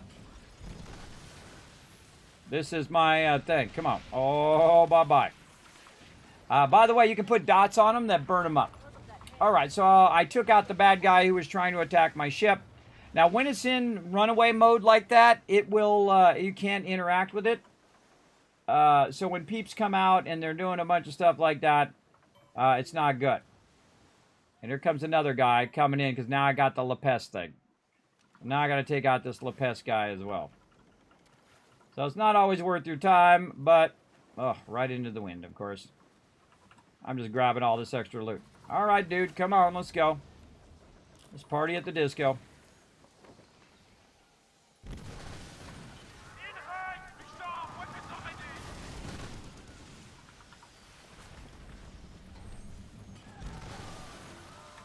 Fire muskets. Don't go throwing your lives away. See, what I'm doing is just rotating my different cannons. He's going to fire at me. I'm just going to brace through it. Again, this one's not a tank ship, so... Now, I could just try to run for the dock, but guess what's going to happen? I'm just going to be in aggro the whole time, so it's kind of a waste. So what I'm going to do is watch him shoot his rockets, or his cannons into the waves, because the waves are starting to come up.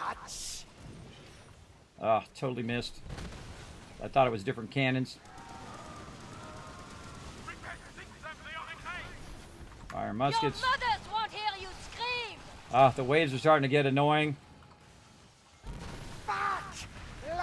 beast will have your head! There we go. Dead. Now, because I killed that little ship, I got the head, and that head then attracted the bigger guy. And I can actually try to run back over here and get it going.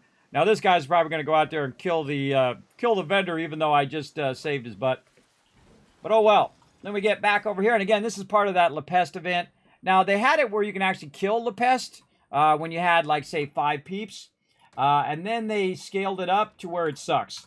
So I don't bother to do that quest. Again, kiting or excluding people from that content now. And again, I could try to get that many people, but again, why should I have to? Why should I have to have 10 people on just to do an event? It seems like way too many for a game that only has, 1,000 players at any given time. So that's a lot. That's a lot to expect for people to do. Okay, so again, grinding this out. Oh, checking my manufacturers here. Another 4 minutes till we have another shot at the Mega Fort. Any others? No? All right, looking good. Keep those funded. Let's see. I remember where we went to. Dragon's Back, I think it was. And again, if you don't have space, this is what you have to do. You have to go get them one at a time. Now, if you have quest space in your inventory, then you can just get all of these, and you don't have to go back and forth like I'm doing. Let's see. I think this guy was off to the left. Where's the thing? Yeah, see the smoke's off that way. Let's go this way. Maybe that'll be a shorter distance to get there. Yes, right there. Instead of running all the way around the other side like I did. Sometimes they're on the right side, sometimes they're on the left side. All right, 1 more to go. Oh, wait, 2 more to go, and I got 4 minutes. Oh, boy. I can get both of them. I forgot I had 2 slots, not just 1. Okay, so there we go. Now, for sure, I'm going to get them because they're in my quest log, and even if it does reset, it doesn't reset out of your quest log as well. All right, set sail. I forgot. I didn't get a thing. Is it like Sea of Thieves? No. Sea of Thieves is like Sea of Thieves. This is a boat game. Sea of Thieves is like the type of game that you go in, you collect the loot, you go turn it into NPCs, and you do all of that stuff. This is like a ship-to-ship battle game. This is also like running your pirate empire, where you're collecting resources, which is what I'm doing right here. You refine those resources, and then you sell those resources so that you can make silver. Then you use that silver to keep your manufacturing going. Your manufacturing then produces pieces of 8. You then take those pieces of 8 and you buy all the best stuff in the game, including better ships and weapons, armor, all of those things. But you do have a guy, and you can, or a lady, depending on what you want. You can, gear them up and get cosmetics and all that kind of fun stuff. But remember, this is a ship game. And why would you want it to be Sea of Thieves? That's the trick. You already got Sea of Thieves. Why would you want this one to be Sea of Thieves also? You already got it. You wanted something to be different than Sea of Thieves. That's what you want. And they also are listen to a lot of feedback of the community, which is awesome. And they're putting a whole fleet system in where you don't have to manually go and collect all your pieces of 8s, which I think is awesome. All right, let's use our big boost here to try to get back. We got 2 minutes to grab the fort quest. So let's see if we can get it in time, and then we'll go do some forts with Rotisserie J. All right, almost ready for forts. The reset's coming up here. I'll see what you get on the reset as well. All right. Now again, sounds good. If he doesn't get any ones that I have, then we'll do one of mine, and then we'll do his, and then we'll do mine. We'll do his. We'll go back and forth so that it's fair. Right? You don't want to think, or maybe I'll do one of his first and then one of mine or whatever. So that's fair that everybody's getting loot, and you're not just doing it. Now, some of these I can do solo. I can do, come on, we got to fast travel. Fast travel.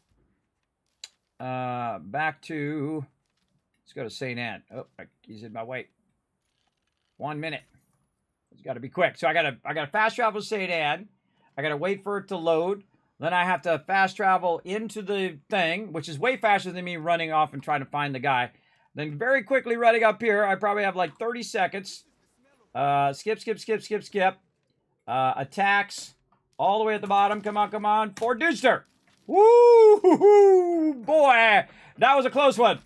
And so now, instead of just having one quest for Fort Dudester, I call it Dudester. That's not actually its name, everybody. That's what I call it because it's funny. But you can see here now I have 3 of them, 1, 2, 3, that are for Fort Duluth, and I have 2 of them for Fort Dudester. So if he gets Fort Dudester, and maybe he'll get 3 for Fort Dudester, and then we can do that one. Or he might get Duluth. We'll see. In another 30 seconds or so. So yeah, crush that. Now, while I'm here, by the way, I can go open a takeover opportunity now. Let's go and see if we've got a takeover. What we get? Oh, hold on. I got the Mega Fort. I'm going to do the Mega Fort first. If no one else joins it. If someone else joins it, then I'm just going to drop. Do you want me to join in on that and just stay out of the way? Yeah, you want to come join me? Yeah, just jump in there, and then when you're just about to start, drop. So we're not fighting each other, and then just come over and help me with the ships. That'd be awesome. That would be awesome. So he's going to try to join it. Can you see it? Oh, you don't have that unlocked. No, I don't have that unlocked, so I can't see it. All right. Well, I'm going to do that first because that's my last one. So then I won't have to do any of those anymore. So yes, you should like Sea of Thieves because Sea of Thieves is Sea of Thieves. So I'll go and do that as well. All righty. Well, it's going to start in about 5 minutes, so just a heads up. You got to sail down there, too. Now, I don't know if I'm just going to instantly get annihilated here, but I am going to change my ship. And again, I only have to get a little bit, everybody. And again, if there's no one else to compete with in there, then I'm styling. Now, I could go down there, and then someone else could show up. I'm going to show you a great trick if that does happen. So again, we're going to go manage our cargo. We're going to definitely take out our stuff we don't want to lose, all right? We're going to get that out of there. We got rockets. We got heals. We got all that. I feel like I'm going to need way more heals, so let's just, stack another 5 of those enhanced repair kits. And then if I just do nothing but kite these mobs, then I might be just fine. So I'm going to go ahead and sail here. And again, I jump down closer to where the Megafort is. And I want to try to get it right from the very beginning. So I'm going to go ahead and mark down there. And then it's not too far. It's just over there. And I'm going to try to do what I call intimidation. So that's where you get the thing and you're ready to battle. So everyone else is thinking, do I really want to fight anybody? Oh, wait, I got another one over here that no one's trying to get. I'll go get that one instead. And this way, this guy can get this one, and I'll go get the other one. So that's what I'm going to do. I'm also going to go over here and find the furthest place away from the Megafort. Because that Megafort can one-shot me. It can one-shot me all day and twice on Sundays and 55 times on Sunday. I can do it all the time. So I try to get as far away from it as I can. And then basically I'm just going to kite this one. I can tell you already. I'm just going to kite it the whole time. So I'm just going to go in here like this. And then I'm probably going to have like 12 ships on me again. And I'm going to need to just go around this little area here and try to stay away from the fort itself. And so I'm just going to party here. Like this. Now, one of the things you can do if you are already there and you're waiting like 3 minutes is to go around and get all the ships because no one's aggro on you right now. So you can just chill and just hang out there. You also want to look at where the towers are. It says there's no towers here, but I think it lies. There's a tower down there. But you want to look at where the towers are from where you're going. Otherwise, the towers are going to be hitting you as well. But what I do is I got like 3 minutes. So I'm going to go over here and start to loot. I'm going to loot some stuff while I'm here. Now, I could lose all my food and all of my water at this point. So that's why I didn't get any more food or water. I'm just going to not do it. I'm going to go look around and say, is there anything I can loot here? Now, I don't want to be up close when this thing starts or I'm going to get annihilated. But I'm going to say, is there any shipwrecks here? Anything that I can see that I can loot? We can go up and try to talk to the Megafort, but really all you can do is plunder it. And again, we can, we can just go to the map and look on the map and see if there's anything to loot. Now, it just happens to be that the Megafort, there's nothing to loot. So, it's not worth your time to loot it. You definitely don't want to crash into another ship because it'll start aggroing you earlier. If you start shooting the Megafort or start shooting the thing, it will aggro. And again, my goal is to stay as far away as possible. And I may not be able to get it. I may die, and that's it. Too bad, too sad, Kismet. You're never getting this one, and I'll be just fine. You know why? Because I have way more than I need for the end of the season. And for those who missed it at the top of the stream, we'll talk about that here in just a moment.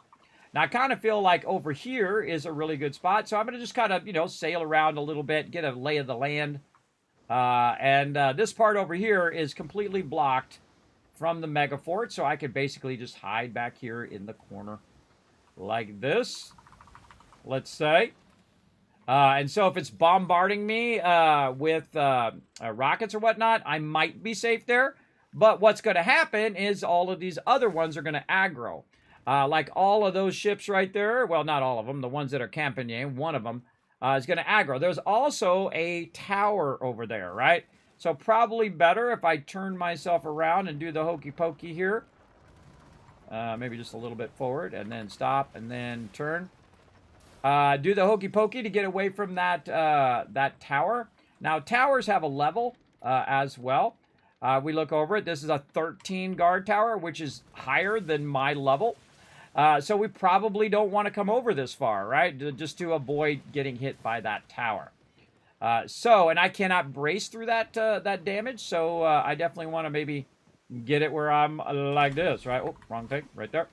But now I'm out in an open of the thing, so maybe I don't want to do that at all. I don't want to be over there at all. I want to be over here. But look at all those ships over there. But all those ships are going to aggro on me. I can tell you already. They're just sitting there waiting to aggro. Oh, here comes someone else. Now someone else is showing up, so I will instantly drop. Boom. Just like that. So I just dropped. So it's all his, because I don't really need it, everybody. If somebody else needs it, then come grab it. I'm going to go back to the ruined lighthouse. And people do that all the time. They show up right at the very end. And they're like, I'm going to go and I'm going to PvP you. And I'm like, nope. I'm like, nope, I'm out. Later, sucker. Now, I need to get out of here before this thing aggroes as well. There we go, because sometimes it aggroes on me for no reason. And so dude just showed up, and dude's going to want to go out there and PvP. Now, I actually could win that, because I was already there. And I would already have a bunch of my stuff already going. And so I'm just going to head back over here. Dude's getting his sails out, and he's going to try to go over there and get it. And again, I don't really need it, so I can just keep waiting until such a time in which no one shows up. Now, another thing I can do if I had a bunch of friends is if I had 5 other friends, those 5 friends could join.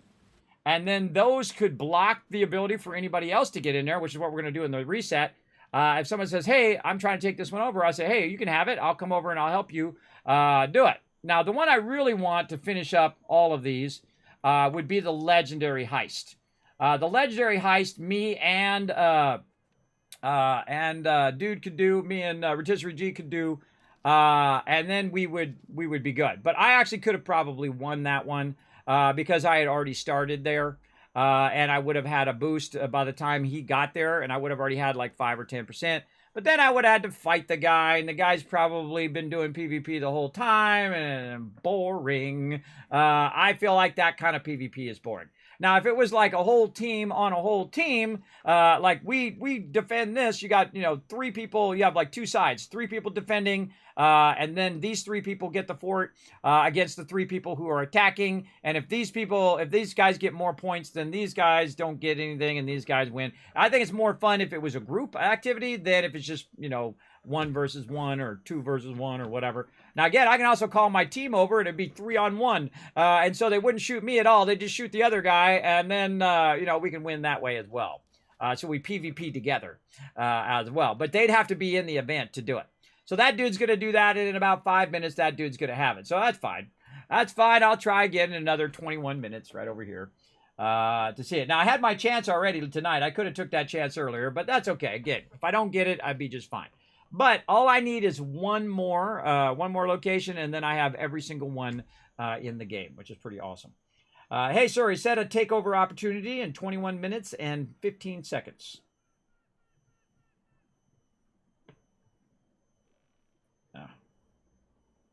Hold on. Create an event. I didn't tell her what type of thing to create.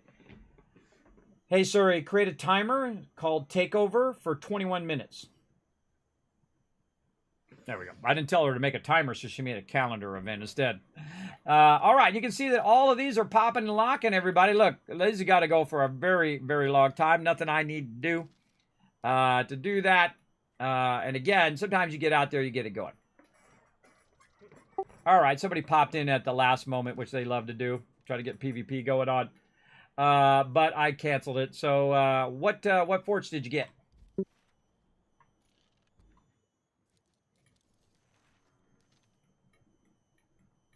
I haven't checked yet. I'm doing my takeover. Oh, you want me to come over and help? Where you at?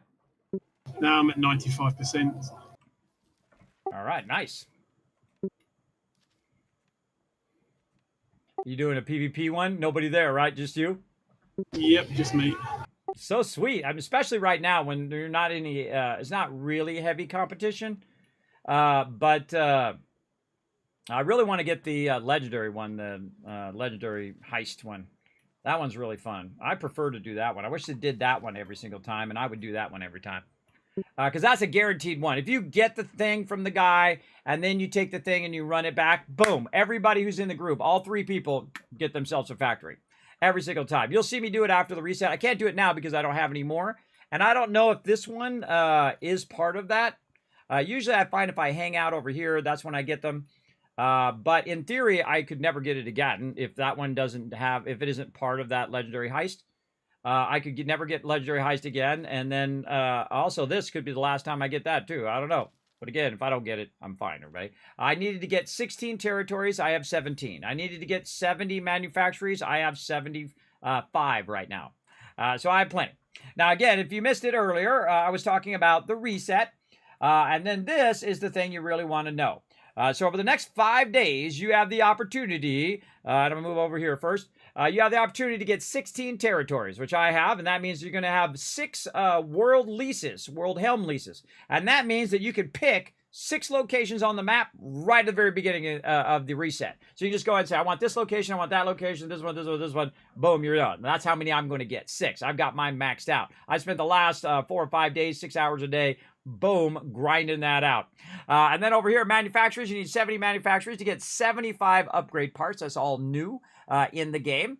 And so that's going to be part of your fleet management, where you're going to have 40 different ships that go out and collect all your pieces of 8 for you, so you don't have to do the grind that I was doing there for 3 hours to collect all of your pieces of 8.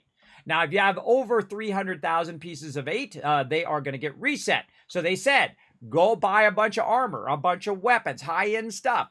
Go buy yourself a bunch of furniture to equip those 40 ships that you're going to need to do after the reset to do your fleet, right? To keep your fleet and make your fleet useful, because most of your ships just sit there and do nothing. Everybody, most of mine do. I just usually switch between the 2 ships, which is my tank ship and my fast ship, right? Super Looter and Wings of Destiny. Now, I have a bunch of other ships. I have all the ships. Oh, I got to make my Sambuc tonight. I got to make my Sambuc. I'll make that later today. And so anything above 300,000 is getting reset. And this is called the soft reset for Season 1. It's kind of like when you start over a board game, except for in this board game, you actually get extra stuff if you have participated in Season 1. So I wanted to get all the stuff. So I'm going to get 75 upgrade parts, and I'm going to get 6 locations I can just go ahead and grab. So pretty sweet. You just unlocked White Skull Rum. Awesome. Now remember that your upgrades and all your manufacturers are resetting, so you have to buy all that stuff again. And that's why I want to have a lot of pieces of 8, so that I can just also have the ability to upgrade and fund all of those. Now again, this is over on my Discord.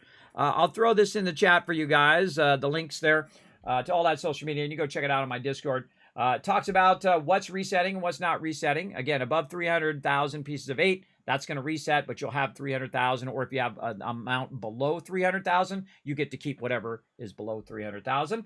And then, of course, the manufacturers reset, the upgrades reset.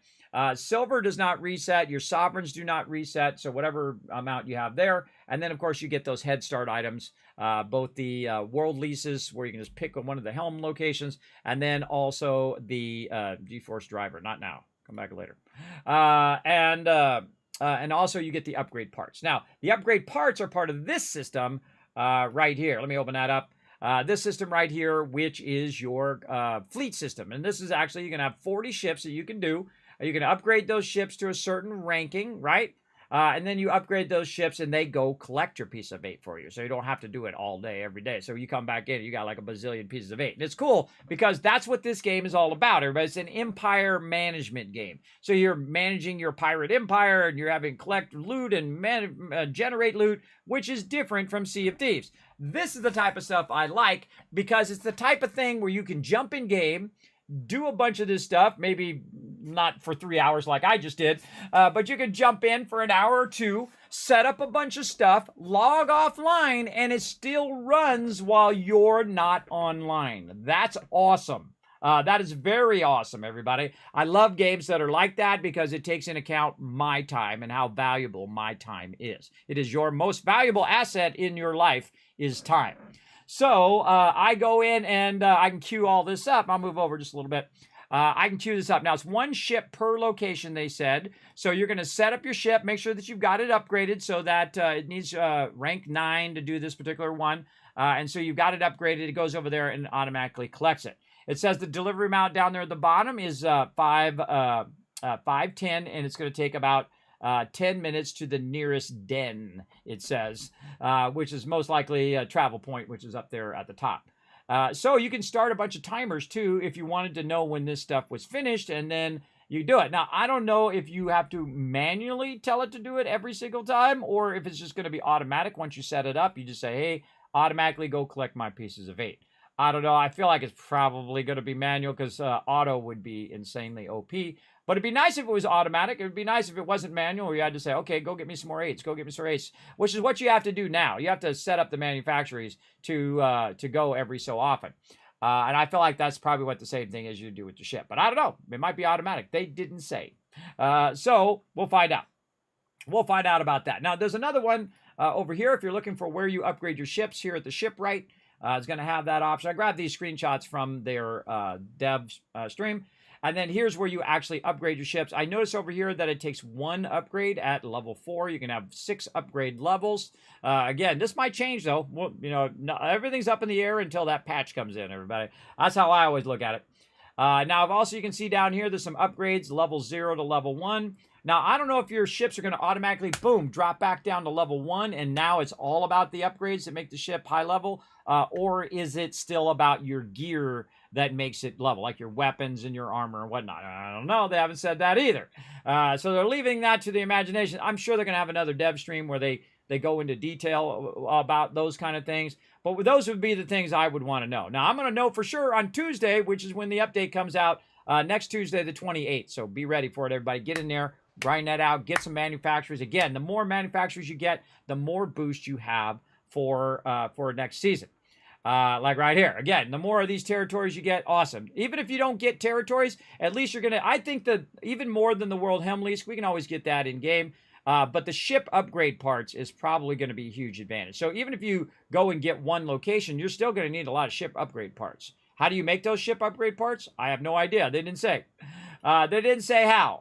But we're going to figure it out the second we get in there. And we're going to go hard, everybody. We're going to go hard and fast on getting that going. All right, what am I doing? I am going to go look at what my new locations are. All right, let me know when you're ready for something. Yep. Okay. I got one for Grand Fort and one for Picasso. So we can do the Grand Fort first if you want. Yeah, I don't think I have any Grand Fort. I do have Picasso. Yeah, Grand Fort's always a good one. I don't have any quests for that one, though. That's a bummer. How long are you going to be on? You going to be on after the next reset at 4 a.m. or no? Probably not, no. So it depends on how sleepy I get. All right, here's what we'll do. We'll go do an easy one to get warmed up. We'll go do the one that's nearby me, and then that'll open it up, and I can get Praxo. Then we'll do your Praxo. How about that? Okay, sounds good. Because this one doesn't take very long. This is like, you know, too easy for us. So we're going to run down to Port Deluge, just so I can get that out of my inventory. All right, or out of my quest log. Out of my quest log, I mean. All right, so we'll get rid of this stuff. We'll make sure that we have all the resources. We got water, we got repair kits, we got rockets, we got cannons.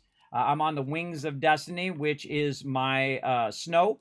which is my tank one, which is the one I like to do the most. It's kind of a very heavy tank with a little bit of DPS, not very heavy DPS. Rotisserie G does way more DPS than me. I just have stuff that allows me to do damage versus buildings, right? So I have the rockets, so I can take out the cannons, and I can take out the turrets and all of that stuff. Very, very useful. I'm wondering if the level upgrades add extra on top of the armor and furthers that. That's what I'm wondering as well, Panda. I hope they let us know. But if they don't know, we're going to know for sure on Tuesday, aren't we? That is for sure. Let me move myself back over here as well. Buttons are hard over here. Buttons. There we go. I slide around all the time so you guys can see the interface. It's a way I go above and beyond for all of you. I hope you appreciate all that hard work. This way I'm not covering the thing I'm trying to talk about, and I just jump around and slide around the screen a little bit. I can even do this as well. Add a little fun. Add a little fun to your night, everybody. That's the Kismet Zoom can. There we go. Yes, I thought that might be, or maybe it's just for the fleet system. It could be that you have to upgrade them just for the fleet system, and your normal ship that you're driving still goes on weapons, armor, and whatnot. I don't know. They didn't say, and frankly, that live stream was a torture to watch, everybody. I feel really bad for him, though, as a fellow streamer. I feel really bad for the main guy who, he's got the boss, right? He's got the two bosses. The main guy over at Ubisoft who does Skull and Bones, and he has, like, the other guy, the programmer guy or whatever. I think it was programmer guy. I forget what the other guy is, but he had the boss, right? The big boss. And he's just having audio issues all the time, and you can't hear what the boss is saying, and he's trying to talk about the new season and all of the stuff, and you can't hear anything, and I had to listen it back multiple times to try to catch what he was saying. And then, of course, I was writing it. It took me 3 hours to watch a 2-hour video, everybody. It sucks. And I was trying to write it down at the same time. So it took me 3 hours to watch that video, and it was torture. It was torture to watch, so I feel bad for them. So hopefully they get their... oh, I forgot my food. My bad. Not that I really need it. Not that I really need it. I should be fine. All right, this is Fort de Luz, as I call it. Or it could be Fort de Lis. I don't know. I'm going to roll up here. Now, since I'm the tank, you'll see me start the plunder. And this way, they usually shoot at me first. And I can tank all the damage from this one. Easy. Easy tank this damage. Now, this is a level 10, and I am a level 12, right? Also, I have 3 quests for the same location, so I might be massively overburdened after this. We'll find out. Now, of course, I brought the ship with the most cargo capacity, just in case as well. All right. Starting this party. Let's go. Okay. Now, watch how easy this is for me and him. All right. And put in my rockets. Use those, and then I'm going to rotate this way. Now, I can do this one solo, everybody. And the trick is, you're trying to take out these defenses as quick as possible. And I'll wait for my thing to come up. Get that a couple times. Oh, I didn't hit it high enough. And I'm a little too close to this as well. But my goal is to try to take these things out. And if I take damage, no big deal. I got to go up a little higher. A little too close. A little irritating when you're that close. But there we go. All right. Dead. And of course, Rotisserie G has already taken all that out. Oh, I'm going the wrong way. Already taken all that out. And by the time I get back there, believe me, that whole entire thing is going to be gone. And that's because there's a disparity in our levels, right? It's like most games. If you take on a mob that's 5 levels higher than you, then you're going to do a lot of damage to it. Now, of course, if it's going to do a lot of damage to you. Yeah, there we go. And then we just roll right up here. We get out the rockets. He's going to do his rockets. I'm going to do my rockets. And that thing is toast. There we go. Now, our next goal is to shoot all the bad guys. And he's already shot him. I'm going to do one across his bow. Whoa, where are you going this way for, bro? We're going to ram into him. Ram into him! What is going on with my crew today? There we go. Now, I have a thing called the cannonade. The cannonade allows me to shoot a whole bunch of cannonballs at the same time. And cannonballs are cheap. And so I can make a crazy ton of those. And then you can see what the next thing is. It's going to be wall. After we do these guys. And, of course, there's a whole C, but somehow me and Rotisserie G, you're going to cut. He's going to cut left. So I'm watching where he's cutting, and then I'm going to cut the other direction. At least I'm going to try. There we go. I'll try to come around behind him. By the time I get there, they're all going to be dead, though.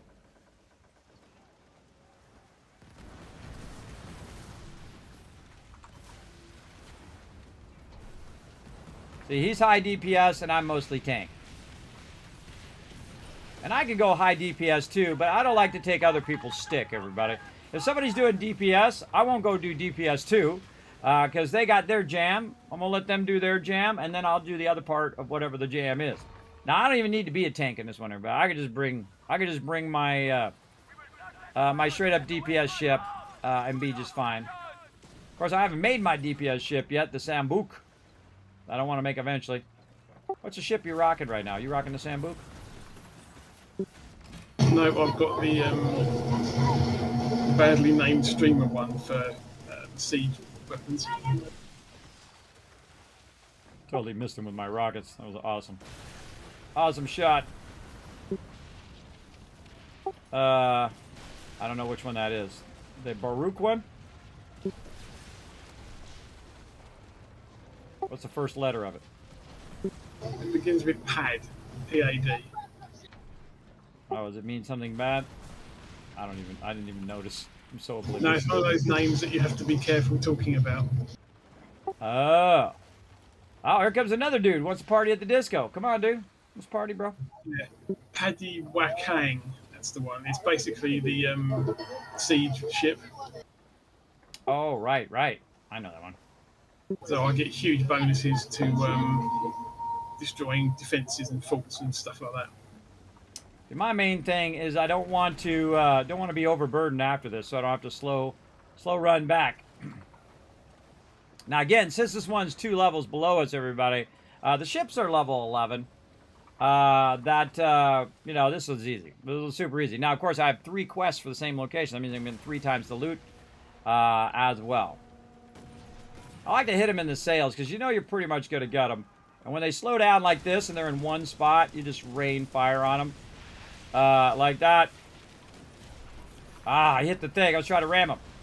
Boom, ram the dude. And I just missed that other guy. I just missed him, and he just missed me. Alright, another one down. And see, you gotta come out and collect your loot, though. But you can collect it from pretty far away. Now watch this. Hail Marys. Hail Mary! I actually hit him with one. Which is funny. Those are what I call a Hail Mary. Now, also, these are ramming ships. So what you do is you just let them run over here. They got really easy shots. You can hit them on the side here. One of the things is I got a cannonade. So when they come on the side, I have a lot of cannonballs. And they're really good versus ramming ships, right? So I can hit all of those. And he's going to try to ram me, but I'll just brace it because I'm a tank ship. And then the dude is totally toast after that. I might be able to get the back of him there. Nope, he's too close. That's okay. I'll kill him the old-fashioned way. Fill him full of cannonballs. And then wait for this guy to pass. And then fill this guy full of cannonballs. So it just gives me a lot of shots. And those shots, I can just keep hitting him in the weak points the whole entire time. Watch as I get potentially overburdened here. Here we go. I'm going to get 3 quests at the same time. There's number 1. Loot all.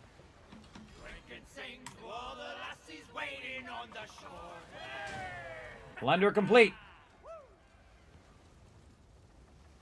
All right. There's number 1. There's 330. There's number 2. Another 330. This is why you stack quests, everybody. I only had to take out 1 fort. Super easy. Or I think it already did the other one. And then I do the Pirate's Escape, which is right here. And heading over that way. That was fun. Quick and easy. I gotta drop this loot off because I'm rocking some serious loot now. And then if you sail away from there, you're neutral, so all the other people don't aggro on you. How long did it take over? 1 minute and 33 seconds. That's going to be perfect. I'll just be getting back to port and see if I have another shot at that Mega Fort Olsen. Now, again, if you stay on this server long enough and the same people are on the server, eventually they'll all get the Mega Fort Olsen, and then you'll be the only one left to get it. I found that's a one, too. I kept trying to get... I had one left over on the Africa. It was this one I think it was this one right here, Bendari. And every time I would get it, someone else would get in it. So I'd just leave. And then another one would get it, and I'd just leave. And so I just did that all night long, trying to get that same one. And when they were getting that one, I went and got another one. And I would do that over and over and over. And then eventually, nobody wanted it. And I got it. Because everybody on the server had already gotten it, which is awesome. But of course, new people are coming in and out as well. So that could be a problem. But pretty much that's how that worked out if you stay on the same server long enough. That's the same ship you're using? Yes, I use the Snow quite often. Very tanky. Can carry a lot of loot because I'm a giant super looter. I loot a lot of stuff. Though I call my other ship Super Looter. This is Wings of Destiny. You can rename your ships, which is cool. It would be awesome if you could do it on the back, everybody. I don't know why they didn't make it where you have a plaque on the back of whatever your name your thing is. Now, again, every time I roll up, right to the vendor, everybody. Again, backlog that water for when you're picking up your pieces of 8. You're going to need a lot of water. So I just come in here and grab that dollar bills right there. Oh, takeover opportunity. Let's get out of here. M, E. What we got? What we got? Come on, give me a legendary heist. Oh, and again, another chance. All right. All right. Second chance on that takeover. We'll see if we get it this time. All right, so my goal is to get it without anybody else being there. We'll see. Again, if I don't have to get it, I don't have to get it. It's not a priority. So if someone else needs it, I'll just drop. And then it might be the one that they need to get that next level or whatever. The last one's come up for the Red Isle as well, so I'll head off and do that one. All right, sounds good. Okay. So we got that. What are we doing? We're clearing our inventory. We definitely don't want to be running around with all this loot on us. Like that. We got a couple treasure maps we could probably do in the next 5 minutes. All right, I'll show you guys treasure maps. First thing you do is you want to track them, and then you want to read the treasure map. Now, there's 2 different ways. There's one that's going to show you like a particular spot on the map, which is the recent ones, and then there's another one. I'm going to track this one, and then you can see an actual look to the location. Actually, I was just at that location the other day, and you can see it's 3 kind of pillars. Now, it actually took me a long time to figure this out, but once you figure it out... Oh, did I repair my ship? There we go. Once you figure this out, you're going to go, duh! The first thing you want to do is first read the treasure map and see what area it's in. It's in the East Indies, in the southeast ruins of Lakandabadaga. So I just go over here and I go into my helm map so I can see where all the locations are, and I roll over the area until I see the one that I want. I didn't know that was it, everybody. I just randomly started rolling over them. And then once I see the 2 things match, treasure is in this location. There we go. Now, this one looks like this thing. Now, here's a great tip, everybody. Before you leave the beach, make sure you go check and see if it's at the beach. Otherwise, you're going to be running all over the place, and it's going to be right there. I've had ones right there, and I ran over the whole entire thing and then realized it was right over there, which sucked. I was like, oh, man, I can't believe I just did that. So now I check the beach first. You want to check all these little areas. And, of course, if you run in there and you run into it, it's going to show you, boom, a little highlighted thing. That's it. Look, I just saved you so much time of your life, everybody. I just saved you all the time that I wasted until I learned that lesson of check the beach first before you run all the way back in the back corner of the whole entire thing and realize it's not back there. I've done it way too many times now.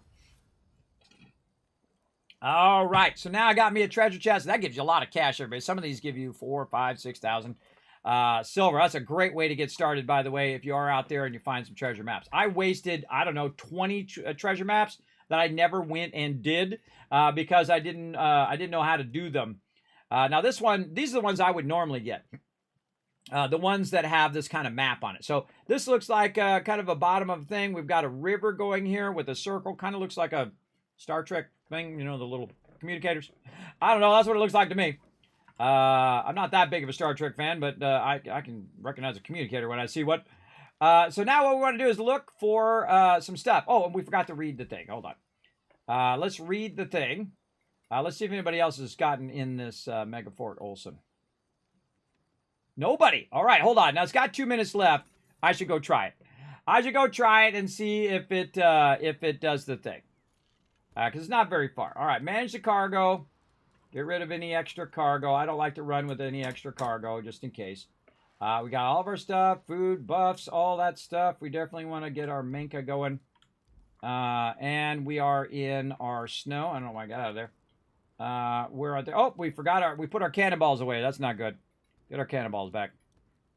There we go. I knew I was missing something. All right, set sail. Now, I want to get there as soon as possible so it can get over as soon as possible as well. So we're going to go ahead and go over here and see if somebody else shows up again, and then I will drop it if they do. But we definitely want to switch to this quest so we can see if we're doing it. I forget even how to do this, how to get this quest on. Oh, like this. You got to go to this here. Go to this and then track it. There we go. Then it shows up on the side, and I can see if anybody's going to join it. A minute, 23 seconds. We're going to see if I can get the last one. And then I don't have to worry about any more takeovers, everybody. I got them all. That would be awesome. But I also might get annihilated by the fort itself. So we're going to find out. I'm going to hang out way back here in the corner, away from the fort as much as possible. And then potentially just kite this back area where I just keep moving and try to dodge all the stuff that's trying to hit me. Now, again, if it's just me, all I got to do is get a little bit toward me, and if it runs out, guess what? I have the most of the faction, most of the thing, as well. So we'll see. Now, the other guy that needed it, he went and got it. So now I don't have to fight him. He don't have to fight me. He got it. And then now, hopefully, there's nobody else on the server that needs it. And it's just me. And so I'm going to go over here, and I'm going to try to snatch it up. But there's still 25 seconds, and somebody could get here in 25 seconds and could join it in 25 seconds. So never count your chickens before they're hatched. Or your eggs, really, but your chickens, too. If you're trying to make chickens. I need to take a break, too. I'm taking a break in almost 5 hours. All right. But that's okay. We're going to try to get this. Let's see what happens, everybody. This could go horribly, horribly wrong. All right, here we go. Now, everybody and their mother is going to aggro on me around here, and I'm just going to chill. Look, the fort can't reach me back here. And again, the fort's not aggro on me yet, too, until I go close. Then it will get aggro on me. So I'm just going to chill out here. This guy's going to try to get closer. These guys are the ones from the actual event. They're going to come after you and whatnot. So I'm just going to chill here while this guy very slowly comes at me. I could probably rocket the heck out of this guy. I say we rocket the heck out of him. Let's go. Oh, look, and there we go. We're already getting hit. And that's from that boat over there. I try to hit him in the weak spot and kiss that guy goodbye. All right, pretty mellow so far. And I'm just going to try to move out of there. Again, I'm just blocking it. And I've taken a little bit of hull damage there as well. These guys are level 9, so not too bad. Not too bad. And again, I can just keep moving. The second they try to fire, I can move forward. Now again, see how there's a question mark over there? That guy's going to come over here. Now it's shooting this. Try to dodge it. Again, when it flashes, that means it's about to hit. It could hit just the tail end. Yes, it did. Look, there's more guys. Oh, God. So we're going to bump. Now I'm going to try to get out of here before 15 of these hit me at the same time. Oh. Ow, ow, ow. All right, that's a lot. I feel like we are going to definitely party at the disco over here. 2 seconds left on my thing. Oh, brace through that. Come on, get my thing in there. There we go. Full speed. Why are we going slow? And again, oh, and it's going to do that. I'm going to try to dodge out of some of these. Oh, God, I'm dodging right into some of these. All right. And again, you're going to see that my my stamina is going low. I got some loot over here that from there. And again, I'm just going to bravely run away this way.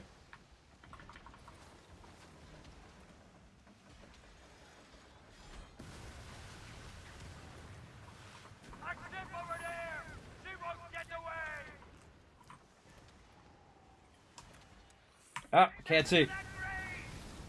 Stupid menu. I'll try to get out of that interface. Now look at the mega fort. Do not go over there. Now, by the way, if you're going to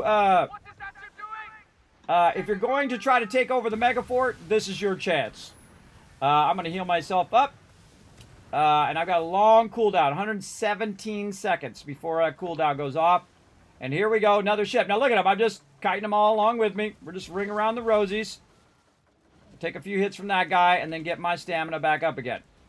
And again, my job is just to dodge these little red circles now. And every time... Oh, I'm out of food. I didn't bring enough food. Oh, God. Now I'm in trouble. Now I'm in trouble. Now, look. These guys dropped aggro over here. Now, again, there's two different ways of winning, everybody. There's the you know, dodge. I'm out of food. I'm, like, really screwed. I'm really screwed now. Because I can't full sail. I did not bring enough food. All right, well, let's see how this works out. What up? You gonna fire? Oh, boy. Two of them coming down.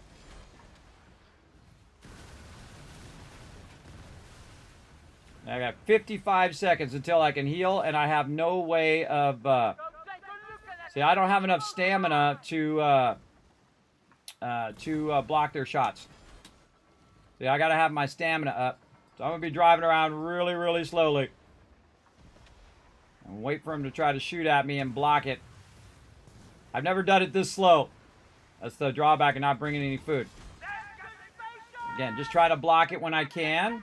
27 seconds. Oh, God. Here comes the fort. Oh, boy. Oh, boy. All right. 17 seconds. Going around this way. Letting that stamina... Now, see, if I had food, this would be way easier. Oh, I don't even have my buff on either. Put my buff on. Oh, mama. Oh, see, they're really good at finding that spot to get you. 13 seconds. All right, full heal. There we go. Full heal. This is the worst way of doing this, everybody. I totally forgot my food. Not good, but I did use my buff, which is helping my stamina go a little bit faster. All right, that definitely will help. Again, we're going to hard turn here. And we dodge some of those. All right, this is how you just kite, everybody. And if you notice, I'm not full trimming either. I'm just driving really, really slowly. Again, it's at 80%. All I need to do is get to 100%, and I instantly win. Even if I do die, I still get to keep it. Now, also, if I just stop... if it runs out of time, like it's got 2 minutes left, if I just run out of time, I also win. At least I did in the other ones. We'll find out if it does here. Now, I'm going to go ahead and just trim a bit through these guys, because there's a whole bunch of them over here. And we're going to try to brace through all this. Again, this is why I have a tanky ship. Ooh, mama, I took a lot of damage in that one. Then don't brace when you don't need to. Whole bunch more coming up over here. Okay, we're going to go left. Oh, brace through this. We got 50 seconds until we can heal again. Got two of them coming in. Is that coming from the fort? I don't know. Guess we're about to find out. Oh, owie, owie, owie. Okay, okay. 39 seconds left. We're at 94% until I can heal. Oh, brace it, brace it. Come on, baby. 32 seconds before I can heal. I like how that guy is blocking some of the shots for me. I appreciate that. Oh, God. Oh, too many ships hit me now. 16 seconds before I can heal. Go, go, go. Don't stop. Don't stop. Takeover successful. Now, we drop aggro. 8 seconds until I can heal. There might be somebody else who might aggro on me. That was super close, everybody. Look at my health. 1, 0. Boom. That's it. I win. And now I get the heck out of here. Now, I could have actually battled them and fought them and tried to destroy all the ships. But what happens is you get to a point where there's too many ships to destroy, at least with my big ship. Because my ship is not really a DPS ship. It's more of a tanky ship, which basically made it so I could do it. Now, I have every single location in the game. And by the way, some of these locations, which are harder, upgrade. They're already upgraded to level 4, so you don't have to spend your pieces of 8 to upgrade it in. And there you go, everybody. Kismet has taken over the entire game. That's a big win.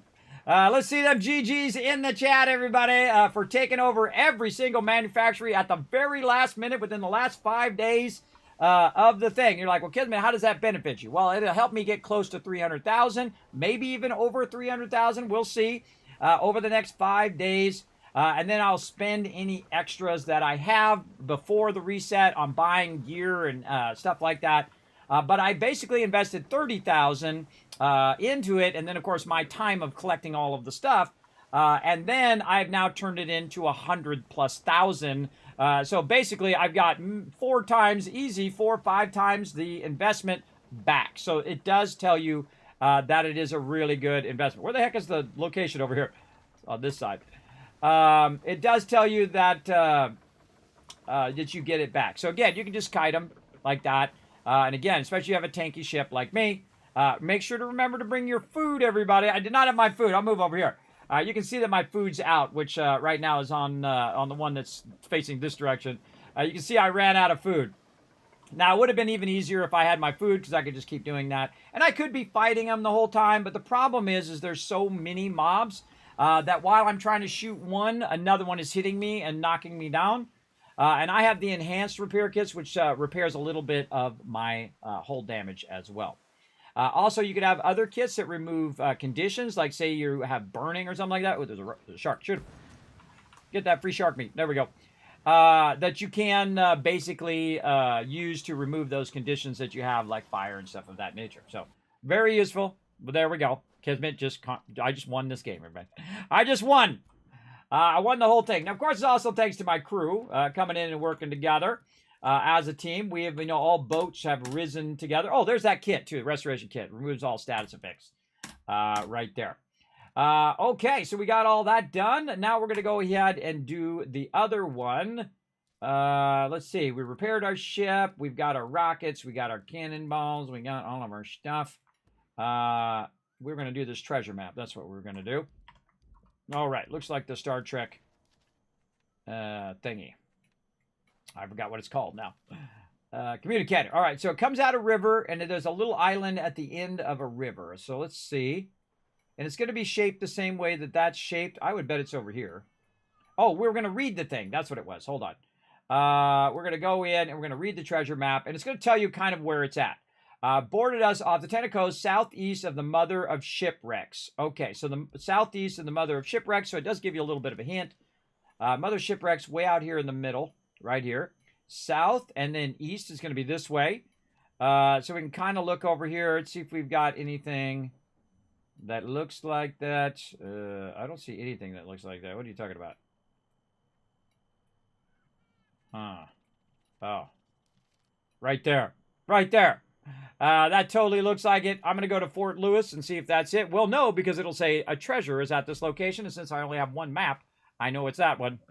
There we go. Treasure the outpost. Okay. And again, check the beach. It could be right there. And then you're like wandering all around. Let's track it. Oh, it didn't track it fast enough.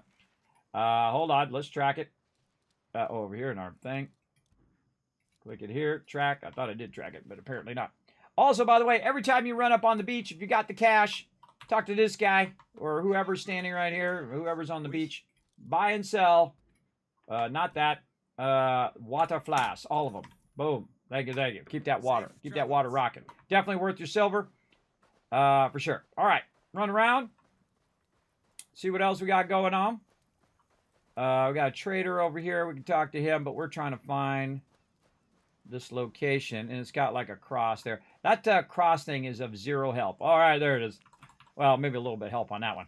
But again, check the beach area and then slowly work your way inwards so you don't spend your time running all the way to the other side like I've been doing. It was a huge waste of my time running all the way to the other side, run back. Yeah, GG's, we won! I won this game, everybody. I can't wait for Season 2. I can't wait for the whole fleet system. I think that's going to be cool as well. We'll check it out. And again, I would have streamed that stuff, everybody, but I got to rest my voice, and it's just grinding. It's just grinding. And I feel like that doesn't make as much of an entertaining stream. I think it's much more entertaining when I'm running around and I have no food and I'm almost dead and I have a long time to wait, taking on the hardest location in the map. I think that's much more fun to watch. Now, there's no more things I can do, everybody. I have all locations unlocked, all 76 locations and all 18 regions. And I did that within the last 5 days because it's easier to do now because there's not a lot of people doing it. So you have a higher chance of just snatching those up and then have a really fantastic start on the next day. And again, if you have the time, just snatch them up. And even if you don't fund them, at least you get that stuff for the next season, right? Totally worth it. You know, it's like 5 minutes of your time. If no one's trying to get it, just run over there and, you know, blast any ships that come up and get up in your face, take out the towers. The ones over here and over here, I think, are super easy. If you're level 12, if you got your ship to level 12, super easy. Couple ships show up, you blast them. The ones over here, much harder. As you saw, I had like 12 ships on me there. I forgot to count how many. I go back and look at the VOD, but it was a lot. And I just kited them around in a circle. I just tried to take that damage. And again, I could try to blow them up, but I just blow them up and more of them will come back. The ones you want to blow up, by the way, are the ones that have the exclamation point. Because those ones are just local ships that were around. So you blow those up, and then those don't come back. But the other ones that have like the trumpet, those just keep coming back the whole time while you're doing it, right? And it's a really great way of making a bunch of cash too, by the way, everybody. So if you have your friend come over and help at the Mega Fort Olsen, they'll come over there and get a bunch of loot from all those ships that get killed. So very, very awesome. So there's another takeover opportunity in 10 minutes and 11 seconds. It's weird. That should go off. That should not show me that anymore when I have no takeover opportunities left, when I have all the things. That's what I think it should do. Now, most of my stuff here has got a long time until I need to worry about it, right? This one, well, it's got 2 hours and 23 minutes. Am I still going to be on? I'll probably do that off stream. 48 minutes. There's one. Hey, Siri, create a timer called Africa for 48 minutes. All right, now this is another thing I started doing, is I started telling it when my manufacturers were going to be ready to re-up, right? So I'm getting the maximum amount of time out of my last 5 days, right? And so it'll come up and I'll go through all of them. I'll go through this one and say, okay, this one's in 2 hours, this one's thing. Now, the ones in 2 hours, we're going to probably do that off stream, so I'm just going to let that run. But if it comes up, I'll re-up it. But so most of these are like 12 hours, 9 hours, and that's what I want. I want them, 58 minutes. When was the other one? 47 minutes. That's pretty close, but we'll do it anyway. Hey, Siri, create a timer called Africa Next, 58 minutes. See it? They tried to call it. They tried to call it the same thing. I think it has problems when you try to name it the same thing.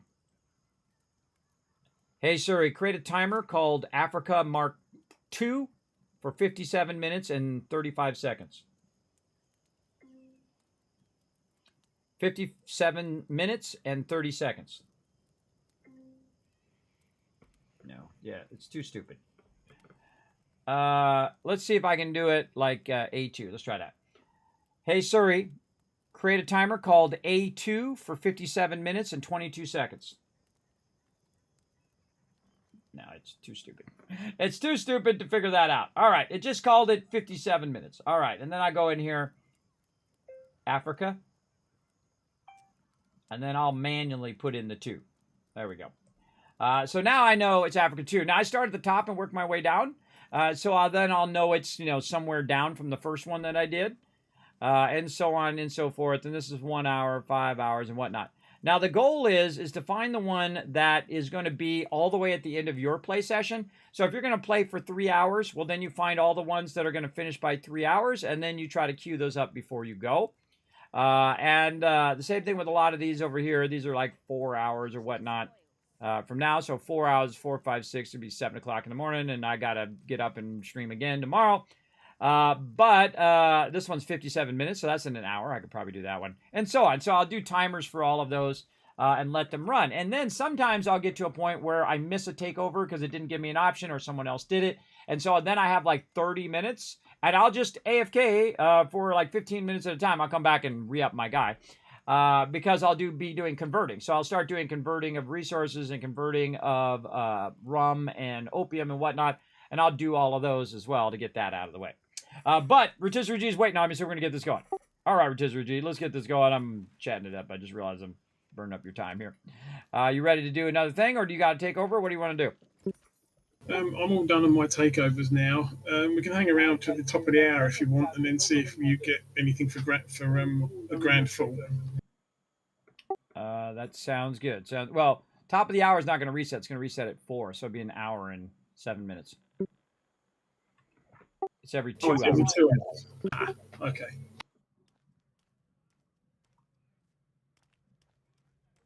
don't think I did my supply ones. Did I? Oh, I didn't get that other Praxo one that you wanted to do, right? Is that what it was, Praxo? Yeah, Precoso. That was the one I've got, and I've got a Grand Fort one. So. Yeah. I got Fort Granby and Mega Fort. Hey, let's rock that Mega Fort. By the way, if we go do the Mega Fort right now, it would be down. So we could, in theory, go do the Mega Fort Olsen. But I'm not going to.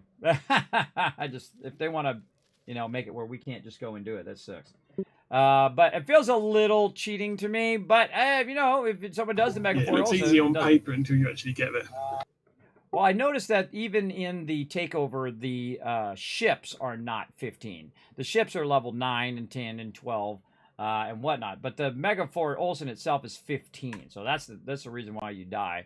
I feel like the way to win that one is just sacrifice yourself. Go in and just do as much damage to one of the things as you can. Die, respawn, come back again. And I would respawn at the town and then sail back in again and kamikaze over and over again until you take down all the defenses. And then you can just wipe out the ships and progress the thing. But I feel like that's way too much work. You know what I mean? For that thing. So, no. Is it not like a plunder? Doesn't it fail if you die or something and there's no one left? Yeah, there's no one left. So you need somebody over there who's like, hiding and keeping the thing going. Like I was doing, I was really far out there and I was just kind of kiting out there. You need somebody out there doing that so you can just keep running in. I don't mind running in and dying if you want to kite way out on the outside, but I say we move on. We go do some stuff to get you some loot. All right. I say we do the loot. Fort Praxo. That's what we're doing. And then the other one I have, again, is Dudester. We'll do Praxo. We'll do Dudester. Where is Praxo? There we go. Track it. Oh, this one.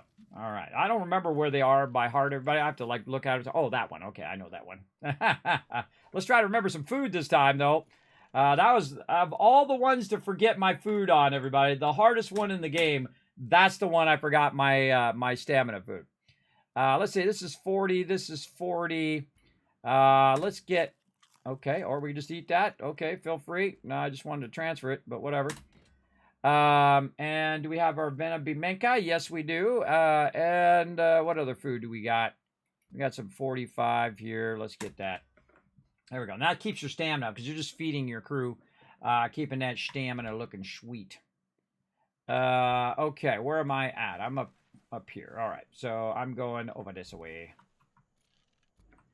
All right, Fort Praxo is on. Let's do it. It's on, everybody. And I got like 40 minutes until I got to re-up my factory. So, again, every now and again, though, I'll just peek in there. In case it's one of the ones that are over here or something, and just look for the red circles. I don't see any red circles. And any further opportunities, I can't do it. Because I have them all. And I also have them all funded at level 5, except for a couple I have at 10, and a few of them I have at 6 and 7. But most of them are at level 5. And the reason why is it costs less cash. It doesn't run as long or have as much inventory space as the higher level ones. I think I prefer to do the higher level ones because I can make enough to basically fund those, especially if we're doing the forts and especially if we're tripling up on quests. We could definitely do a lot of these. And again, I kind of wait between multiple resets. So it resets every 2 hours. So the first one, I'll get like Delise. And then the next one, I might get 2 for Delise. And then I get 2 on there. And then like the next reset, again, this is like 6 hours apart though. And then the next one, I'll go ahead and boom, get the 4th one.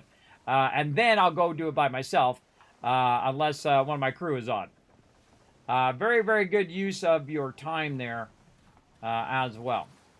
All right, Fort Praxo. What do I feel like blowing up first? I feel like I'm going to blast this one right here. This turret thing. All right, I can't see squat. Let's get going this way so I don't get double shot by that one and this one over here, which is exactly what's going to happen. And, of course, we're also going to have to fight ships and all that stuff. Ready to rock? I'm going to shoot this tower here in the corner first. So what we're going to do is I'm here. Try to shoot the same thing. And if we shoot the same thing, it goes by faster. I fucking live for this! All right, and then I can't see squat, so I'm going to bring this down and just guess. Not high enough. Then I can do this, and I'm going to pull out of here, because guess what? They're all going to shoot at me. I was going to try anyway.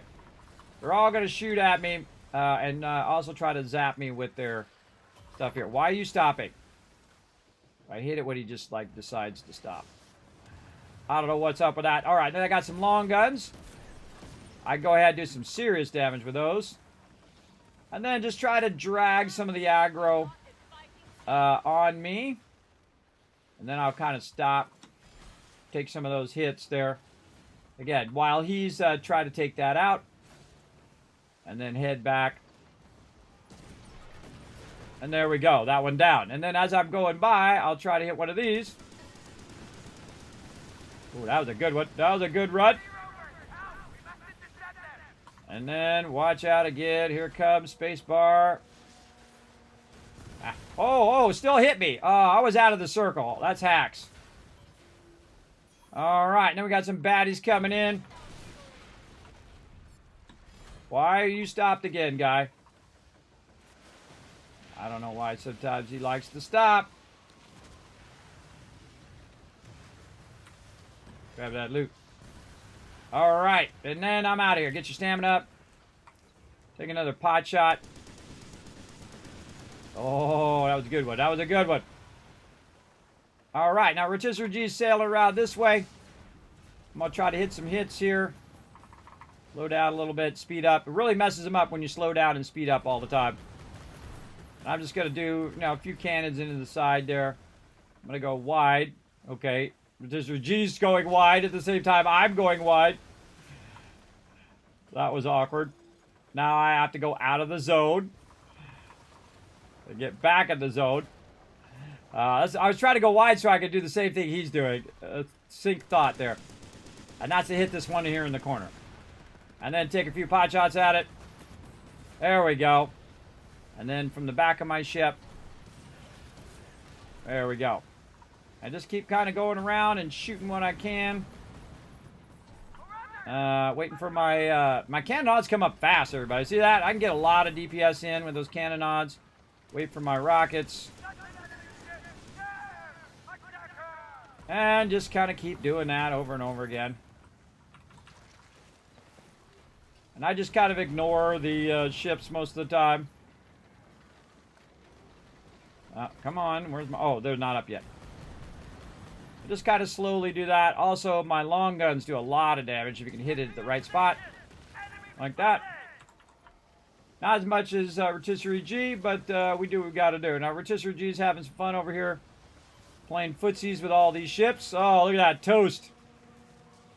And there's one that's low health there. Oh, it healed itself. This one.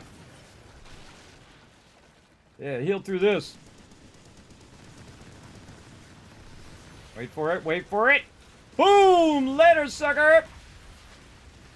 And I rammed into this guy. He took about 4,000 damage. Braced myself through it.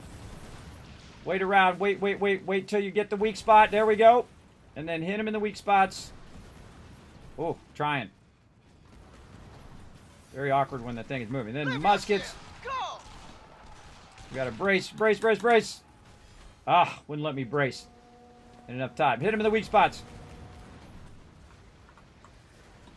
Brace. Oh, Rotisserie G's getting wailed on. Let's go ahead and show him some love with some rockets. Dude's toast. Ow. Why do you stop? Don't stop. Keep going. There we go. Nice. Oh, we're getting raided. I'm a little busy, but thank you very much for that raid, love. Right now, I'm a little busy trying to get away from all these people shooting at me. Keep my stamina up. Get this guy in the weak spots. Oh, God. Bad shooting there. Come on, come on. Still waiting. Oh, there's a ship in my way. It's Rotisserie G. I'm not watching where I'm going. I'm trying to hit the ship. He's not watching where he's going either. Ah, totally missed him. Drag this guy. Nope. Trying to drag that guy on me. Now I'm okay, everybody. Don't worry about it. I got a big healing kit I could use here in a minute. I kind of wait till my health goes low. Oop, I braced way too slow on that. And then boom, I can hit that. Oh, right when it hit me too. And it decided to stop again.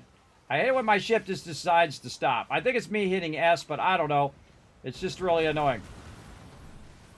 And let's just rocket the heck out of this guy. We're getting too many ships now. Ah. He moved forward right when I was getting him. Too many ships now. We got to take out some of these ships. Alright, that's it. Alright, come on. Let's try to get some precision shooting in going here. Again, the whole time the Ford is also shooting at us. That dude's toast. Alright, too many ships.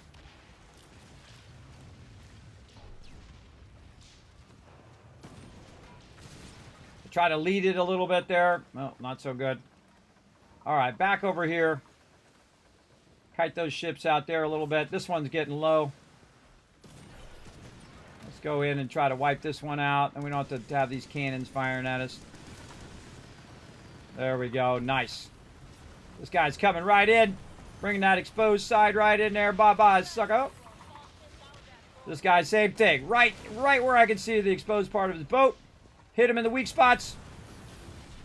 Maybe some crew boarding. Oh, a little too far. We tried. Again, I got a long time. I just remembered I got a long time till I could heal with this particular heal kit. Screw crew boarding. 29 seconds until I can heal. Again, I'm just trying to drag most of the aggro. My job is to take it. His job is to... Oh, yeah, get him! Oh, that was a good one. And there we go. And now we got to take out... Oh, there's an island in my way. We got to take out this wall. And another guy's coming in behind me. Don't have my rockets yet. Come on, go forward. There we go. Brace through that. Try to get my rockets out so I can just take out this wall. Hang out there for a minute so I can try to finish it off. There we go.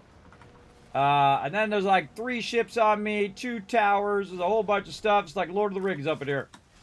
2 towers on me. And then going around the front. Alright, so we took out most of that stuff. I'm going to drag these guys around the front, just a heads up. We got 6 ships now. You might want to drag them in the front so we can wipe them out. We didn't take out any of the towers either. I'll take out this tower here in the corner.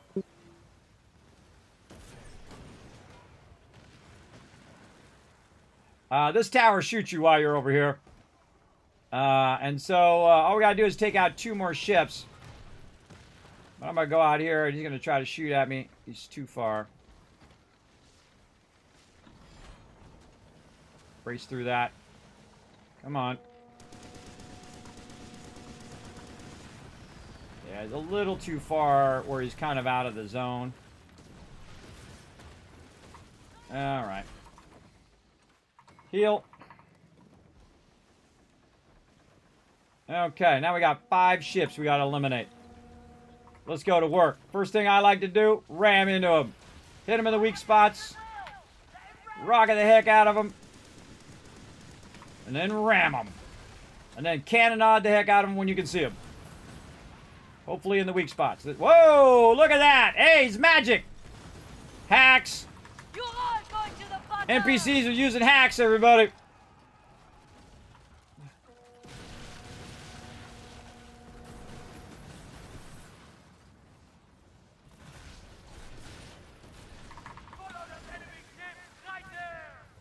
Now you can see when they're about to fire.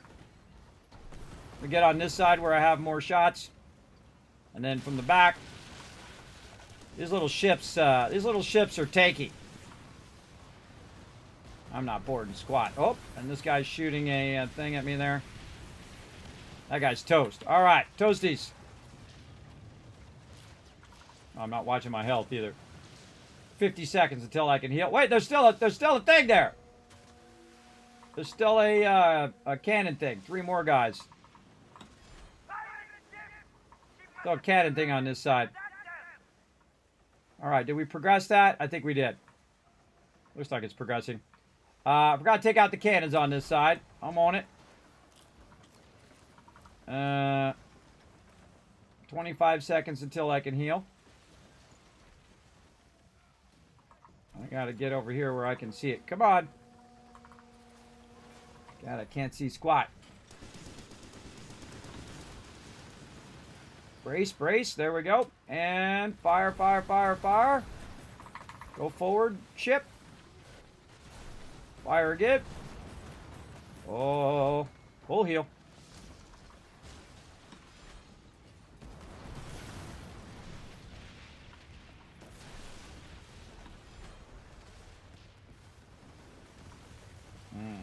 See, I want to shoot him, but a lot of stuff dropping there.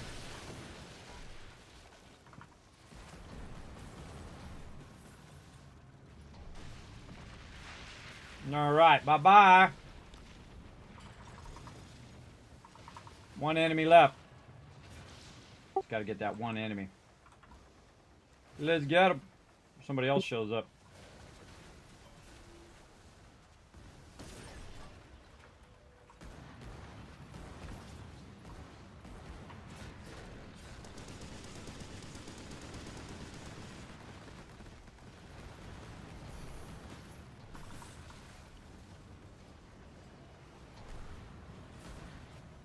Trying to get that. Fire muskets. See that little blue spot? If you fire the muskets, it takes that part of his health off. Show those bastards who they're dealing with! Can't see where he's at. Stupid rockets. Rockets are very hard to see, and they're nearly impossible to aim at actual boats. They did mention on that live stream that they will potentially make it where you can use the crow's nest for it as well. We finished this side off. I think we did.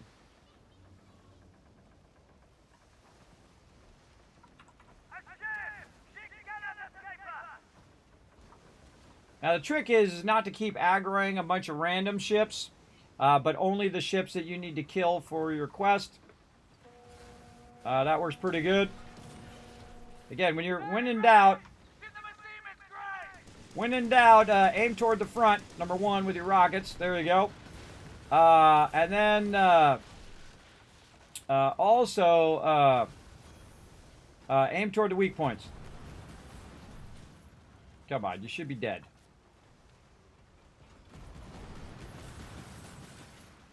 His weak point's a little bit.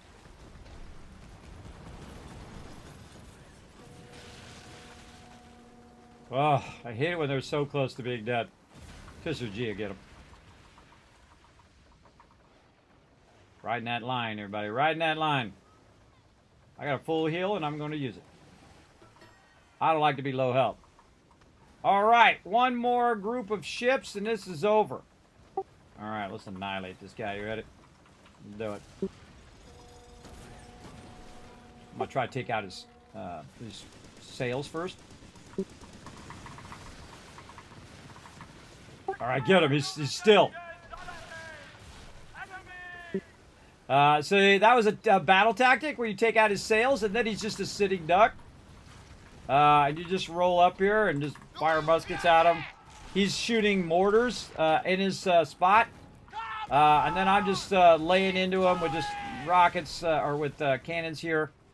And he can shoot me all day long, but I'm going to out DPS him, and he's a gone. He's a gone. And that's it, everybody. That's the GG's. And go ahead and try to shoot at me. I'm out of here. Sucker! Miss me. And that's it. GG's, got her done. That was actually a little tougher than normal, but we got her done. I feel like I wasn't in the zone there, everybody. Feel like I wasn't in the zone, but I tried. Alright, guy's still shooting at me over there. I'll get out of here. That tower's still active, by the way. Yes! Shoot out some fireworks. Whee! Yay! Big love, big love. Alright, now what you want to do is you want to get away from this area, so you drop aggro. See how it's flashing up there? You can kind of see it behind the thing there. If I get away from here, it'll just go, you're now neutral with so-and-so people. And so if you go out here and you're neutral, And you're not too close to the towers and stuff. And don't re-aggro. You can go back and you get your loot. Oh, it's taking forever. Come on, drop aggro already.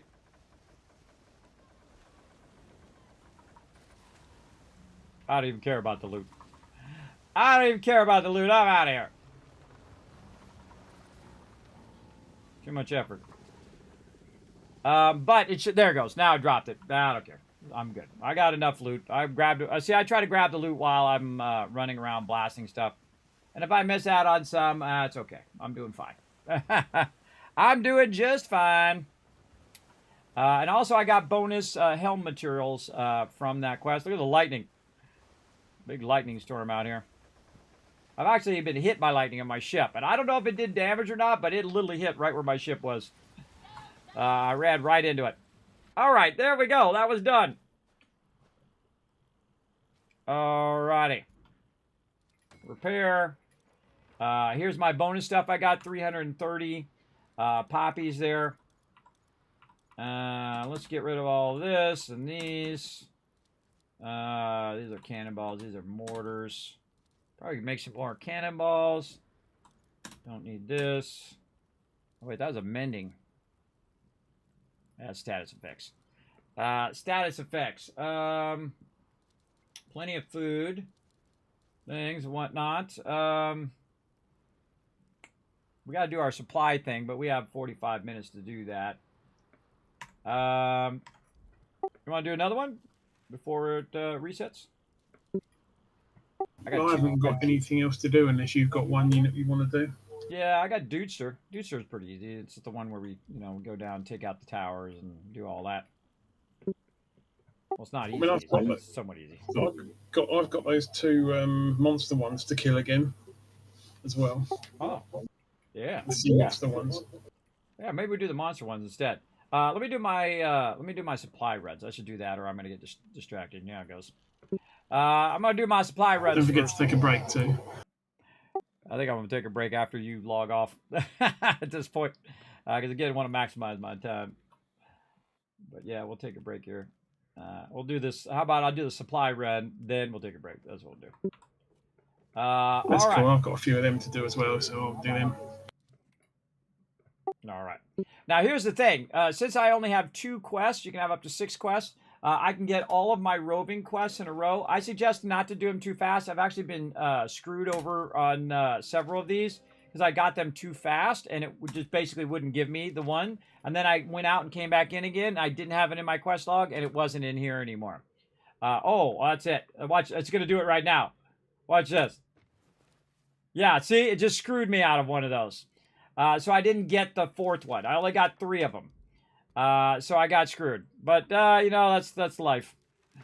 So such is how it goes. All right, I'm going to go do my supply runs. I forgot to... that's a bug, to be honest, because the amount of times it shows me is 4, but there's only 3 of them there. I think it's a glitch. Yeah, I've tried to go back and do it again, but it doesn't show up again. Sometimes when it's blank, when you go in there, you can use your up and down arrow, and that will bring it back, especially like the attack ones. But it screwed me over I don't know how many times now. But I've gotten all 4 before. And then was able to do those. But sometimes it just does that if you do it too fast. All right, heading on out here. I'm heading out here, too, to get some supplies. Now, the trick is to get out here before a player or a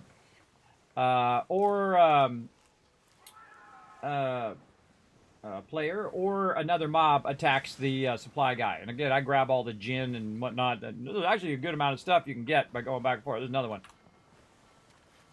And then, see, dealer's occupied. Dealer's running away right now. So I have to now wait until he's no longer occupied. He's moving over. I don't know if he was being attacked or what. I went for the privateer to keep him away and didn't think about those other 2 idiots. 8 NPCs. Yeah, you aggroed the main guy, but that's okay. He'll sail around for a minute, and then I'll try to get him.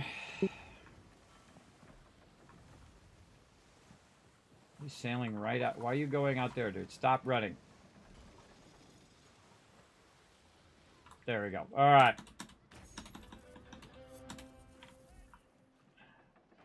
Dude, I'm tempted to blast you just for running away like that. I'm tempted to blast him, but that is a jerk thing to do. And I'm a pirate, but I'm not an a-hole pirate. I don't blast the vendor. That's not cool. I don't dig it. I don't want people to do it to me. I don't want to do it to them. Do unto others as you want done to you, everybody. When you're running out there to go to the vendor and people kill it in front of you, that sucks. That sucks. Thank you, Fun Toy Man. Sorry, I got all involved there. Thank you for the lurk love as well. Thanks, everybody. Welcome. My name is Kismet. They call me the Gaming Tycoon. I play a lot of games up in here. I've been gaming for 50 years. Yes, I played for half a century, everybody. I'm not kidding. My first gaming console was the first gaming console, the Magnavox Odyssey in the early 70s. I played, of course, all of the systems, Atari, PlayStation, Xbox, PC, even on the Mac, everybody. I've even played games on the Mac, mobile, you name it. I've done all those things. Sega, Genesis, Nintendo, you name it, all of it along the way. I've also had an incredible career as a graphic designer, worked for some of the top companies in the world. Also married and been with my wife for 31 years. Try to get that real life achievement, everybody. That's a tough one. I also have 100% achievement in graphic design in real life. I've done every type of design that you can do in graphic design, which I've greatly enjoyed that for many, many years. I do not do graphic design for people anymore because guess what? I won that game. I 100%ed that game, everybody. I got her done. Where am I going? Oh, I forgot to look at what the next thing was. Oh, that was my bad. Well, that's going to cost me an extra 665 silver, but that's okay. I'll just jump back. What you want to do is when you're doing that supply run and you don't have enough slots for all of it, you want to look at where the next one was. Now, the funny thing is I could have grabbed one of those other quests because I had that extra slot, but that's okay. That's okay. We got plenty of cash. And this is what we're making right here. We're making cash. This is money right here. You get this sugar cane. And then you go and you convert that, and then you convert it again, and you sell it for like 250 each, and you make that big money. Right now, I got about $1 million just sitting in the bank. It was over here, Poacher's Cash, which is funny because we went to Poacher's Cash earlier, and there wasn't a vendor there. It tells you that the vendors do rotate. Absolutely. They do rotate around. All righty. In we go, and again, I just keep getting more and more of this stuff. Over here, get the supply deals. And then let's see if we got anything else. Granby, Olson, no. Now, you know what's going to happen after the reset, everybody? In about 30 minutes, I'm going to get another one for the same location. You'll see. You'll see. Now, again, if you don't have any forts, you can just do all your supply things at the same time, which is nice. That is a nice thing, but not necessarily. I don't care if I get the thing. All right, you got anything else going? I thought we'd do some dude stir and then take a break. Or actually, let's take a break first. Then we'll do dude stir. What about that? Sounds good. Yeah, I mean, since we're up here, we can do that easy sea monster as well, can't we? Oh, absolutely. Oh, sorry, I went to the wrong place. I just went back, like by instinct, I went back over there. I meant to go up to where you're at. All right, I can't go there because these are the travel point. You got the quest, right? Yeah, I got the quest from earlier. So. All right, gonna AFK for a minute, and I'll be right back. All right, now that it's been 5.5 hours, I think I will take a break. Normally, you're supposed to take a break every couple hours, by the way, if you work at the computer, but I am terrible at it. I'm very terrible at taking breaks. All right, let's go ahead and bring up some fun for you guys. If you guys are watching on my Twitch channel, twitch.tv/Kismet, don't forget to go over there and hit the follow button, everybody. If you are watching me from another platform, because I am streaming to 4 different platforms at the same time. I'm on Twitch, YouTube, Kick, and also Facebook. I'm a Twitch partner and a YouTube partner as well. It's not an easy task, everybody. That was a hard road to get there. That was a lot of hard work to get those partnerships, and I greatly appreciate them saying, Kismet, we love your channel. We love what you do, bro. And I appreciate them greatly. Alrighty, here's what we're gonna do. We're gonna press a whole lot of buttons, and when I'm done pressing those buttons, boom, it should pop up right there. There we go. Now what you want to do is descramble the word. You're gonna see that little lock come up there. If that lock is there, then you have to wait for the little thing to hit the lock. It'll unlock you. You can do it again. Because you can only put one word in. If you get it right, boom, then you're locked. You can't put any more words in until that lock comes off. That's why everybody needs to work together in the chat to unlock the words on stream. And of course, the more I see you guys working together, the more kids caps I'm going to give you toward future giveaways and contests and all sorts of fun stuff that we have lined up coming up soon. Good, Kismet's got to work on all that stuff. I got so much stuff to work on, everybody. All right, here I go. I'm going to slide over here and go AFK for just a moment, and I shall be back. Oh, I got to start this. That's going to be helpful. Did I press all the buttons? Yes. All right, here we go. Be right back.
I'm back, everybody. Let's see how you guys are doing. Whoa! Okay, we get 2 more. I'm gonna give you 10,000.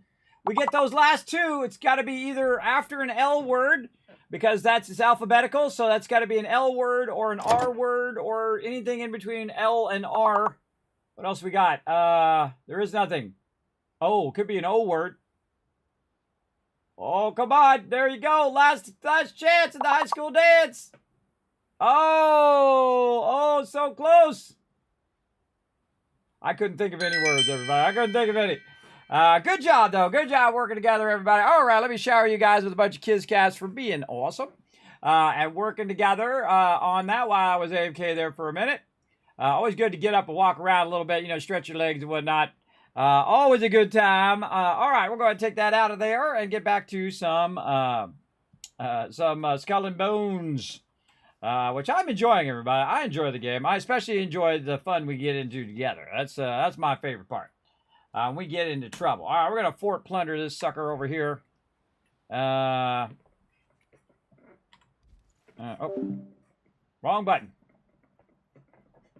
Where's my thing? We're going to do the monster first, aren't we? Yeah, that's what I was trying to say, if I could get my thing to not press the wrong buttons. My foot pedal. I'm trying to push my foot pedal. Did you have the quest too, or have you done it recently? No, I have the quest right now. Ooh, new Empire opportunities. Ooh, I can do takeovers. Oh, wait. Oh, wait, it does give me takeovers. Even though I've already done them. Oh, and it does a legendary heist. Do you see the legendary heist? We can go do a legendary heist for you. Oh, it does do it after you think. So you can go do it again if you want. I'm not seeing the heist. I think it's probably because it's out of the Africa side over there. Oh, I got a bunch of places I got to re-up to. Yeah, I've got a convoy of coin on that side and an elite boss on our side. Yeah, so once I get all of them, it actually just gave me a whole bunch. That's pretty cool. If I wanted to fight off whoever was trying to, take them, but that's kind of a jerk thing to do. I don't want to do that. I would do the legendary heist, though, if you had it. Yeah, you can see on my stream that I have a legendary heist there, and then you can see it actually gave me a bunch of points. I thought it would just not give you anything, but I think TM said something like that. Like, he's already has them all, but he can see the heists and stuff in that area. That's weird that it hasn't shown up for me, though. Have you unlocked that zone, the East Indies? I haven't, no, but I've had stuff over there before. Yeah, but it probably counted toward the other zones. Because it wouldn't unlock over here until you unlock it. But if you unlock it right now, there's a ton of them. I don't know if you would see them, though, because you would have already missed it for it to show you. So I wouldn't burn 5,000 on it if you don't think you're going to capture some of those over there. No, it's not enough time. I've completed the Red Isle area, got all of those now, and I'm just going to leave that until it rolls over for the season 2. How many do you have? I'll go look it up on the thing, see how much stuff you're going to get. I've got all of them on Red Isle. I think it's about 20 or so.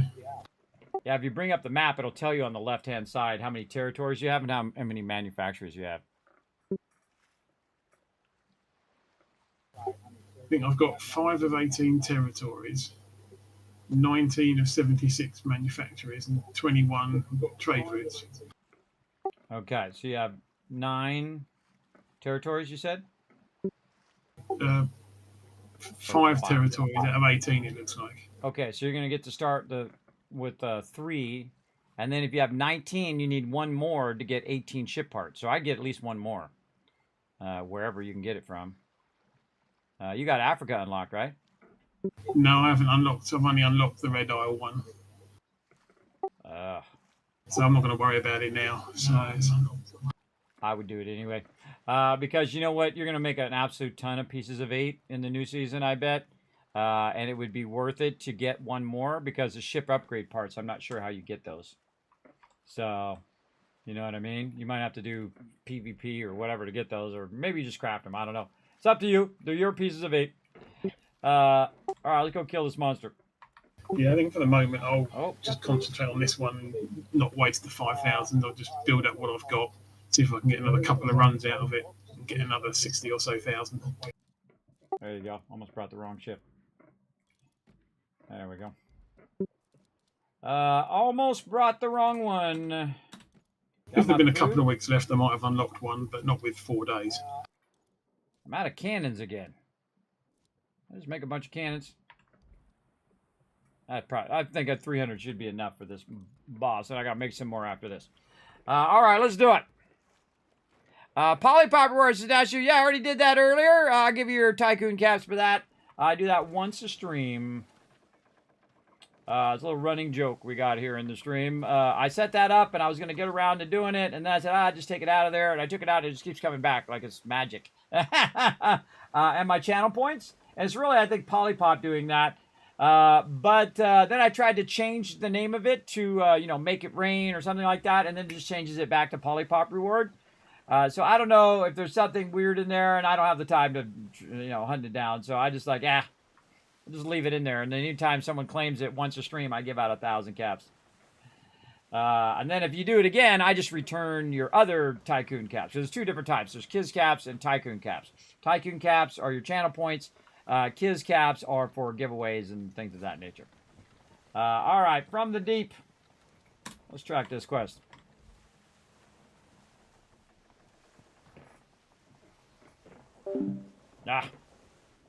Let's find the token sacrificial boat, which I think is right here. Yeah, there's a little level 3 one there. Might actually get some shots out of him. Captain, what do you know of the late King Wenye? Northeast. Oh, it's the other one, way on this side. Yeah, I see him over there. I think the little boat must spawn with him. I'm not even bothered to fire. It's hard to shoot him that far away.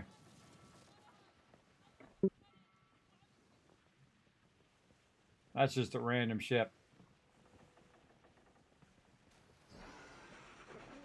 Coming right for me, of course.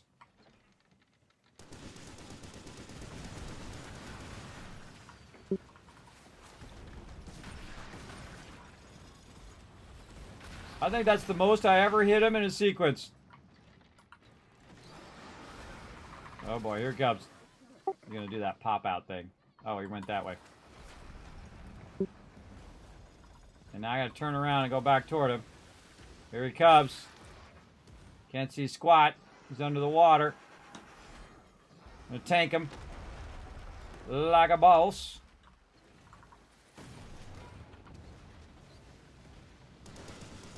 Yeah, it's going away. Man, those rockets are all over the place. Take him again. I can't shoot him because there's a wave in the way. Sometimes he pops out. There he is back there.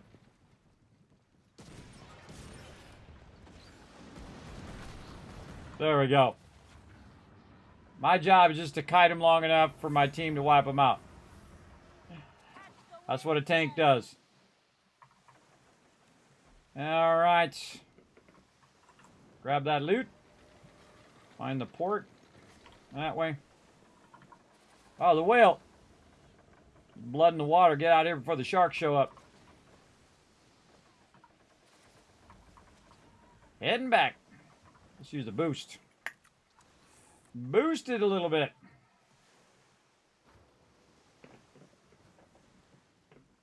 Heading back. Good. It's good to get the animal done as well. You want to do the big one? Yeah, I can do that as well. Yeah, I got that quest as well. I've only got a grand fort to plunder at the moment, so I'm not too worried about that. Unless you get one. Yeah, man, I had about 3 grand forts. I canceled them so I could do my my dailies. But that's how it goes. I try to either get Grand Fort or the Fort de Lures one and stack those. Because Grand Fort is when I'm hanging out with you guys, and then Fort de Lures is the easy solo one you can do. Very easy. Oh, Africa needs to be funded. You already did. And my goal is to fund those for like 20 hours, and then I don't have to worry about it. I'm going to try to get them all to level 6 next time. If I can get them to level 6, then they'll go for like a full day, and then I can time them all so they 24 hours each time, and then each and every time as well. But I don't have to collect it next time, in theory. They said that it's going to auto-collect your stuff. But it's only going to do 40 because you only have 40 ships, so I don't know what they're going to do with the rest of them. And you're going to have to manually collect those. I don't know. No one even take this over? Oh, yeah, somebody's doing that hostile takeover over there. As well. All right, we're going to go do the other one down here. We got to turn this quest in. That's what we're going to do before I forget. Turn the quest in. And usually the quest giver will turn it in for both peeps. What? I'm turning the quest in. 630 silver, which is about the same exact amount it's going to cost me to teleport out of here. All right, what's this? This is... Yeah, we haven't done the ghost ship in a while either. We'll wait and see if TM comes back in Season 2. He's super busy doing IRL stuff. He's doing a lot of IRLs.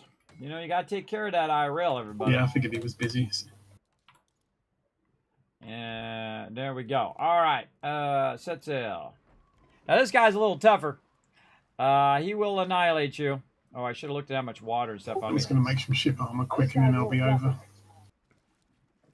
All right, I'm going to take some of my food and water off of my character, so if I die, because this guy sometimes two-shots you and you're dead. All right. Now, here's the thing to do before you go, and you think, if you have the potential that you're going to die, downgrade how much water and food you have on you. Actually, we'll do max, and then we'll bring it down by 2. So I'll just keep a couple water on me. I'll go ahead and get rid of the highest level items here. And put those away. Oh, I forgot to get more cannonballs. And so on. My Menka, I'll put... Did I already use it? I can't remember. Let's go out. Let's set sail. We'll use one of the Menkas, and then we'll put the rest of them away. Oh, no, my buff's still going. I can see it over here. All 3 buffs are still got a ways. I don't know how to see that in any other menu. I don't know if that's like... You can go up here and see that. I don't know. I don't know. But yeah, I'm Kingpin 29. What Kingpin you at now?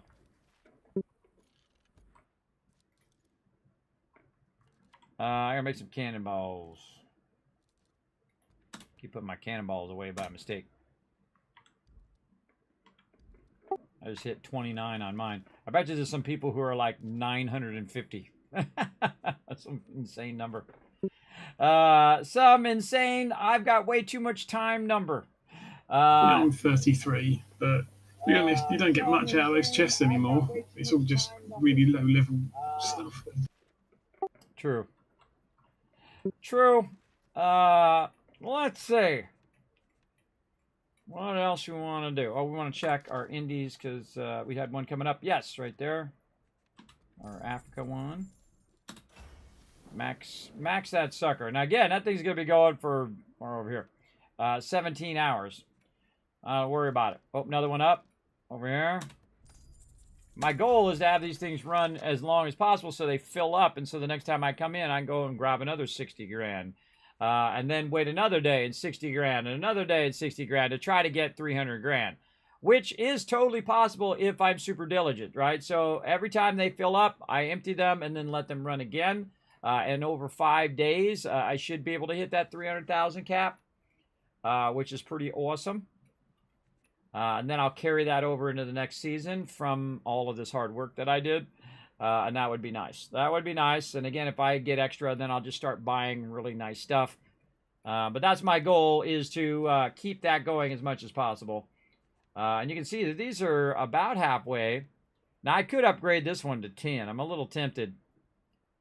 So I can just let that run for 2 days at a time, because that's the one that fills up first. But we'll just let it run. And again, it's not worth my time going and grabbing it at half. Now you could go in and grab it at half, so then it's going to run for, you know, how many hours it's got. 8, 10, 12 hours. But some of them might fill up by the time you get back, right? Or run out. Like that one's going to run out in 6 hours. So that'll be 6, 7, 8, 9 o'clock. I'll be asleep, everybody. I'll be asleep, resting up for maybe. That's if I can sleep. I have a really bad insomnia. But I will try to sleep by then. And then, again, if some of these run off, that's just the way it's going to be. I can't, they're not all synced. And that's what I would like to do, sync them all up where they're all running at exactly the same time, and they run for exactly a day until they fill up, or 2 days if I can, and then come back at the same exact time and then do it that way. That's how I would have done it if I had done this. But I'm glad I didn't do it too much. Because then I would have had all this extra pieces of 8 that I would have lost. Or I would just use it to buy a bunch of stuff. Buy a bunch of stuff for the next season because you're going to need to gear up all your ships in anyway. So definitely want to do that for your 40 ships. And gearing 40 ships, that's a lot of ships, everybody. That's a lot of ships. I kind of feel like 40, you're going to have 40 locations that you can go ahead and automate. And then the other roughly 40 locations, you're going to have to go manually collect. I feel like that's what that's going to be. But they haven't said specifically. They haven't said, look, this is exactly how it's going to be, because that would be too easy, right? It would be too easy if they just said it's like this. Now, of course, it also might still be up in the air, for all we know. What am I doing? I am making cannonballs. Come on, bro. Cannonballs. Get to it. Cannonballs. Over here. Getting low on the cannonballs. How many did you sink today? Got some work for you. Now, also, while you're here, you can queue up some stuff in the mill over here, aka the refinery. It says old mill on the top, by the way. And you can just refine some items. So I'm going to look for stuff where I get that thing out of my way. Things that I have a lot of. 89 ironwood. Okay, it's going to be 34 seconds. Because it uses 5 per thing. 5, 32, 109. How much is that? How long is that going to take? 36 seconds. But it doesn't matter. I can just do multiple. And I already converted a bunch of this. So, again, you can just queue this up. Queue all this stuff up. I usually just queue it up in a row, and then I walk away. Oh, I can do some more. Those other one got finished. I think by the time I try to get out of here, look, it's already idle. And then over there, and then you want to hit F on all of these, F, F, F, and then spacebar, spacebar. And there we go. And then ironwood plank is completed. And then we can start another one going. Over here. There we go. We didn't do all of them. And there we go. See, by the time you're done there, it's done. So I don't really need these materials. So the best thing to do is to let this stuff build up over time, and then just do it for like an hour, or do it for however long you need it, or when you just convert it when you need it, right? That's another one as well. All right, making cannonballs. That's what I'm doing. Crafting some cannonballs, and then cannonball crates. Craft. Again, I can buy it from the vendor as well if I want to, but I got so much resources now. Massive sums of resources. All right, more cannonballs, and then back over here to the guy. All right, I'm ready to rock and roll when you are. Yep, all good here. Okay, got my rockets, got my thing, got my heals, got my water, got my food, and got my, I only got 3 of those.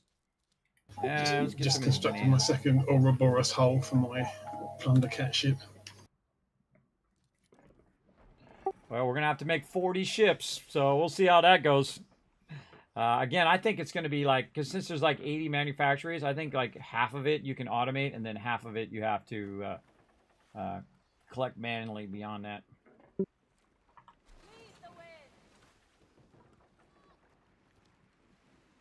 Yeah, still 40 is still a lot of ships to have though. Yeah, well, that'll be the next big grind, is making that many ships. That's for sure. But then when you can make tons of... Oh, great. Right out in the fog. What is in this game and just loves to give us the fog each time. Loves to give us the fog, everybody. It's like the finger... At least the wind's with us for once.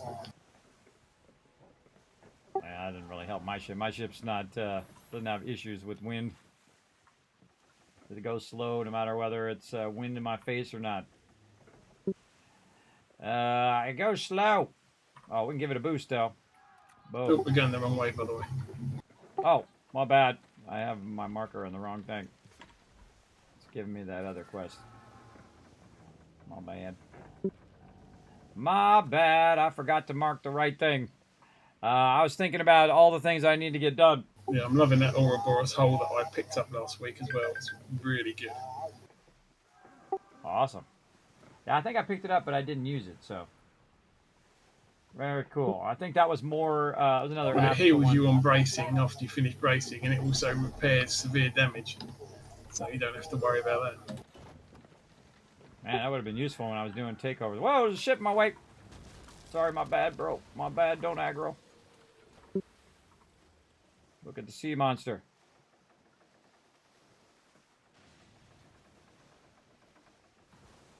Trying to get away from this other guy who's trying to aggro on me over there.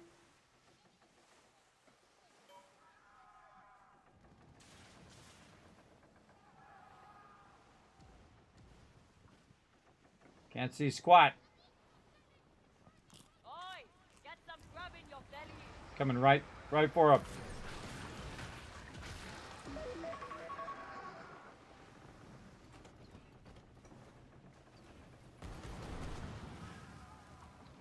Monster. That sucked.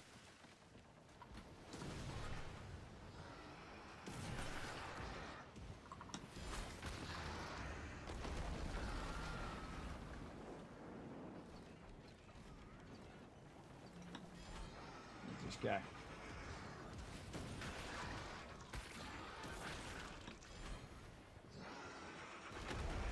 Broke my brace.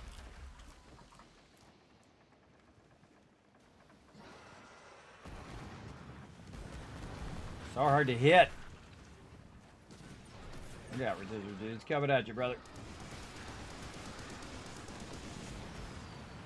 I hit him 0 times.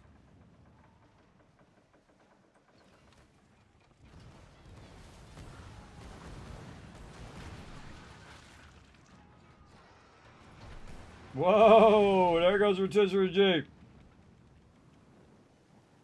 Alright, I'm gonna need to heal because otherwise I'm gonna die.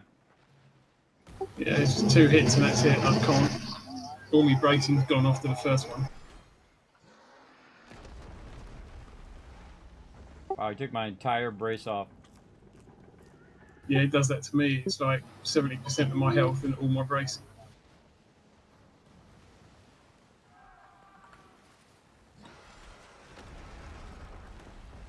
Still got 92 seconds left. So I can heal again. Fine. Come and kill me. Come on. Go forward. Why is my ship stopped?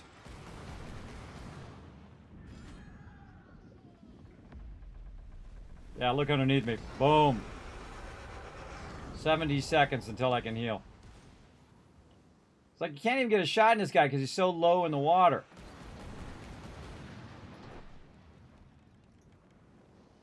"58 seconds. I'm definitely going to die if he comes after me.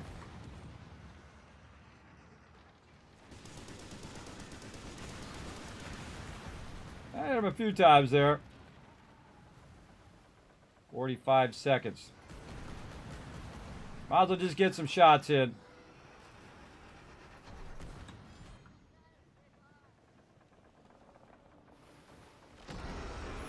Oh, I took that one. I took that one. All right.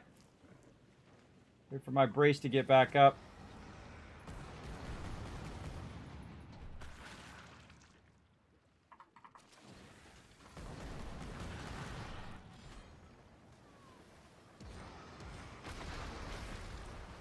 "11 seconds.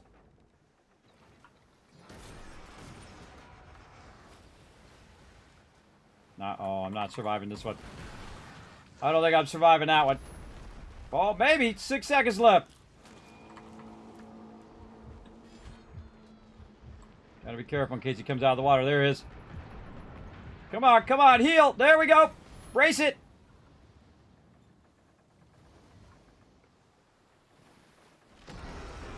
Got it. 111 seconds before I can heal again, everybody. That's like an eternity.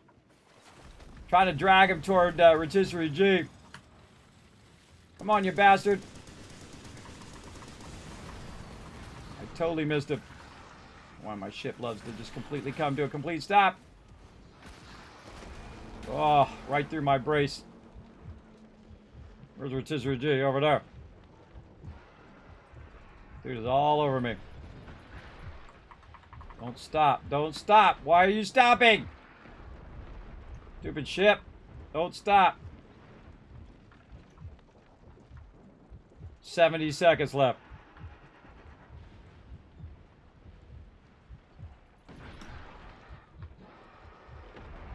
Oh. Oh, just barely hanging on. Just barely hanging on. I'm going to try to turn back toward Rotisserie G. 50 seconds. Now, I could just go out here and try to kite. If I die, I die. I'll take one for the team. It's okay. Just shoot this bastard. I can't believe I'm still alive. It tells you how well this sucker can take. Oh, it's coming from the right. We get him before he gets me. No rockets. Oh my god. I have the minimum amount of health. How much longer? 18 seconds. I don't think I'm surviving that one because I'm flooding. Oh god, he's right on me again. Get my stuff up. Try to heal. Oh, oh, he got me. So close, everybody. So close. Ah, this guy's tough. Guy's tough. So now the trick is try to kill him before he kills you. Now that's okay. And I can just respawn at sea. Cost me money, but I could go to the facade and I gotta run back out again, but that's okay. I'll just die. I lose a whole bunch of my food and water and all that stuff, which kind of sucks. But such is the way it goes. Let's go. Oh, wow. Look at how much my hull damage is. Man, if I get hit once, I'm toast. Oh, and Rotisserie G going the exact same the way I'm going. Because he's not watching. He's watching the bad guy. And there we go. All I had to do was last that long, everybody. I gotta go back over here and grab my loot. Oh, I did get my loot. About the large sea monster about to eat me, sorry. Hey, got it done. That's what's important. I had to take one for the team. That was pretty close. Man, if I could just shoot that guy better. I gotta get better at shooting that dude. Because, man, I just can't seem to hit him because he's so low in the water all the time. I think if the rockets were up higher, or maybe if I had the mortar. I think whenever we fight him in the future, I'm going to do the mortar on him. Because then it will just be like an area of effect. So when he's going for you, I can just area effect right where you are. Because then he'll come in and he'll bump into him, and then the mortar will hit him at that same point. Yeah, you notice I've got no severe damage after that because of my hull repairing it for me. Nice. I got massive severe damage. Massive severe damage. The problem is the severe damage affects your ability to brace as well. Oh, yeah. But I think I got my water back now. I think they fixed that. I still got my water back and my food back. Hey, they fixed it. Awesome. Or maybe I was just bugged. What happens? I couldn't get my stuff back, everybody, and it sucked. I just went back past a bunch of loot, too. What's over there? I got it. I couldn't get my stuff back we all. should reset in the 5 minutes or so, shouldn't it? So see what we get then, and then depending on what you get, you can call it if you want to. Well, I'm going to keep going even after you call it. So I'll be here for a while. I'm going to really grind. So I have a ton of cash for next season. Yeah, my stuff's all going, so I haven't got a lot else to do apart from help out with faults and stuff. So see what happens on the reset, and then do whatever we need to, and then I'll probably hang up from there. Sounds good. See what we get. What I'll probably do on the second season is I'll go for the coast of Africa as well with the Red Isle. I think I can do most of them solo if I need to, because they're not very high levels. Yeah, I'm interested to see how the level system works. If it's based on your equipment, or if it's based on this new upgrade system, or a combination of both. We'll find out. We'll see. Look at all this sweet loot, though. I took one for the team. Well, the East Indies is the high level one, so you can still do it, but it takes a bit longer to kill everything.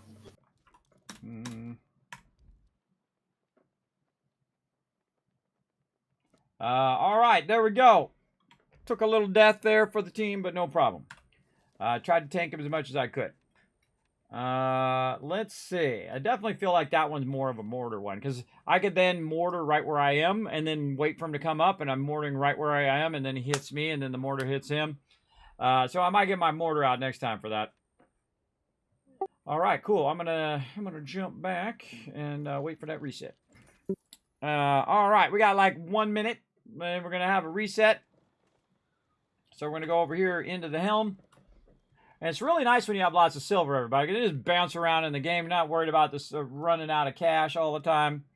Also, you see I'm not converting my stuff, though I have multiple things to convert, and it is much more efficient to have it converting while you're running around and doing stuff. But I feel like in the long run, the smart thing to do, if you have plenty of cash, is to backlog it. Now, I don't know if they're going to, nerf the how much money you get from all of this and whatnot. So I'm going to do it on the side of caution, where I'm going to have a bunch of silver and I'm going to have a bunch of resources. And if either of those get nerfed, then we'll see. Oh, new Empire opportunities. Yeah, it gives me a whole bunch of Empire opportunities. So if someone else has it, I can go and help them. That's what's pretty cool. Oh, my thing needs to be refunded here. Let's go, baby. Let's go. Keep those things funded. Oop, another one over here. Again, see that one? 17 hours from now, everybody. I don't have to worry about it. Now, it'd be nice to fund them all at the same time, so they'd be there. And, of course, there's Legendary Heist right there. I can go and try to help somebody with that. But such is the way it goes. Let's see what quest we're going to get in here. How many quests do I currently have on me? I think 2. Yes, I have 2 on me right now. Again, you can only have up to 6 at any given time. Let's see what we got. Granby, Hermenumu, Premier, and... Oh, another Dudester. Oh, I got 3 for Dudester. You get any Dudesters? No, I haven't checked yet. I'm gonna do my supply deals real quick. All right. Let's see if we can get this to I'm do going it. to jump back and hand in that quest so we get the rewards as well. Screwing me over. I'm gonna go out this time. I'm gonna do 2 of them. Go out, then come back in and see if one disappears. Yeah, see? That one disappeared. That sucks, bro. That sucks, bro. It sucks, bro. Shortchanged me there. Shortchanged me out of one of those. Hopefully they fix that. All right, we're going to go to Poacher's Cache first. The Poacher Cache is going to make it easy. Because I got one of them that brings me over here to this one. And I can turn that one in, get the other one, turn that one in, and then I can do all the other ones. But yeah, it totally shortchanged me out of one of them there, which is a huge bummer. I've gotten all 4 of those before, but it's like a weird bug or something that's causing me to get shortchanged out of there. All right, like that. Then I can go in, I can get the other one, then escape out, then turn it in. GG's, all that's done. Nice and easy. All right, and then we're gonna pop on over here. And we're going to swappy ships so I can go very fast.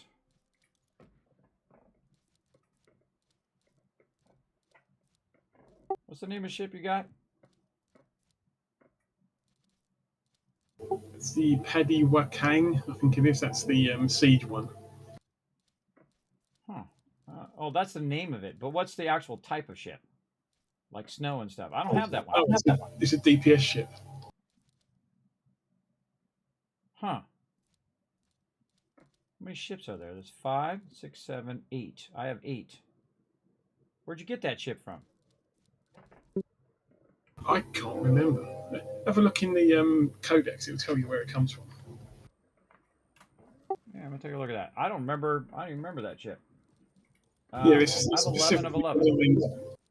Yeah, it's specifically designed for plundering forts because you get massive bonuses to hard targets and stuff. I know what it is. I never built that ship. I never got back around to it. That's right. I have all the stuff except for that one and then the Sambuc. Yeah, I'll make both those right now. I think I have enough. Got like 70 of everything. All right. Well, let me do this first, and then I'll do that. Yeah, How fast does that ship go? Does it go as fast as the brigantine? It's about the same as normal. I normally get 15 or 16 out of it with a headwind, so it's not too bad. Or a tailwind, you mean? Oh, tailwind, yeah, it's not very good in a headwind. Set sail. That's what I'm doing. All right, I'm gonna go do this real quick so I can get those other quests, and then this will be taken care of. And then the cool thing is when you come out here and there's nobody here. That means you might have a chance, but sometimes people load out there and they show up and then they kill the guy. I've had that happen where I'm like 90% there, and then some dude shows up out of nowhere and bam, kills the guy. It sucks. Where was I? I was talking to chat. Fault delete, so I've got 2-4 now.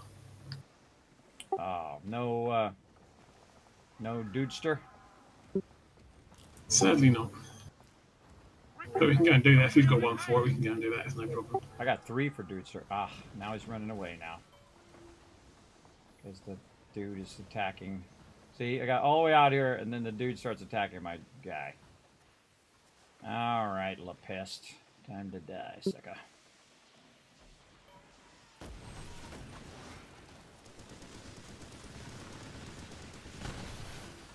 You inbred bastards are done for! Inbred bastards? Nice.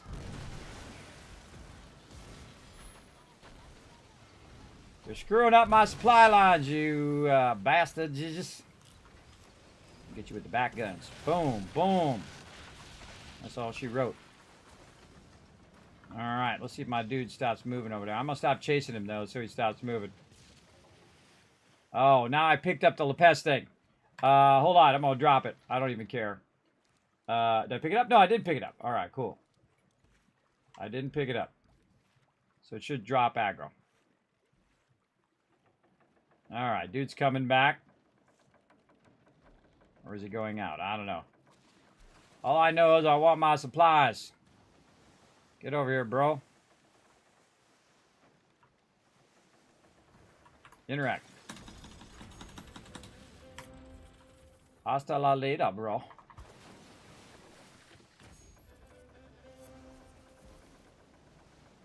Again, this is how you win this game, bro. You just keep coming out here, getting your supplies. You keep taking on the forts and getting, you know, hundreds and hundreds of supplies. If you just sat and did the forts every 2 hours, you would be getting thousands of resources for sure. Thousands and thousands. Where the heck am I going? I feel like I'm going the wrong way. We are totally going the wrong way. Well, we're already here now. We're already here because that's the wrong looking port. It's okay. I can always... If I wanted to jump back, I could jump back, but we'll get it going. Get my Menka on. Get my Menka going while I'm thinking about it. Now, Menka is different food than the other one. The other one is so that I can keep my stamina up when I'm sailing around picking up my 8s. And then this one's more of stamina regen for defense and things of that nature as well. Burn some food just so I don't have to run it down to the end. And there we go. Then once you put it away in the warehouse, it is safe and sound. Oop, wrong thing. Repair, manage cargo, boom, boom, boom. I got a little extra something there. I'm interested. I didn't get the head. Normally you get the head of it. I think I have some of these heads. I better turn those in before the event's over too. All right, so we're going to take on some stuff. We're going to take on some forts, so let's go ahead and get a bit extra. 20 of those. Let's get, let's say 10 of those. Do we have any of the big ones? No. All right, that looks fine. That looks good enough. Maybe some more advanced med kits. Just get them all. as well. Now, TM says that he uses the smaller med kits and they have a quicker cooldown. I haven't really got too much into that. All right. I got to go back. I wonder if this guy's got a... Oh, no, this spot's got a dude. You just look for the smoke, everybody. That'll lead you somewhat to the guy. Of course, if you go the wrong way, that's not good. Let's go this way. Oh, free loot. There's that. Every time I run by that loot, I just kind of do a little snag that up. Man, I haven't been this one in a while. How do I get around this one? Apparently this way. All right, there we go.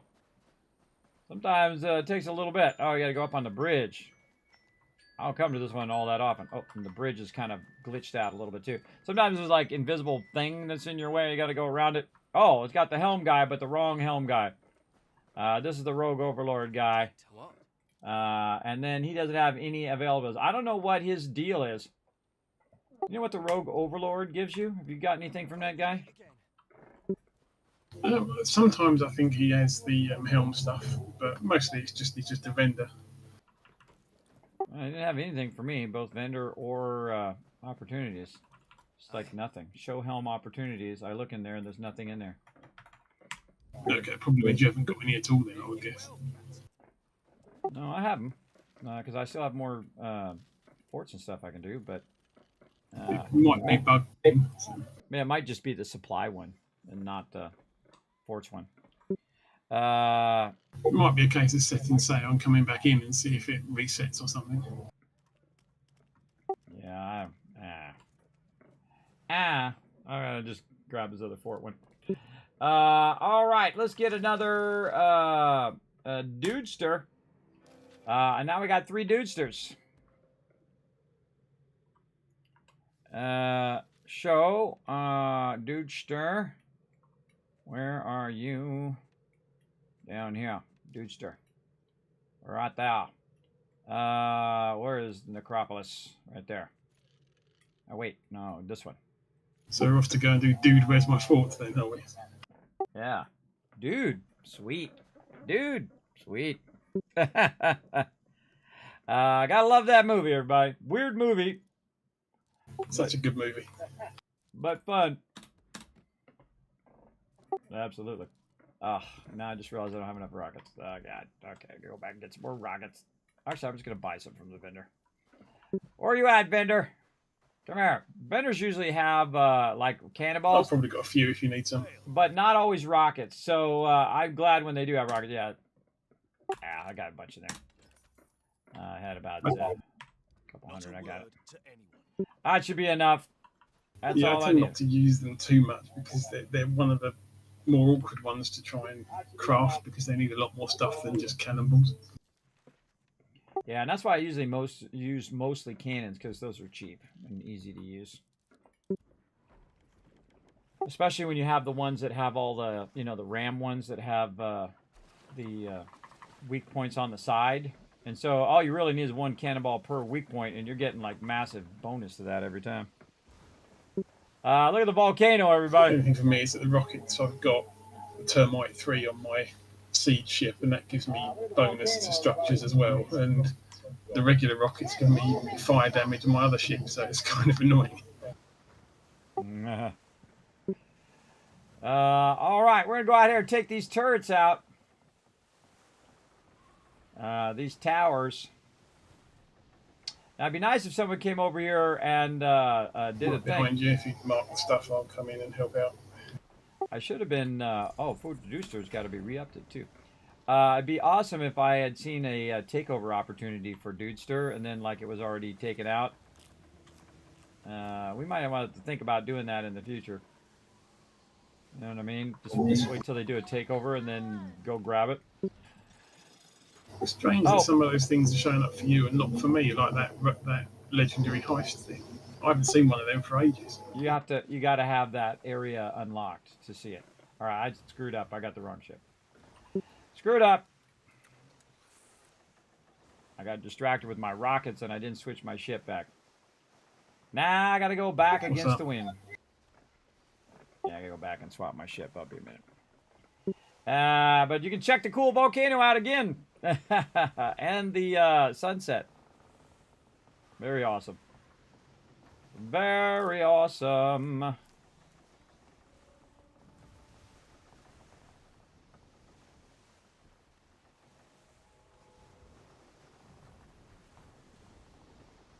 Do you want me to start taking the towers out, or you're not too worried? Now you can go ahead and start taking them out if you want.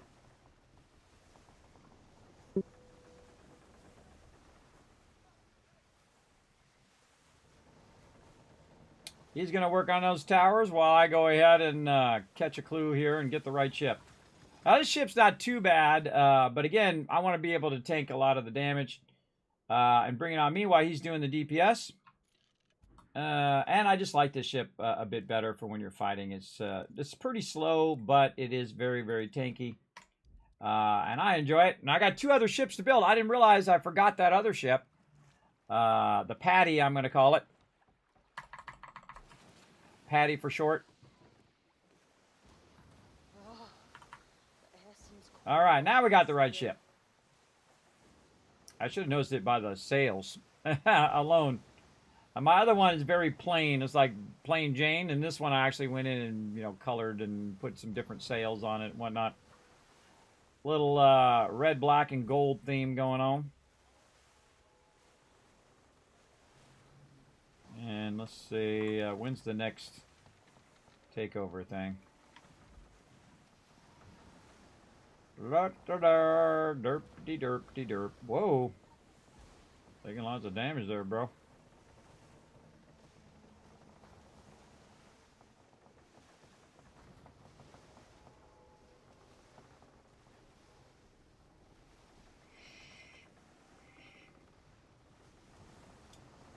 I've got these 2, just the one on the end, I think, now. Alrighty. Finally catching back up to you.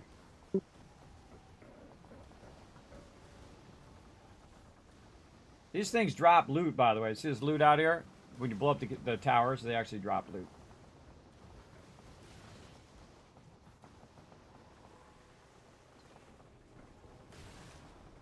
Oh, he's got it.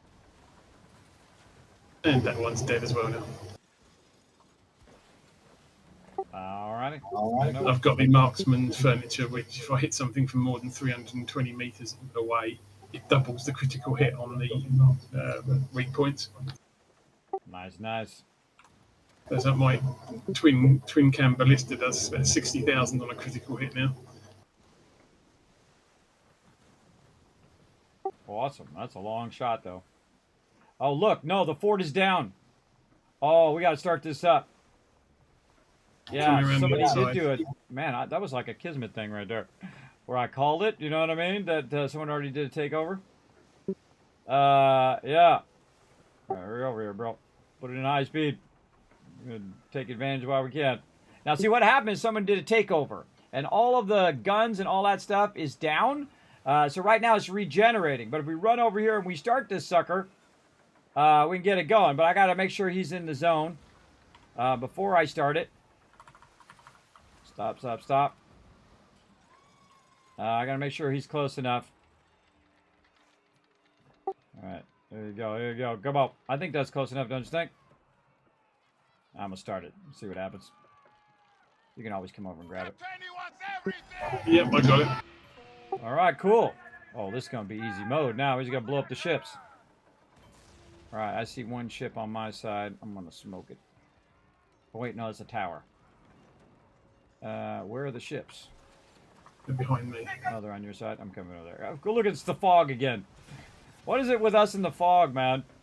Every time we go to take something over, man, the fog's on. I'm just going to wipe this guy out because he's just going to aggro here in a second.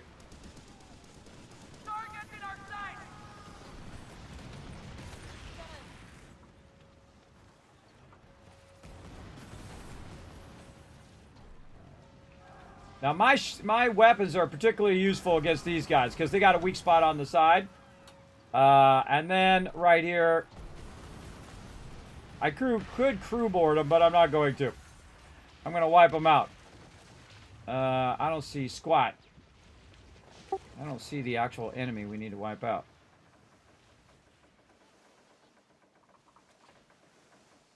It's not showing as a tracking.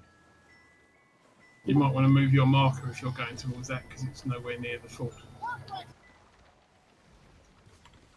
No, I'm not going toward that. I just was going around the back, and I took 2 of them out. And it doesn't seem to have progressed. Oh, there it goes. Now it's progressing it. Just taking a minute. Try to progress the thing so it goes to the loot. So you kill a bunch of ships, then it progresses it to the next thing.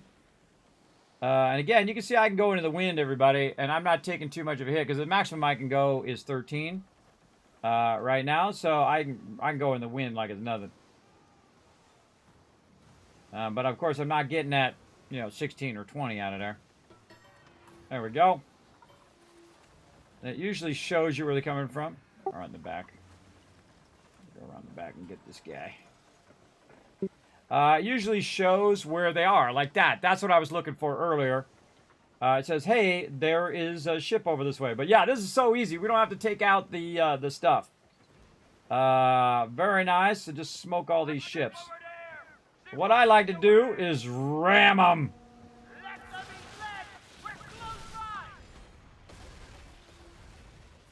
Then I just kind of slow them down. Oh, I tried to turn left, won't let me. Okay, look out, it's gonna put me out the thing. We will bathe in your blood. That's it, you're toast. 70% chance to detonate. Tank a little bit of that.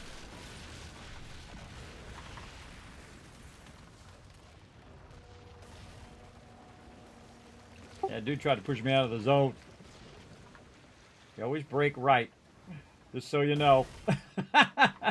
He broke left, and I went left, then he went right. That's funny. You always break right. I think I just broke rather than any direction. That was funny. I was like one way and then the other way. I was like, oh God, I don't know which way you're going. Yeah, but always break right when that's maritime laws. Break right. In real life, everybody.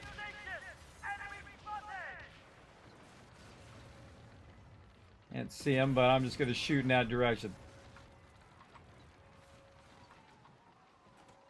Try to hit his weak spot.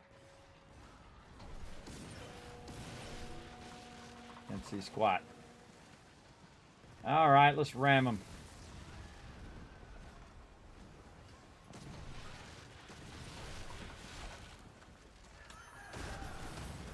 Crewboard this. And crewboard and squat. The thing is, I'm left-handed, so my instinct is to break left. No, I'm left-handed as well, but they forced me to be right-handed in school. They forced me not write equally bad with both hands. Yeah. A little known Kismet fact there, everybody, that I'm actually left-handed, but I just confused my teachers by saying this was a left-handed hammer.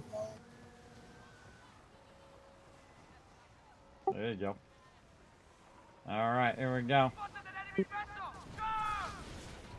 Those are the best kind of hammers.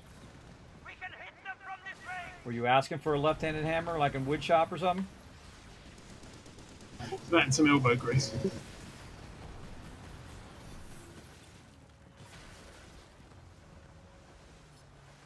Some other towers over there. I'm going to aggro this other guy. I think one of the towers has re-popped over there as well. Yeah, he's shooting at me over there. I'm okay. Die, guy. Just die over there.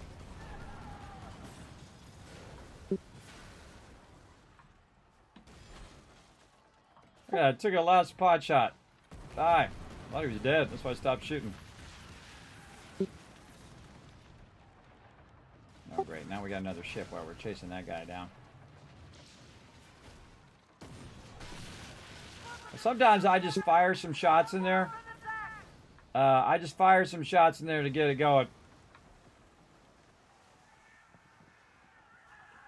Come over here and get my loot.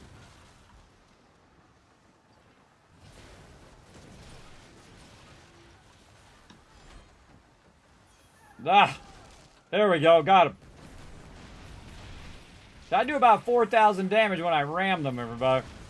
So it works out really well. And see, what you want to do is take these ships out as quick as possible before you aggro a bunch more. And if you aggro more, then they just keep coming in, and you never just have a tendency to get the fort progressed. But if you wipe them out, then you just get the one that it spawns to come after you. And you try to wipe that one out as quick as possible. Like this one right here.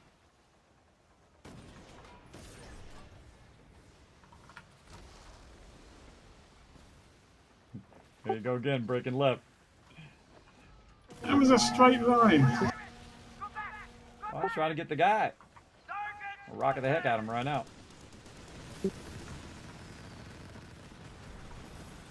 Fire the muskets. So I got a thing that triggers my muskets a lot, so it actually does a good amount of chunk of their health. Look at that, he's just sitting right there. Oh, I should probably heal too. He's just sitting right where he's got his weak point exposed. I'm just going to keep shooting right into it.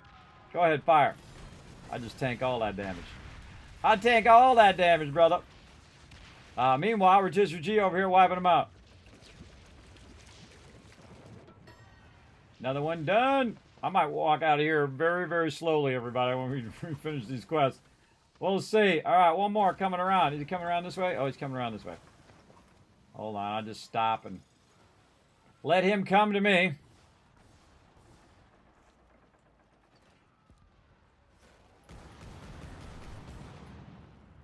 Nah, not high enough. Up higher.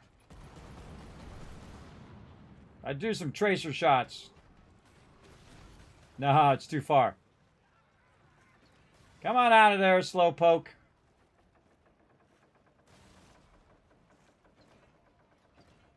There you go, got him now. Come on, expose your weak points. Come on, hurry up. Shoot at him so he gets over here. Oh, that's it. Oh, we got it anyway. Even though that guy was taking forever. Sweet. Then we go up here and get this loot. Let's see if I'm overburdened. This was 3 at 1. Those were 3 quests at once, everybody. Again, I feel like the Grand Fort's the one to do that in. See, look. 1, 2, 3. And see, I got double the amount of poppies. And then this. So, yeah, I was like 900 resources right there in one thing. Now, mobs are going to, they're going to aggro on you because you're still aggro with the fort. But that was, the easiest thing ever. But as you saw, because the fort's already down. And if you're lucky enough to have the quest as well, so not only are you getting the fort, but you're also getting the quest loot at the same time as well. This dude's running away. Where you going, guy? I'm going the wrong way. I'm supposed to be going this way. I'm going the wrong way. I was just trying to get away from the aggro. I'm supposed to be going this way. I'm just trying to drop aggro. But I'll just head around this way. That guy was running away. He was like, ah, God, Kismet's here. I'm out of here. Run away. Run away. Running away.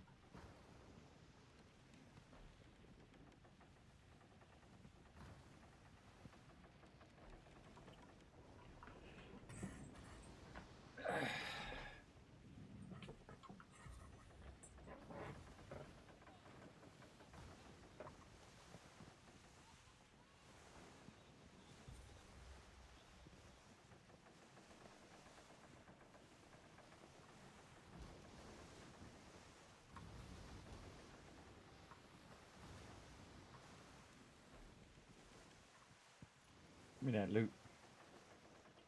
All right, the long winding road back. Use our boost. Use our other boost. Get stamina up. This is the only drawback of the tank, is it takes a long time to get back, everybody. It takes a while. Oh, there's some free loot over here, though. I'm not going backward. Oh, there we go. Got a little bit of it. Yeah, that's why I like to go along the shore. Is sometimes you can be out far enough where it doesn't tell you to, loot the trees and stuff. But you can get all of the miscellaneous stuff that's in the water. There's usually a lot, by the way. I mean, I've collected hundreds of stuff that's just in the water just as I'm going by, right? I'm going here to there or wherever. Just snag that stuff as you're going by. It's a very passive way of looting. where you're not specifically, so I'm not specifically looking for zinc, and so I'm far enough away if there's any zinc along the thing that you have to actually farm or do the mini game on, then I'm far enough away that it doesn't accidentally trigger that. So kind of a cool thing to do. Cool. Man, we're gonna have a lot of stuff to queue up later. Again, let's just keep farming the heck out of this so everybody has millions and millions of dollars for the next season. All right. You got another one you want to do? What you want to do? See, I'm all out. If you got one you want to do, we can do that. Well, I've got a couple of the Fort de Lis to plunder. If you wanted to just do that one and finish up there, well, I will anyway. So. Oh, that sounds good. Yeah, Fort de Lis. You want to mark that one? I forget where that one is. I forget. Now, here's the cool thing. If you're in a group with someone, they can mark it. You're going to want to keep all the... Oh, I didn't actually did that at the wrong level. That's a bummer.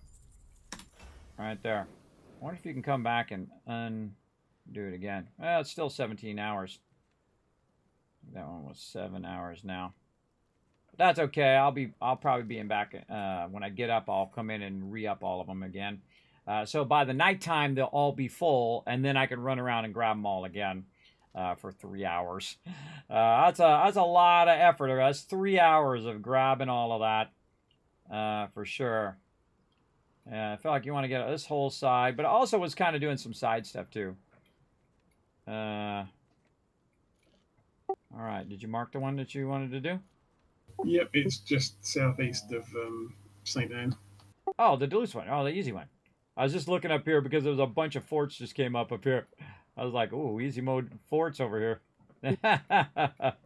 Looking for those easy modes after, because you just waited 5 minutes, then those cities would be down, and then you can go over and do it like we did with the one that just did. But we did that one by accident. We didn't do that on purpose. That just happened to be that way. All right, the easy one. He's going to go to Obelit. All right, we'll go to Obelit. All righty. I got my stuff. I don't need these. I got the food, got all my stuff, ready, set, sail. Got the correct boat this time. That's important. That's an important thing. And away we go. I wonder which one's closer. This one or St. Anne? How far is St. Anne from here? 4,000. I think it's about the same. We got the wind this way. Kind of feel like we do.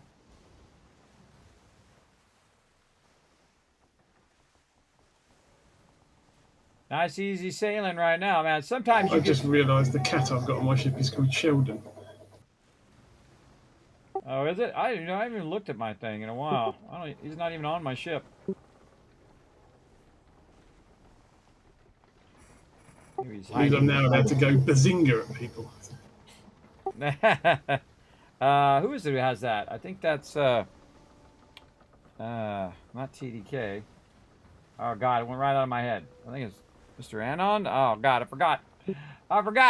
Who has that? All right, now I gotta look it up. Kismet done drawing a blank.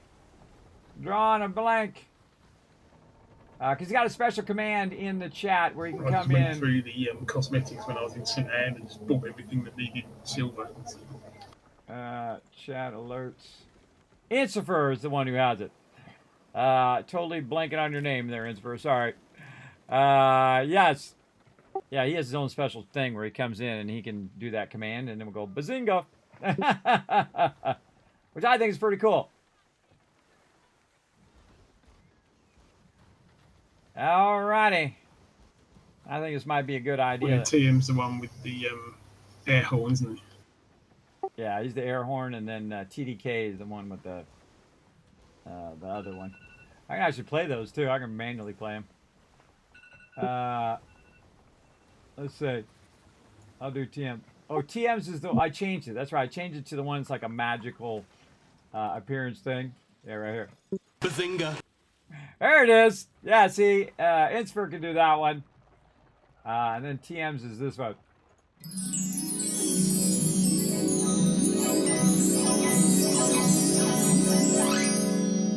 TDK has the party one. Yeah, it's TDK who has the party one. Where is it? Yeah.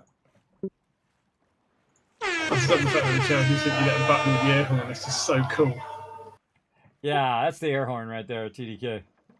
Well, you know, you donate to charity, Kismet hooks you up. That's really hard to do, by the way. That's a lot of work to set up those commands. Because you got to do like 5,000 things to make that stuff work. All right, let's. Right, you ready to go? Oh yeah, let's do it. Let's blast this place. This is the moment to get paid! All right, bye-bye, sucker. I'm gonna get this one first. I don't know. I just feel like it.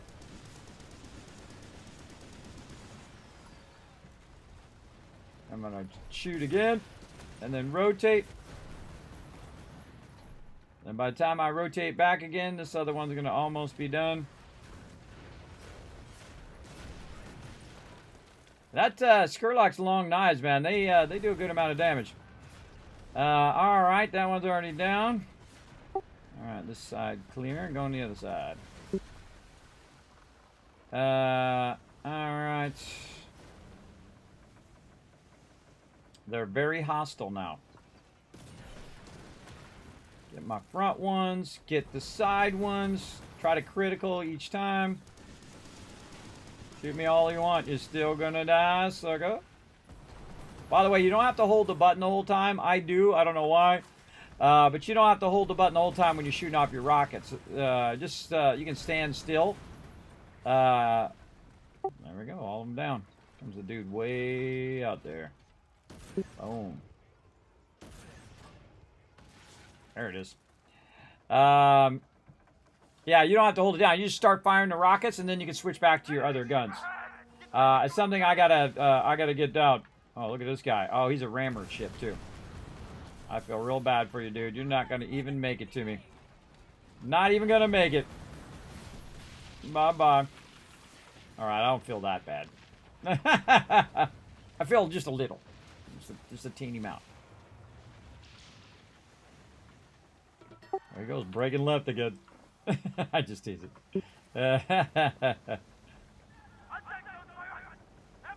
I think these guys deserve to get rammed into it.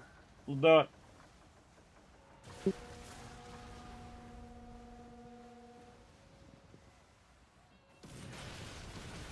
Now see if you just wait. Just wait and get them in the weak spots or toast. What? I killed him before you? What are you doing over here? Taking a nap? This is the part where I start to tease everybody. When it starts getting late.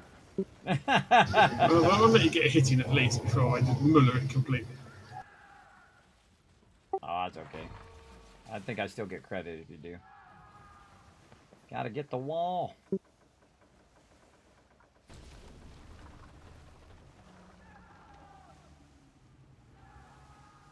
You gonna get the wall? You gonna get it? Or you want me to get it? There you go.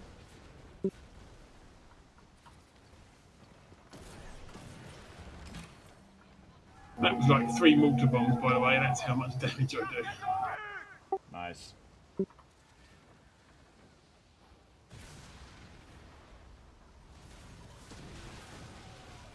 So that long knife does a lot of damage.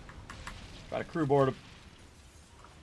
I don't know what about my crew boarding sucks.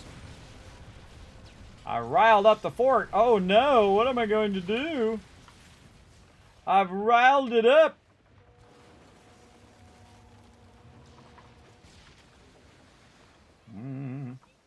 That's usually when you have more than like 3 of those little skull and bones things up there. Got some loot over here I gotta grab. Alright, speed her up. So I can turn around and ram into these guys. They're not even gonna survive by the time I get turned around here.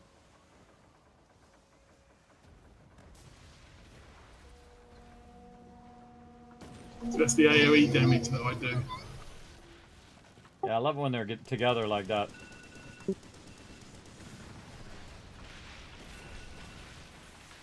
Alright, wait for the clear shot. Oh, he's got him. And it's got a 70% chance to detonate in a 150 meter radius. And it makes you think that it might be a good idea to try to kite all those ships together. You have one person like kiting them all and bringing them into a group, and then you just AoEing them down. You know, kind of like you do in like an MMOs and stuff. I used to do that. I used to be what's called the bucket. I go collect like 10,000 lizardmen, and I'd bring them over to the crew, and I'd run around the outside of them, and then they would just AoE all of them down. We made millions doing that. Millions, everybody. In a game called Lineage. So I go grab them all, and then they had all the AoE stuff. You missed me, bro. Now I'm going to wipe you out.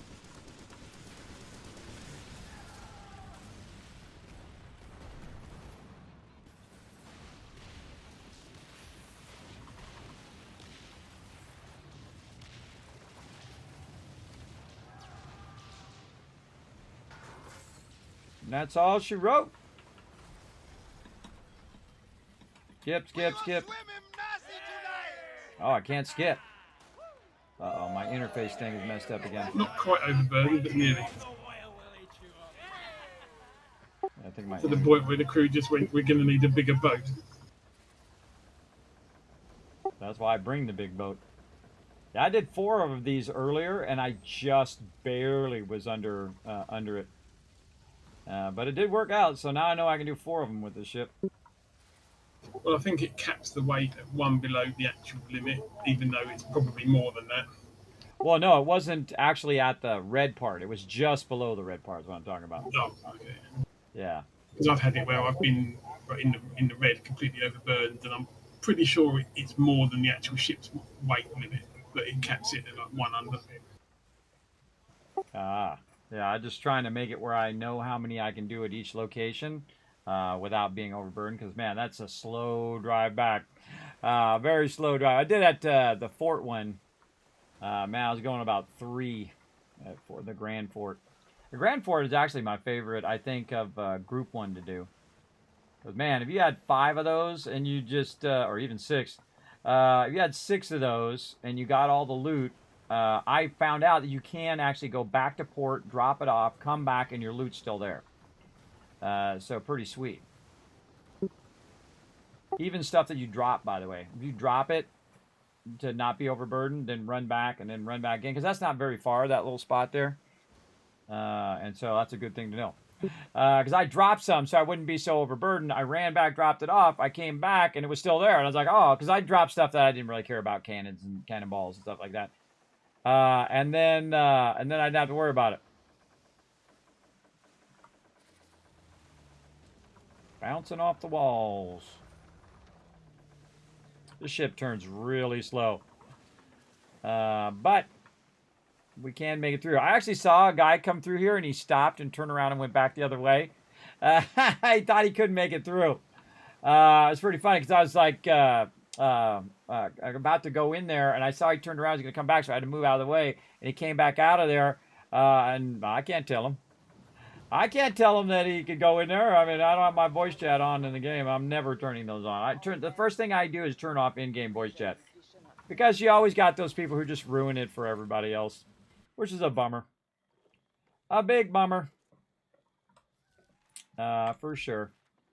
Okay, and now we're going to go ahead and go to the thing. What are we doing? We are going to the Z. Preparing our ship, putting all this sweet loot away. Now, I didn't get any more stuff, but I did get a little bit of loot and, of course, some silver whatnot. Let's make sure all of our stuff is good. All right, let's go ahead and just very quickly scan over these. And see if we have anything that's within an hour. Oh, 31 minutes. Hey, sir, he set a timer. Africa, 31 minutes.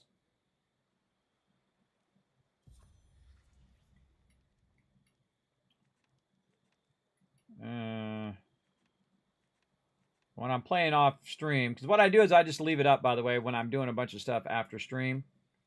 2 hours and 46 minutes. Probably not going to do that one. I don't time it unless I think I'm going to be up that long. Again, because after stream, I do a bunch of stuff, archive and save videos and do all that stuff. And then rest up just a little bit, have something to eat. usually about an hour after the stream, and then the monumental task of actually trying to sleep. Though lately, that's 2 hours and 16 minutes, maybe. Hey, Suri. Create a timer called AF for 2 hours and 16 minutes. It didn't do it. It didn't name it that. Africa.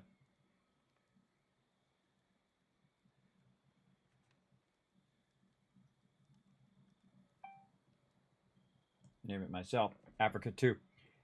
Oh, wait. That one wasn't in Africa. That was in the Red Isle.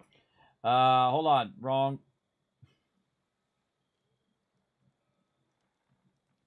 Red Isle. Kind of feeling like I should put these timers after the actual thing or exactly on it, so that when I go to check it, it will already be up by a few seconds. That might be an idea. These ones are going to be going for a long time, like 6 hours. Again, this is managing your empire here. That's 1 hour. Hey, Suri. Create a timer called East Indies for 1 hour and 25 minutes. Yeah, that worked. That worked. All right. And you can do a lot of timers there, but I had like 20 timers running at one point that was tracking all this stuff. Now, again, if I'm going to be playing for like 6 hours, there's another one right there.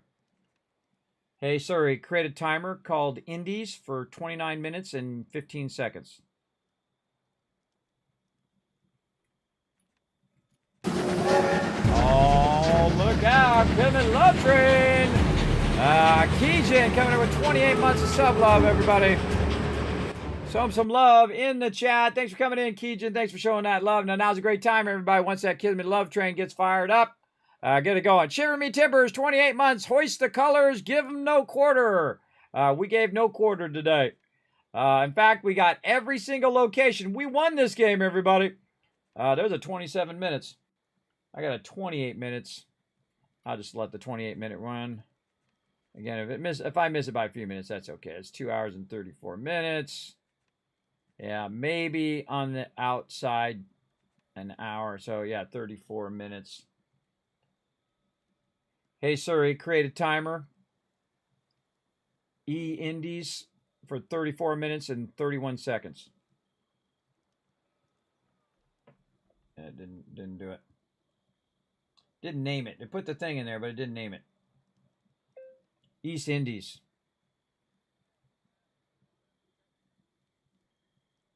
Let's put that as number 3. Yeah, put that as number 3. And there we go. So in 30 minutes from now, when I'm eating my dinner or breakfast or however you want to put it, in my case, it's like my dinner because it's at the end of the day. And that goes off. I'll just leave this up and then come in, and when it goes red, I'll re-up it again for 17 hours. Then by this time, when I play again tomorrow night, all that stuff will be full. And I can then just go and spend 3 hours picking it up again. That's a lot of time to pick those up. I don't know how to make it go faster. I guess I could go and get these and then try to get every single one of these. Why not? These are going to be like 4,000, by the way, by the time we get in a day from now. See, it's still a day and 14 hours, but it has a bunch in there from before. And I think what we'll do is right before the 5 days are up is just go through and collect every last little bit that we can. But I like you can still see the takeover opportunities. That's cool. So, if your friend sees the same one, you can go and help them, like TM was doing for us. That was real cool. Okay, so we'll leave that up. We'll do this. Time for the Kismet Love Train. All right, roll it out of here. Oh, I almost forgot to cue my stuff. Oh, my bad. Hold on. I'm not rolling out of here yet. But I'm rolling out of here in a few minutes. All right. Okay, no worries. I'm just going to check my stuff and then I'll be logging off. Now, all that stuff that we did, that we collected. Sorry, what was that? I'm going to feed my Fallout addiction for a bit. Oh, there you go. Yeah, I was doing that yesterday. I was off stream. I was playing 76 and Skull and Bones at the same time. So while I was waiting for another takeover opportunity, I was doing my dailies. Look at that, everybody. It's an hour and 45 minutes. Boom. Let's set that running. That's going to be a while. Again, that's why you kind of build it all up and do it at the end so you can let it run for as long as possible when you're not in game. Yeah, I've still got half of the TV series to watch. So. For Granby, for Premiere. I think I still have those Dudesters. And we can do... No, we did Dudester. I forgot. That's right. That's the one that was down. Again, not only did I get stuff for this side over here, everybody, which is the rum and the gin side, but I also got a bunch of stuff for the opium side. And the trick is you definitely want to do those upgrades. The first thing in the upgrades, you want to just do that whole entire thing so that you're getting these higher end resources. So you're not just doing the one whiskey stuff. What is it? Rum. You're not just doing the rum because that's the only one you got. These ones unlock these other materials that you can convert as well. Look at this. We got 2,000 poppies, everybody. That's 2 hours and 49 minutes that I can let it run even when I'm not in the game. Right? So that's the power of time right there. It's the fact that you can let all this stuff run for as many hours as it will run. And I'm totally going to try to get these all to 10 next time. And just let them run, especially the ones over here. I'm just going to get all of these to 10. Or all the ones that are 33%. I wonder where's the 33% one? Up here in the corner. Yeah, it's way up there. So again, I'm definitely doing these two if it lets me. And then I'm going to set my ships over there collecting that as quick as possible. And then all the 33% ones and the ones that are furthest away, that's kind of my thought, is that the ones that are the furthest away from where I am, those are the ones I want to automate, especially the one right here, way up here in the corner. Though that actually is pretty close. Probably these ones down here. Is automate all the ones that are far away, and then I only have to collect the ones that are close by. The actual thing. So I would automate all of these. All of these I would automate. I would automate all the ones down here at the bottom. And then probably these here at the top. And then that's going to leave me with, 20 here and 20 there. That I probably have to do manually myself. Or roughly 20, 40 would be 40 what? 36. Because you take 4 away. So yeah, it'd be 36. So roughly 36 of them I have to do myself. Now, I don't know if they're going to give you more manufacturers or less or what. I don't know how that's all going to work because they didn't say. But we'll find out, won't we? And we don't have any more to collect. Now it's just letting it run and keeping it going as much as we possibly can. Okay, so we got those all queued up. All right, now I'm going to take it easy. All right. See you later. Boom. All right, we're out of there. Time for the Kismet Love Train. Let's go.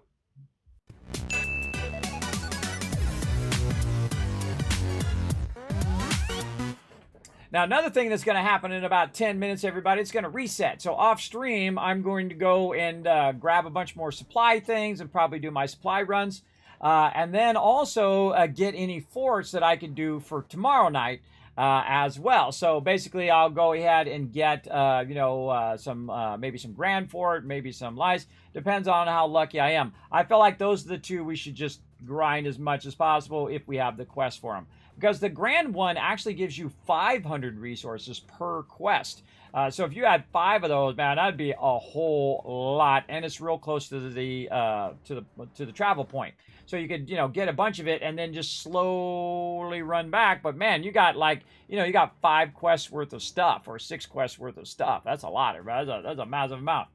And then you drop that off and you come back, you might have some loot from the actual fort itself. And if you lose that, oh well. But I noticed that it doesn't go away. You just drop it off and you come back and get your stuff again. So very, very cool for sure.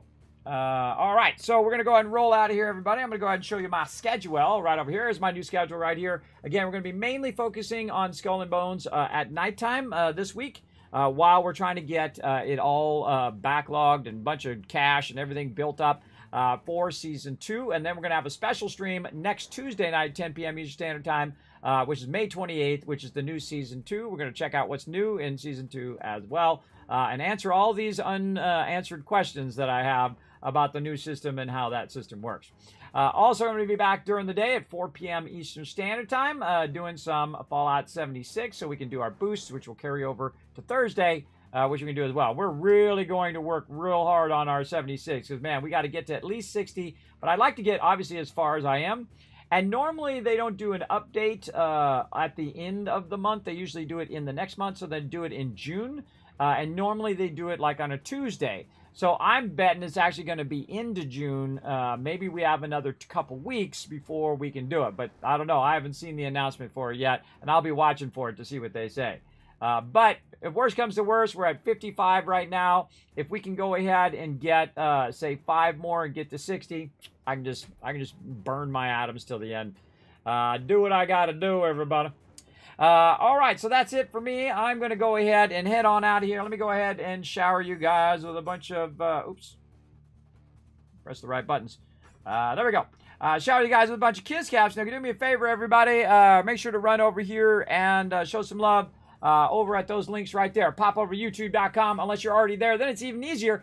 Hit that subscribe button, hit the like button, leave the comment down below as we win down below, because we just won this game, everybody, at least season 1.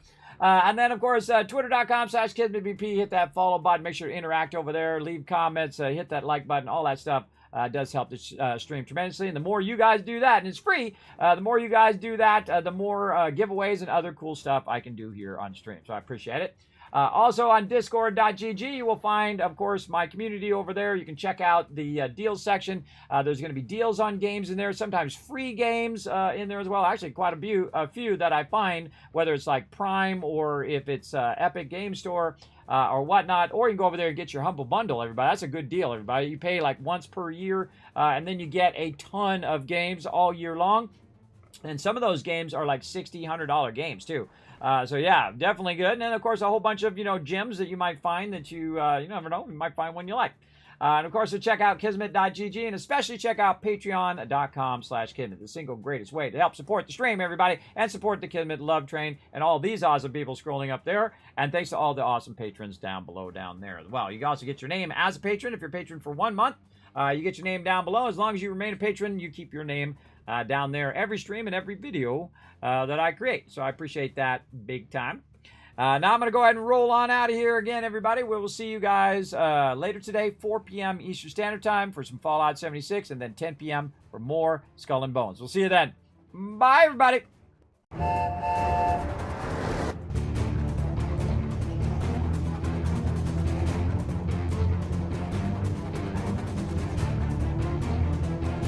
Hi, this is Norver. Thanks for watching.